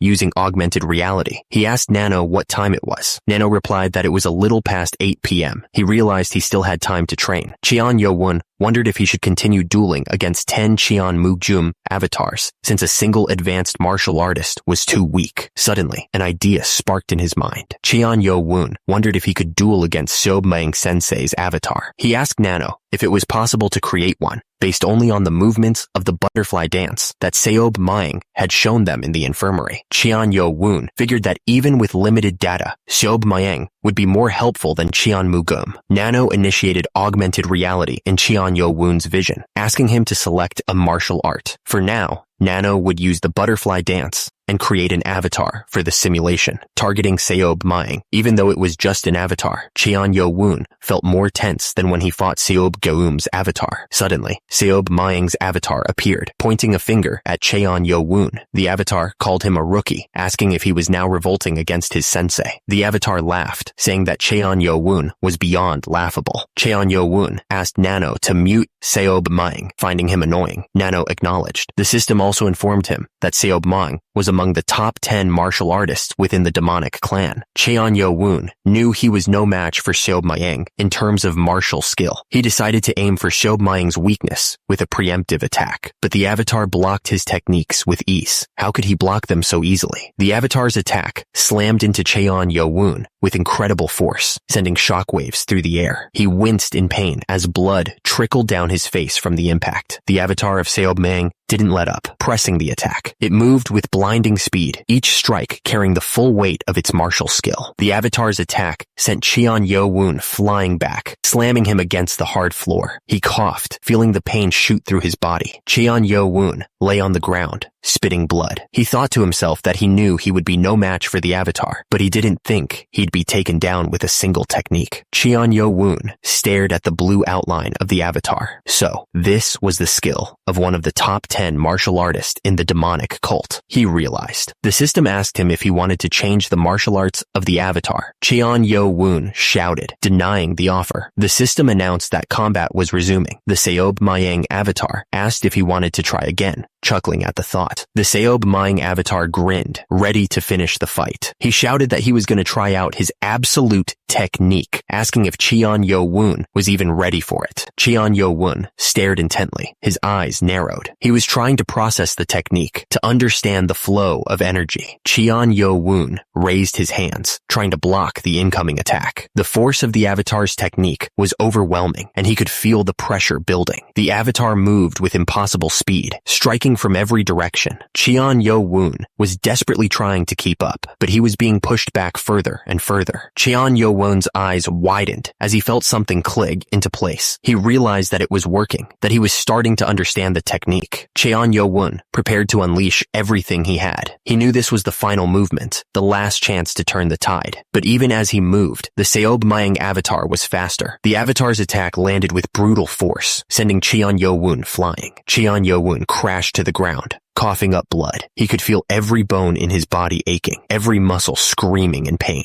Cheon Yo-woon struggled to get back on his feet, but his body wouldn't listen. He thought that he was still no match for Sensei, even with the absolute technique. He was starting to get desperate. Then, Cheon Yo-woon saw something flicker in his vision. The system interface was lighting up, showing him something new. The system showed the Seob Maeng avatar, highlighting the damage he had managed to inflict. There were sword wounds all over the avatar, but they were shallow. Cheon Yo-woon realized that his sword technique might have surpassed Sensei's avatar, but he couldn't deal a critical blow. The massive difference in martial prowess was the problem, and he couldn't face off against a real master just by having gained the absolute technique. Cheon Yo-woon knew he had 4 years to complete the 8 arts of the demonic academy. Within those years, he would surpass Sensei, starting with his avatar. Days later, he was at the demonic academy grand martial training grounds. The air was thick with dust and the scent of sweat. Cheon Yo-woon looked frustrated. He had given it his all the previous day, yet the best he could do was fight on par with 10 Cheon Mugum avatars. He still had a long way to go. Lee Hameng, his voice booming across the training grounds, asked if they'd enjoyed their 4-day break. He then called out for Motto, his voice sharp and demanding. Lee Hameng announced that they would explain the 3rd test and distribute the Black Dragon medicine balls. He added that the test would require 12 people to perform a formation. A murmur rippled through the crowd of cadets. They looked at each other, some with concern, others with determination. Cheon Yo-woon realized that his intel was accurate. The minimum requirement for being part of the 12-person formation was advanced martial prowess. Nearby, someone placed their hand on a stack of books, the sound echoing softly in the training grounds. The next test was coming, and preparations were already underway. Lee Ha-meng explained that this was the basics for the Sword Demon Sword formation, which the main branch of the demonic cult prided itself on. He added that the secret martial arts book for the advanced martial art was the 7 Demon Sword. Lee Ha-meng told them that if they absorbed the medicine balls given out today and worked hard to learn the 7 Demon Sword, there shouldn't be any problems achieving advanced martial art prowess. The cadets listened intently, their expressions a mix of hope and determination. Cheon Yo-woon's expression grew serious as he listened. Lee Ha-meng continued, telling them that up till here, it didn't seem that difficult, but the third test would occur on exactly the 28th day from today. Lee Ha-meng stated that each group in a formation had to defeat the martial arts instructors standing in front of them right now. The instructors stood silently, their faces unreadable. The cadets started murmuring amongst themselves, clearly shocked. One of them asked if every instructor wasn't a martial arts expert. The idea of defeating them seemed impossible. Cheon Yo-woon thought to himself that he heard some of the instructors had even reached the prowess of a master. He was just thinking it sounded too easy, and that it would be much easier to just fight the other cadets. He realized everything was going as Yunpa had said it would, so all that was left was for them to announce the group leaders. Lee Ha-meng explained that the entire process would be different from the second test. He announced that they would leave everything up to the cadets, so they should do their best to gather up group members and learn the sword formation. Lee Ha-meng continued, saying that after he explained the selection process for the group leaders, they'd hand out the secret books and medicine balls before dispersing. Cheon Yo-woon was surprised and wondered if they weren't selecting by grades. Lee Ha-meng asked if they saw the name tags on the instructors in the front row. He announced that the 17 martial instructors there would be the target. The students who could take the yellow name tags from them within 7 days would be the group leaders. The cadets were completely stunned. One of them exclaimed that taking the name tag of an instructor was basically saying they'd kick them all out. They looked around at each other, realizing how screwed they were. One of the cadets was starting to understand the situation. He realized that if they couldn't take all the name tags, the number of groups would decrease, and some people were destined to fail. He also realized they wanted them to steal the instructor's name tags before they even got to the main test. The cadet was clearly worried. The other cadets started to panic. One of them said that the instructors with yellow name tags wouldn't use their special techniques and would only use the 7 Demon Sword. Another cadet chimed in, saying that it didn't solve their problems because it didn't make a difference that an expert was only using an advanced martial art. They were screwed. A cadet realized the instructor's hidden intentions. He explained that to be able to nullify the 7 Demon Sword within a short time, they needed to have a deep understanding of its sword movements. He continued, saying that they didn't decide on this method simply to raise the difficulty, but to give the cadets a sense of crisis and make them desperate. Lee Ha-meng watched the cadets from above. He thought to himself that they were all confused and wondered if he should shake them up a bit more. He grinned, enjoying their suffering. Lee Ha-meng spoke up, asking if any cadets wanted to challenge them right now, even though they had 7 days. He was clearly trying to provoke them. Lee Ha-meng looked down at the cadets and thought that he expected at least one of them to volunteer. He wondered if he expected too much, because if they had insides and skills, it would be a great chance to gain recognition. But of course, it would have the opposite effect if they lost. Lee Ha-meng sighed and said that he guessed none of them had that much insides. He paused, raising his hand as if to say something important. Lee Ha-meng's face stretched into a grin, and he exclaimed, clearly about to announce something that would shake things up. Lee Ha-meng announced that the leader of Group 1 was Kinyeon Mu Leon, the Dark Clan's Vice Lord candidate. He then added that the leader of Group 8 was Cheon Yo-woon. Lee Ha-meng continued, pointing out that the one who defeated the Poison Clan's Vice Lord candidate, Cheon Jong-sum, and became Group 12's leader was Cadet 18, Baek Gi. Lee Ha-meng's eyes widened slightly. He was thinking that 2 guys he didn't expect had volunteered. He thought that it was how exciting. The guy with the ponytail just stared ahead, waiting to see what would happen next. The air was thick with tension, and everyone was on edge. One of the guys muttered that Cheon Jong-sum wasn't the leader of Group 12 anymore. He added that the new leader looked pretty fierce from where he was standing. Lee Ha-meng laughed, saying he liked the fire in their eyes. He then asked the instructors which of them wanted to step up and entertain the cadet. A group of guys started walking forward, their eyes locked on the cadets. They moved like a pack, ready to pounce. Lee Hameng scowled, pointing out that the guys were the instructors for groups 1, 8, and 12. He added that he'd already told them not to get attached to their cadets. Senior martial instructor Ho Jin Chang spoke up, curious about the situation. Meanwhile, instructor Lee Hameng stared up at him. The cadets stood in formation, their swords gleaming in the dim light. They knew that whatever came next would test them to their limits. Lim Pyong, the supervisor for Group 8, chimed in. He said there was no need for him to volunteer if Ho Jin Chang was taking charge. The instructors warned Cheon Yo Woon that he'd have to look after himself from now on. They added that no matter who he picked, none of them would go easy on him. Lee Hameng figured that each instructor was planning on facing off against a different group's cadet to deny them the position of group leader. He added that thanks to Ho Jin Chang, it wouldn't be as unfair of a bout, and suggested they start with the leader of Group 1, Cadet Number 1. Instructor Yo Soon stepped forward, raising his voice to be heard. He insisted that he should be the one to fight, addressing the academy director directly. Another instructor was furious that Yo Soon had volunteered. He thought to himself, how dare Yo Soon try to take this fight? He had a vested interest in this cadet. He was worried that Cheon Ma Yun would be humiliated, and he couldn't allow that to happen. Another instructor raised his hand, volunteering to fight Cadet Number 18. He figured that the cadet shouldn't have tested Ho Jin Chang's patience. Lee Hameng approved the offer. Sang Moon Yo smirked to himself, revealing that he was planning on facing Cheon Yo Woon anyway. He would let the others fight it out, and then he would take the prize. The cadets stood in formation, ready to face whatever challenges lay ahead. The air was thick with anticipation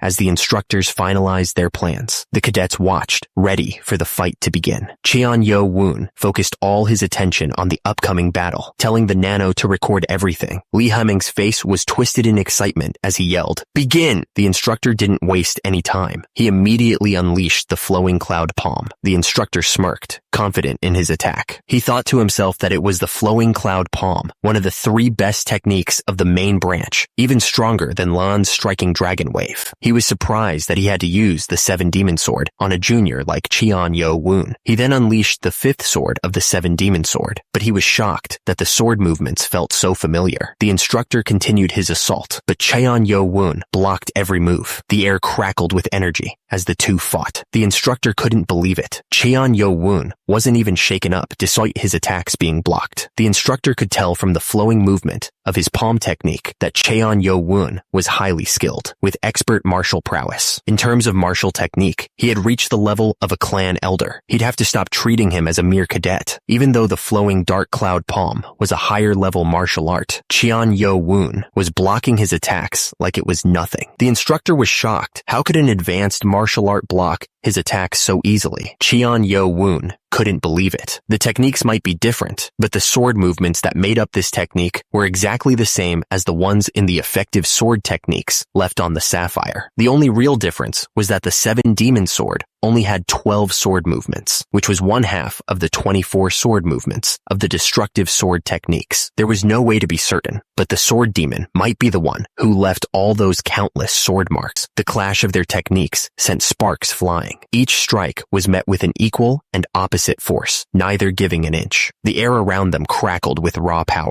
The instructor realized that Cheon Yo Woon was an expert like him, but slightly more skilled. Since he could block his palm techniques with only an advanced martial art, he bet Cheon Yo Woon had far more combat experience. He guessed he was an instructor for a reason. The instructor knew he had to end the fight quickly, or he'd be at an even bigger disadvantage. He took a deep breath, steeling himself for what was about to come. It couldn't be helped. The instructor changed his stance, gathering all his energy. Cheon Yo Woon realized he was planning on ending the fight with his ultimate move. He prepared to block the strike. The instructor launched a right palm technique. Cheon Yo Woon focused, ready to block the attack. Cheon Yo Woon was caught completely off guard. The instructor's left hand, the instructor's palm, slammed into Cheon Yo Woon, sending him flying back. He coughed up blood from the force of the impact. The instructor realized the movements were the same as before, but now inverted. He thought it was going to be hard to deal with, and decided to seal Cheon Yo Woon's left hand. Cheon Yo Woon managed to raise his arms in time to block the instructor's attack. The force of the blow still shook him to his core, but before the instructor could follow up, Cheon Yo Woon struck back. A blade of pure chi pierced through the instructor's defenses. The instructor coughed up blood, his eyes wide with shock. He hadn't expected Cheon Yo-woon to be able to pull off such a technique. The cadets watching the fight were going wild. They couldn't believe that Cheon Yo-woon had actually beaten an instructor, and with a chi blade no less. One of them thought that Cheon Yo-woon was already at expert martial prowess, and that the Dark Clan's young master was the closest to the position of Vice Lord. Lee Ha-meng thought to himself that the technique was a secret art that let one use two special techniques at once, inverting from left to right and vice versa at will. He knew it secured the Dark Clan's leader, Mu Jin-won's, place as the second best martial artist in the cult. He realized that the only one who managed to master it was in front of him, and that Cheon Yo-woon was a true genius. Lee Ha-meng told Cheon Yo-woon that he had earned the right to become a group leader for the third test. Cheon Yo-woon thanked him. As the crowd clapped, Cheon Yo-woon thought about the wording of the test. Something about it bothered him. He wondered if one person was able to earn only one name tag. Cheon Yo-woon stood alone in the training grounds. The eyes of the crowd focused on him. The tension in the air was heavy, the silence broken only by the rustling of robes. Cheon Yo-woon decided to put a hold on that thought, since how he did here would decide his future. He needed to prove himself in front of everyone. The instructor thought to himself that Cheon Yo-woon was impressive. He couldn't believe that Cheon Yo-woon wasn't nervous, but instead all fired up, despite being face to face with an instructor. The instructor admitted he was a bit surprised. He thought Cheon Yo-woon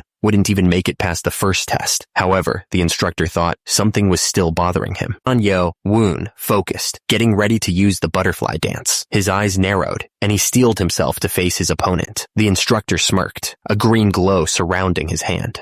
Will it be the butterfly dance? You may have the first move. Cheon Yo-woon knew he had to be careful. He thought to himself, I may have arrived at expert prowess, but I still lack internal energy compared to a true expert. Cheon Yo-woon saw his chance. Letting me have the first strike is proof that he is underestimating me. The instructor moved with incredible speed, unleashing the 10-star key technique. He yelled, previously 10-star defensive technique with the 10-star key technique. I'll finish this in one attack. Huh? Cheon Yo-woon could barely believe how fast the instructor was moving. So fast, he thought. The instructor's fist came crashing down, surrounded by a green glow. The force of the blow was immense. Then, a kick slammed into Cheon Yo-woon, sending him flying backwards. The impact was like being hit by a truck. Cheon Yo-woon coughed up blood as he was pushed back, to be pushed step by step backward with the 7-star key technique. He thought, he has great internal energy, but his key is too energetic and powerful. Cheon Yo-woon was getting frustrated. Damn it. So he's not going to just let me have this one, he cursed. The instructor felt the sting of humiliation. He was being completely outclassed, right here, right now. The two fighters blurred into a whirlwind of motion. Each strike was faster, each block more desperate than the last. The instructor yelled, trying to intimidate Cheon Yo-woon. Your key is still a bit shy of that of a true expert. You think you can run away? He taunted. The instructor pressed his attack, swinging his sword wildly. Take this. 7 demon sword, 4th sword, 6th sword, he shouted. Cheon Yo-woon watched the instructor's attack, analyzing every flaw. I can see it, he thought. Even without Nano's help, I can tell his sword techniques are unstable. Compared to the destructive techniques on the Sapphire, this is child's play. The instructor thought Cheon Yo-woon was a fool for closing the gap. I'll finish him with my second technique, the instructor thought, confident in his victory. But Cheon Yo-woon blocked the attack with ease and countered with a basic move. The force of the block sent the instructor flying backwards. Lee Ha-meng watched with disbelief. I can't believe it. He annulled the techniques of the 7 demon sword with just the basic moves of the butterfly dance, he exclaimed, stunned. The instructor's face twisted in fury. Damn it. To be pushed back by this brat's technique, he thought, his pride wounded. Since it's come to this, I'm going to knock you out with the 10-star key technique to internally injure you. Lee Ha-meng's eyes widened in alarm as he understood the instructor's intentions. A lethal technique? That crazy bastard, he shouted, worried for Cheon Yo-woon's safety. The instructor's eyes widened in shock as he felt the impact of his own technique. My internal energy is, he thought, realizing the damage he was inflicting. His attack was forcefully injecting energy into Cheon Yo-woon's body, tearing apart his organs. Cheon Yo-woon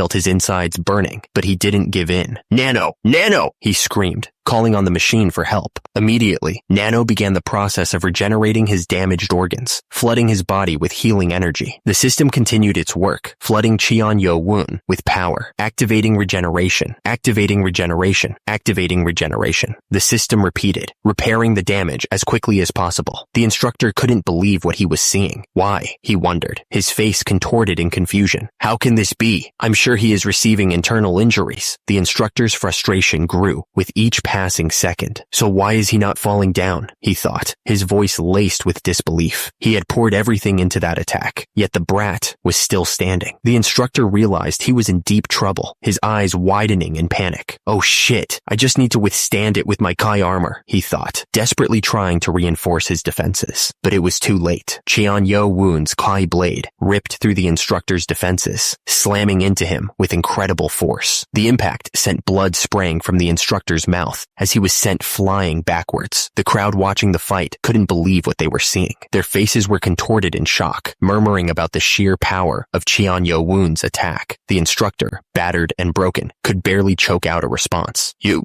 he stammered, blood dripping from his mouth. Cheon-Yo-woon held the instructor up, his eyes filled with cold fury. The instructor could only gasp, his voice filled with terror. Monster, he whispered, realizing the true nature of his opponent. Cheon-Yo-woon stood tall, his gaze fixed on the instructor lying defeated at his feet. The silence was heavy, broken only by the sound of ragged breaths. Blood trickled from the corner of Cheon-Yo-woon's mouth, but his eyes burned with an unnerving intensity. He didn't seem tired at all. High above, the academy director watched Cheon-Yo-woon's display with narrowed eyes. So Yumpa wasn't exaggerating, he thought. Might become a problem. The academy director turned away, deep in thought. The Seven Demon Sword, created by the other legend of the demonic cult, the Sword Demon. It is a collection of plain sword movements, but their countless combinations makes it a very difficult move to annul. Yet he managed to do just that. He's beyond just excellent. He is a martial arts genius. The academy director frowned, a hint of regret in his eyes. I shouldn't have let that drunken scumbag have him, he muttered. One of the men shouted to the academy director that they needed to get Instructor Sang to the infirmary right away. The guy added, with a grimace, that the instructor's ribs were broken, and, even worse, bones were poking out. The academy director thought back to when Cadet 7 had punched through the fortified walls. He realized he forgot to warn the instructors about that. He ordered them to take Instructor Sang to the infirmary right away. Cheon-Yo-woon stared at the yellow ball in his hand, a sense of triumph washing over him. He'd actually done it. The cadets looked worried, realizing that their reputation was on the line. They were thinking that they'd already lost twice, which was not a good look. The man with the beard watched the events unfold, his expression unreadable. He was clearly deep in thought, considering the implications of what he had just witnessed. The academy director realized that the instructors were more worried about saving face than celebrating the rise of new talent. Turns out, he wasn't in a position to judge, since he'd also been too caught up in the moment to notice Cheon-Yo-woon's skill. He added another regret to the pile. Meanwhile, the cadets were waiting for the final duel to begin. The man stepped forward, raising his hand to silence the crowd. He announced that the final duel was about to begin, his voice booming across the training grounds. The crowd of cadets stood in eager anticipation. A palpable tension filled the air as they waited to see who would emerge victorious. The cadets started whispering amongst themselves, hoping instructor Ho Jin Chang could pull off a win and save them from further embarrassment. One of them said that they couldn't even imagine him losing. Another cadet reassured him, stating that it wasn't just anyone. It was instructor Ho Jin Chang, their senior officer. Another cadet wondered if an upset could happen again. He pointed out that there was no rule that said Cheon-Yo-woon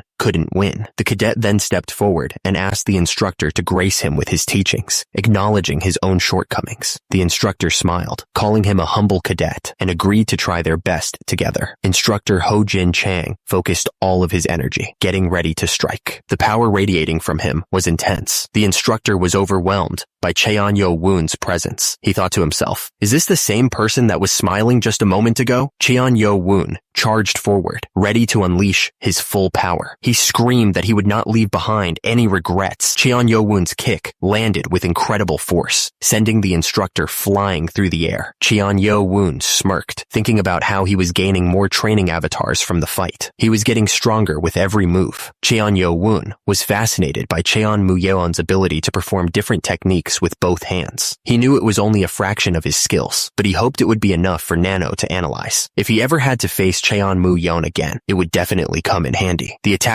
came down with a powerful kick, the force of it creating a shockwave that ripped through the training grounds. Dust and debris flew everywhere. His eyes narrowed, a fierce determination burning within them. He wasn't going to back down, not even for a second. Cheon Yo-woon easily dodged all of the attacks by simply moving his torso. The instructor kept coming, but his attacks were all in vain. Cheon Yo-woon saw his chance. He pointed out that the instructor's back foot was wide open, leaving him vulnerable. The kick landed squarely, and Cheon Yo-woon was sent flying back, grunting in pain. The force of the blow was intense. The instructor seemed surprised by something. "Oh ho?" he muttered, his expression shifting. Cheon Yo-woon didn't stay down for long. He launched himself forward with a powerful kick of his own, aiming to turn the tables. Nearby, two observers watched with their eyes wide open. "It connected!" one of them shouted, disbelief written all over his face. The impact was brutal, splattering blood across the training grounds. A scream echoed through the air. The Kai blade tore through him, leaving a trail of blood. The instructor's face contorted in shock, realizing what he was up against. Keyblade, he managed to choke out. The force of Cheon Yo-woon's kick sent the instructor hurtling through the air. The impact was enough to shatter stone. The instructor landed hard, the air knocked out of him.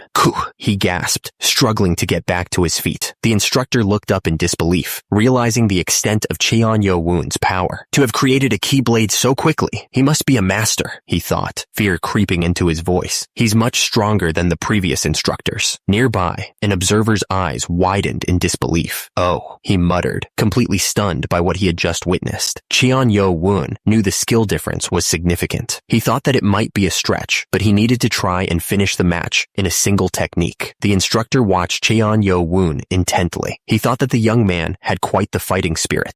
Cheon Yo-woon unleashed a flurry of attacks on the instructor. The air crackled with energy as their techniques collided. Even with an injured foot, Cheon Yo-woon wasn't backing down. The instructor was impressed, thinking that he was quite the young man. Cheon Yo-woon moved with blinding speed. The instructor's eyes widened in surprise as he realized it was a feint. The instructor was sent hurtling downward, defeated by the unexpected attack. Cheon Yo-woon watched him fall, the faintest hint of surprise on his face. The instructor's eyes widened, and he thought to himself, so this kid has also achieved expert prowess. He couldn't believe it. The instructor launched a desperate attack, but it was too late. Looking up, Cheon Yo-woon saw the attack coming, and the instructor realized, an afterimage, I fell for it. Cheon Yo-woon watched the instructor fall, his expression unreadable. He thought to himself, you weren't too bad. It's a shame. The blow landed with devastating force, a final display of Cheon Yo-woon's power. The impact reverberated through the training grounds. The instructor was sent spiraling downward, energy crackling around him as he fell. The force of the blow had clearly taken its toll. He plummeted from a great height, the ground rushing up to meet him. The distance drove home just how badly he'd been beaten. The instructor slammed into the ground with a sickening thud, dust and debris exploding around him. The impact sent tremors through the training grounds. Coughing up blood, the instructor lay defeated on the ground. He thought to himself, he lost, to go down after just a few techniques. It really is no easy task to face an instructor. Cadet 1 and Cadet 7 were just monsters. It's my loss. He gasped, adding, if he hadn't gone easy on me and had used a Kai blade, it would have pierced my heart. Cheon Yo-woon watched the fallen instructor, his expression unreadable. He just thought that the instructor was unlucky. Cheon Yo-woon thought to himself that the instructor might have stood a chance if he hadn't faced a master. He also figured the other instructors were probably glad he lost.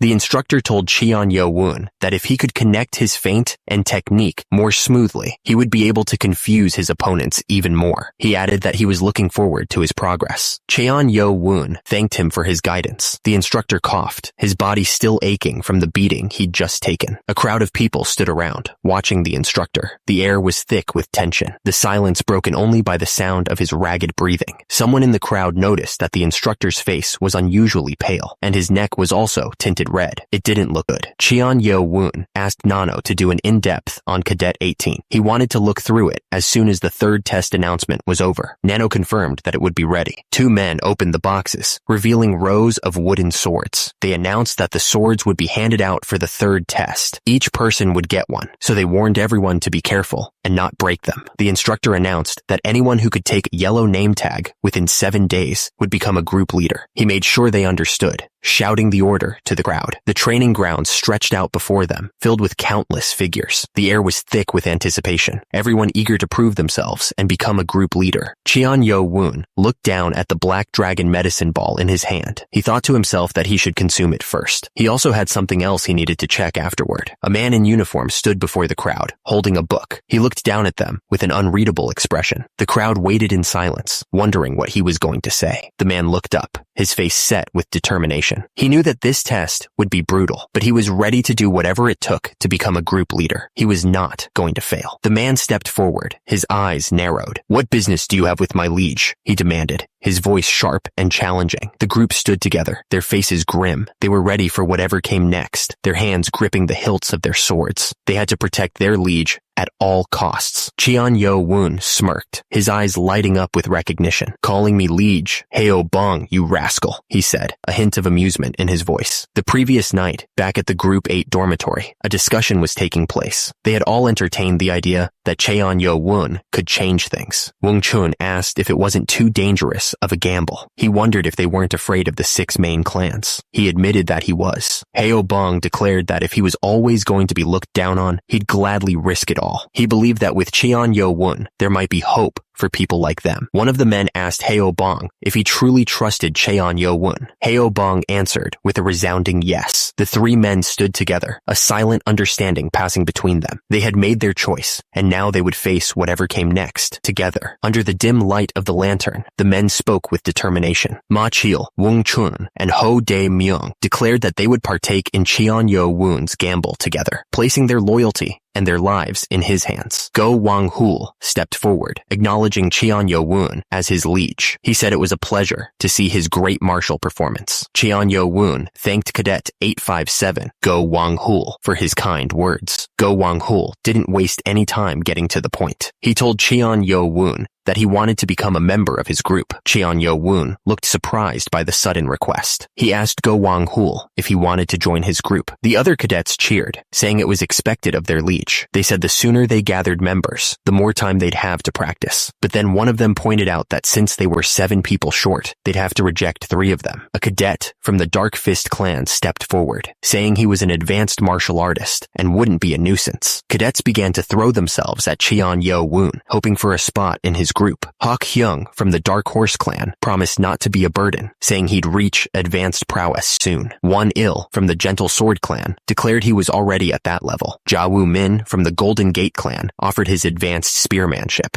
despite lacking internal energy. A voice in the crowd expressed the frustration that everyone else was feeling. The cadet complained that 5 out of 16 people were from elite clans. He cursed, realizing only 2 spots were left, and that he hated those guys from elite clans. Cheon Yo-woon held up his hand, silencing the crowd. He thanked them for wanting to join his group, but made it clear that he wasn't simply looking for people to pass the third test. The other cadets looked at each other, confused by his words. He looked up at the sky, his eyes narrowed. He knew that when he left the demonic academy, he'd be stepping onto a harsh path, one laid out by the main branch. Cheon Yo-woon stared at them. Cheon Yo-woon sighed, wondering what he should do. He didn't want to get caught up in the battle of the heirs. He assured the cadets that he didn't care if they were from an elite clan or a small one, as long as they wished to join forces with him. Cheon Yo-woon clenched his fist, his expression determined. He declared that he was going to change the 6 foundations of the main branch. The cadets whispered amongst themselves, wondering if Cheon Yo-woon had lost his mind. One of them thought that Cheon Yo-woon might be a vice lord candidate, but wondered if he had any means to back it up. Another cadet realized that Cheon Yo-woon's declaration was basically a declaration of war, and that they'd have to wait for a different group leader. Cheon Yo-woon extended his hand, his voice sincere. He asked them to be his comrade for the journey and become a new foundation for the heavenly demonic cult. He made it clear that that was what he, Cheon-Yo-woon, desired from his group members. One of the cadets apologized to Cheon-Yo-woon, explaining that he simply wanted a leader to pass the third test with. He said it was a shame, as he wanted to be a part of Cheon-Yo-woon's group, but it wasn't fated to be. The cadets looked around at each other, clearly unsure of what to do next. One of them finally spoke up, offering a simple, "I'm sorry." The cadet with the headband looked worried, realizing the gravity of the situation. "This is bad," he muttered. "Maybe we should have told them after accepting them." The system displayed the identities of the new recruits. Go Wang-hul from the elite Dark Fist Clan, Cadet 857, Ja-woo Min from the mid-sized Golden Gate Clan, Cadet 77, and Oh-jong from the Treasure Sword Clan, Cadet 999. Go. Wang-hul stepped forward, addressing Cheon-Yo-woon directly. "Young Master Cheon, I've watched the other Vice Lord candidates as well, and something about you is different from them. The journey you've described is so dangerous that it could lead you and all your comrades to the grave." Go Wang-hul looked down, his expression conflicted. "To be frank," he admitted, "I want to give up on it as well." The first man admitted that he wasn't surprised by the other's hesitation, given his privileged background and the option to support a more promising candidate. But the second man declared that, as a martial artist, hearing Cheon-Yo-woon's ambition had only strengthened his resolve. He dropped to his knees, the sound echoing slightly in the open space. The gesture was absolute, a clear sign of surrender and devotion. With a loud voice, Go Wang-hul swore his loyalty to young master Cheon-Yo-woon, making it clear to everyone present that he had chosen his side. Go Wang-hul continued, stating that while he may still be lacking, he would never kneel to anyone except Cheon-Yo-woon. He then asked that Cheon-Yo-woon use him, Go Wang-hul, as his first sword, one of the demonic god's future 6 swords. The other men followed suit, kneeling in unison. Their heads were bowed, a silent pledge of loyalty to their new leader. The first man, Ja-woo Min of the Golden Gate Clan, declared his allegiance to Cheon-Yo-woon with a loud voice. Next, Oh-jong of the Treasure Sword Clan followed suit, swearing his loyalty to the young master. Cheon-Yo-woon looked at the men, a slight smile forming on his face. He seemed calm, but there was a hint of something else in his eyes, as if he was already planning their future. Cheon-Yo-woon addressed the group, simply saying thank you. The word hung in the air, a promise of things to come. One of the cadets spoke up, declaring that he didn't care about the title of Liege's sword. He proclaimed himself to be Cheon-Yo-woon's first subordinate, laughing at his own boldness. At the entrance of the Demonic Academy's individual training facility, Cheon-Yo-woon gave his orders. He wanted them to absorb the medicine ball and memorize the entire text of the 7 demon sword. One of the cadets asked, "The text?" Cheon-Yo-woon explained that starting tomorrow morning, they would train together. He added that he would personally check everyone's movements and techniques. The cadets were already impressed. They thought that sticking with Cheon-Yo-woon as their liege was the right choice, since he was taking such good care of them. One of them thought about how he would just beat the techniques into them until they learned, just like his sensei did. Cheon-Yo-woon ordered everyone to go to their individual training rooms. He instructed them to regroup around 10 o'clock at night after they'd consumed the medicine balls. The cadets responded with a loud, "Yes, liege!" As Cheon-Yo-woon walked away, one of the cadets followed him, asking if there was something he wanted to say. The cadet said he might be worrying about nothing, but he thought that from now on, Cheon-Yo-woon should always have him or another subordinate accompany him at all times. One of the cadets voiced his concerns. He was troubled by the instructions they had received about taking the yellow name tags from the instructors. The cadet continued, now thinking about the academy director's words. He realized that the real objective might not be to defeat the instructors, but for the cadets to take name tags from each other. The cadet advised Cheon-Yo-woon to be cautious, since his group had significantly fewer men than Cadet 1 from the Dark Clan. Cheon-Yo-woon appreciated the advice, but the cadet insisted that it was only natural, since he had sworn to serve him as his liege. The cadet then offered to use the training room next to Cheon-Yo-woon's, so he could be close by, but Cheon-Yo-woon revealed that he wasn't even headed there. Cheon-Yo-woon explained that he was now using the training rooms over there. The cadet was shocked, asking if that place wasn't only permitted for cadets that had reached expert prowess. He then exclaimed how amazing Cheon-Yo-woon was, and vowed to try his best to reach expert prowess as soon as possible, so that he could use the same training facility as his liege. Cheon-Yo-woon just responded with a, "all right." The hallway was completely empty, The doors leading to various training rooms closed and silent. The place felt deserted, as if everyone had already left to complete their tasks. Cheon-Yo-woon focused, and a bright blue energy started to flow from his hand. It swirled around his fingers, like a tangible force ready to be unleashed. Cheon-Yo-woon stared at the energy in his hand, marveling at the power he now possessed. He thought to himself that this was what it meant to be a true expert, having surpassed 60 years of ki. He wondered if he could now imbue a blade with this power and create a proper ki weapon. Cheon-Yo-woon thanked Nano, acknowledging that all this was thanks to Nano, helping him absorb the energy. Nano responded that it was because of him, which made Cheon-Yo-woon wonder if there was no such thing as humility in the future. Nano simply stated that it existed, which made Cheon-Yo-woon respond with a, "Is that so?" Cheon-Yo-woon said alright, and then asked Nano to show him the video of Baekgi's fight from earlier. Nano confirmed, explaining that in order to replay the video, augmented reality would be enabled in his vision. Cheon-Yo-woon coughed, then told Nano to pause the video. He needed a closer look. He then asked Nano to zoom in on Baekgi. Nano zoomed in on the target, following Cheon-Yo-woon's instructions. Cheon-Yo-woon then asked Nano to zoom in even closer on Baekgi's face and neck. Nano zoomed in further, revealing Baekgi's face was ghastly pale and his eyes were bloodshot. Cheon-Yo-woon noticed the red spots on Baekgi's neck, which made him narrow his eyes. Cheon-Yo-woon stared intently. His eyes narrowed. He was sure of what he was seeing, and he was about to say it. Outside, the building stood silent under the vast sky. Nothing seemed amiss, but inside, a dark truth was about to be revealed. The two figures traded blows with blinding speed, each strike carrying enough force to shatter bone. The clash of their fists echoed through the training grounds. Hong Du-wee watched with narrowed eyes. He realized that his opponent had already surpassed the skill of a normal cadet. He thought to himself, I can't defeat him by just copying the 7 demon sword. He's a true expert. Hong Du-wee was skeptical that someone could analyze the 7 demon sword in such a short time, but he had to admit the cadet was a genius. Hong Du-wee realized who he was facing. Cheon Yu-chan, the Blade Clan's Vice Lord candidate. He's a genius, rivaling the other two, Hong Du-wee thought to himself. Hong Du-wee stepped back, saying, dueling anymore will be pointless. We can stop here. The cadet looked shocked, wondering what this meant. Hong Du-wee then handed over his name tag. I'll give you my name tag, Hong Du-wee said. Go gather your group members. I expect great results from you. Cheon Yu-chan bowed slightly and replied, thank you very much. He held up the name tag, a twisted smile spreading across his face. Heh,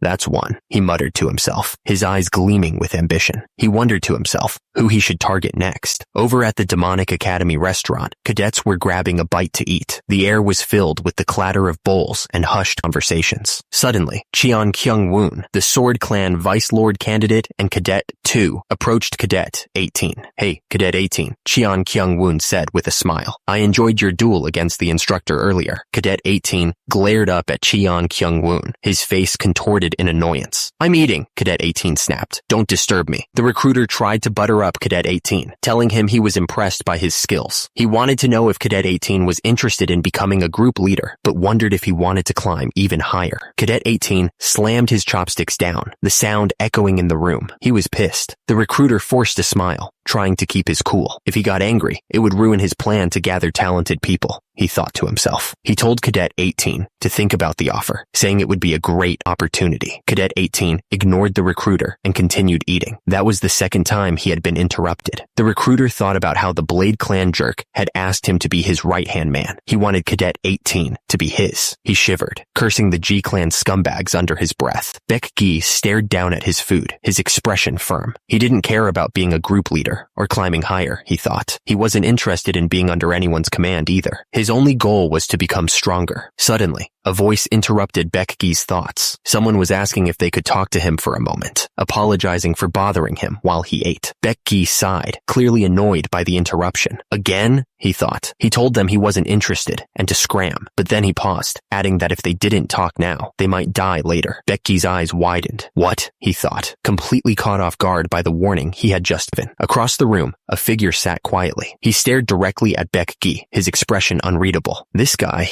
is, he thought. His eyes narrowed. Cheon Jong-sum looked absolutely furious. He sneered, telling Baek Gi that even though he wasn't from the main clans, his arrogance was worse than the other two guys from before. He couldn't believe Baek Gi actually thought he could recruit someone like him. Baek Gi looked surprised by the outburst. He calmly tried to explain that there was a misunderstanding. Cheon Jong-sum slammed his hands on the table, glaring down at Baek Gi. A misunderstanding? He asked, his voice dripping with sarcasm. He reminded Baek Gi that he had threatened him, so there was no way he was buying that. Baek Gi's expression turned serious. He told Cheon Jong-sum that he didn't mean the threat like that. He paused, then dropped a bomb. It appeared that Cheon Jong-sum had been poisoned. Cheon Jong-sum looked completely shocked. Poisoned? He exclaimed. He demanded to know what nonsense that was. Baek Gi pointed out that he had observed Cheon Jong-sum during the duel earlier. He noted that Cheon Jong-sum's face was as white as a sheet, and there were red spots on his neck. Cheon Jong-sum looked completely taken aback. Poisoned, he thought, his mind racing. He couldn't believe it, especially since he had been keeping a close eye on Cheon Jong-sum ever since being assigned to Group 12. Baek Gi stared at Cheon Jong-sum, his eyes narrowing. Besides that, why was he even telling him this? Even if he had been poisoned, it shouldn't be Cheon Jong-sum's concern. A bead of sweat trickled down Cheon Jong-sum's face. The red spots on his neck were becoming more noticeable, a clear sign that something was definitely wrong. Baek Gi apologized for misunderstanding Cheon Jong-sum, but, he added, if he had been poisoned, he should have noticed it during Kai meditation. He asked if Cheon Jong-sum felt fine even during Ki meditation. Baek Gi wondered aloud if Ki meditation allowed one to sense poison. He admitted that he didn't know much about martial arts, but he was pretty sure those were symptoms of micro-poison, which he had seen before when the MC's mom had food poisoning. Somewhere else, a man was cooking. He suddenly thought about a doctor, wondering what they were up to. The cook cheerfully greeted Baek Gi, saying it had been a while. He asked if Baek Gi had eaten yet, adding that he was glad to hear that he hadn't. The cook stirred the pot, mentioning that he didn't want to eat by himself. But before that, he had something else to ask. The cook apologized, but asked if the doctor could check up on his friend, Cheon Jong-sum. He thought Cheon Jong-sum had been poisoned. Cheon Jong-sum looked absolutely shocked, exclaiming, "Poisoned?" The Demonic Academy's infirmary was on the second floor. Two guards stood silently outside, watching anyone who came or went. The cook held out a bowl filled with steaming smoke. "Inhale this smoke by breathing with your mouth," he instructed. Baek Gi looked at the bowl suspiciously. "With my mouth?" he asked. The cook smiled. "Just inhale it deep." Baek Gi hesitated for a moment, then closed his eyes and inhaled deeply. "I understand," he said, right before he started to choke. Baek Gi erupted in a fit of coughing. "Cough, cough! Ak, cook, cough!" His face turned red as he stumbled backward, clutching at his throat. Baek Gi coughed violently, barely able to stand. "It's definitely micropoison. Cough, cough," he choked out, realizing the gravity of the situation. Cheon Jong-sum, standing beside him, confirmed his fears. "Yes, I'm sure you've been poisoned." Cheon Jong-sum explained how the poison worked, a diagram appearing to illustrate his point. "Micropoisons don't flow through your veins," he said. "Instead, their effects appear as they accumulate in your lungs or stomach." Baek Gi looked shocked, clutching at his neck. "The lungs," he muttered, realizing the implications. Cheon Jong-sum continued, "It can be used by putting it in food, but it can also be used by crushing it into a fine powder and making you inhale it in your sleep."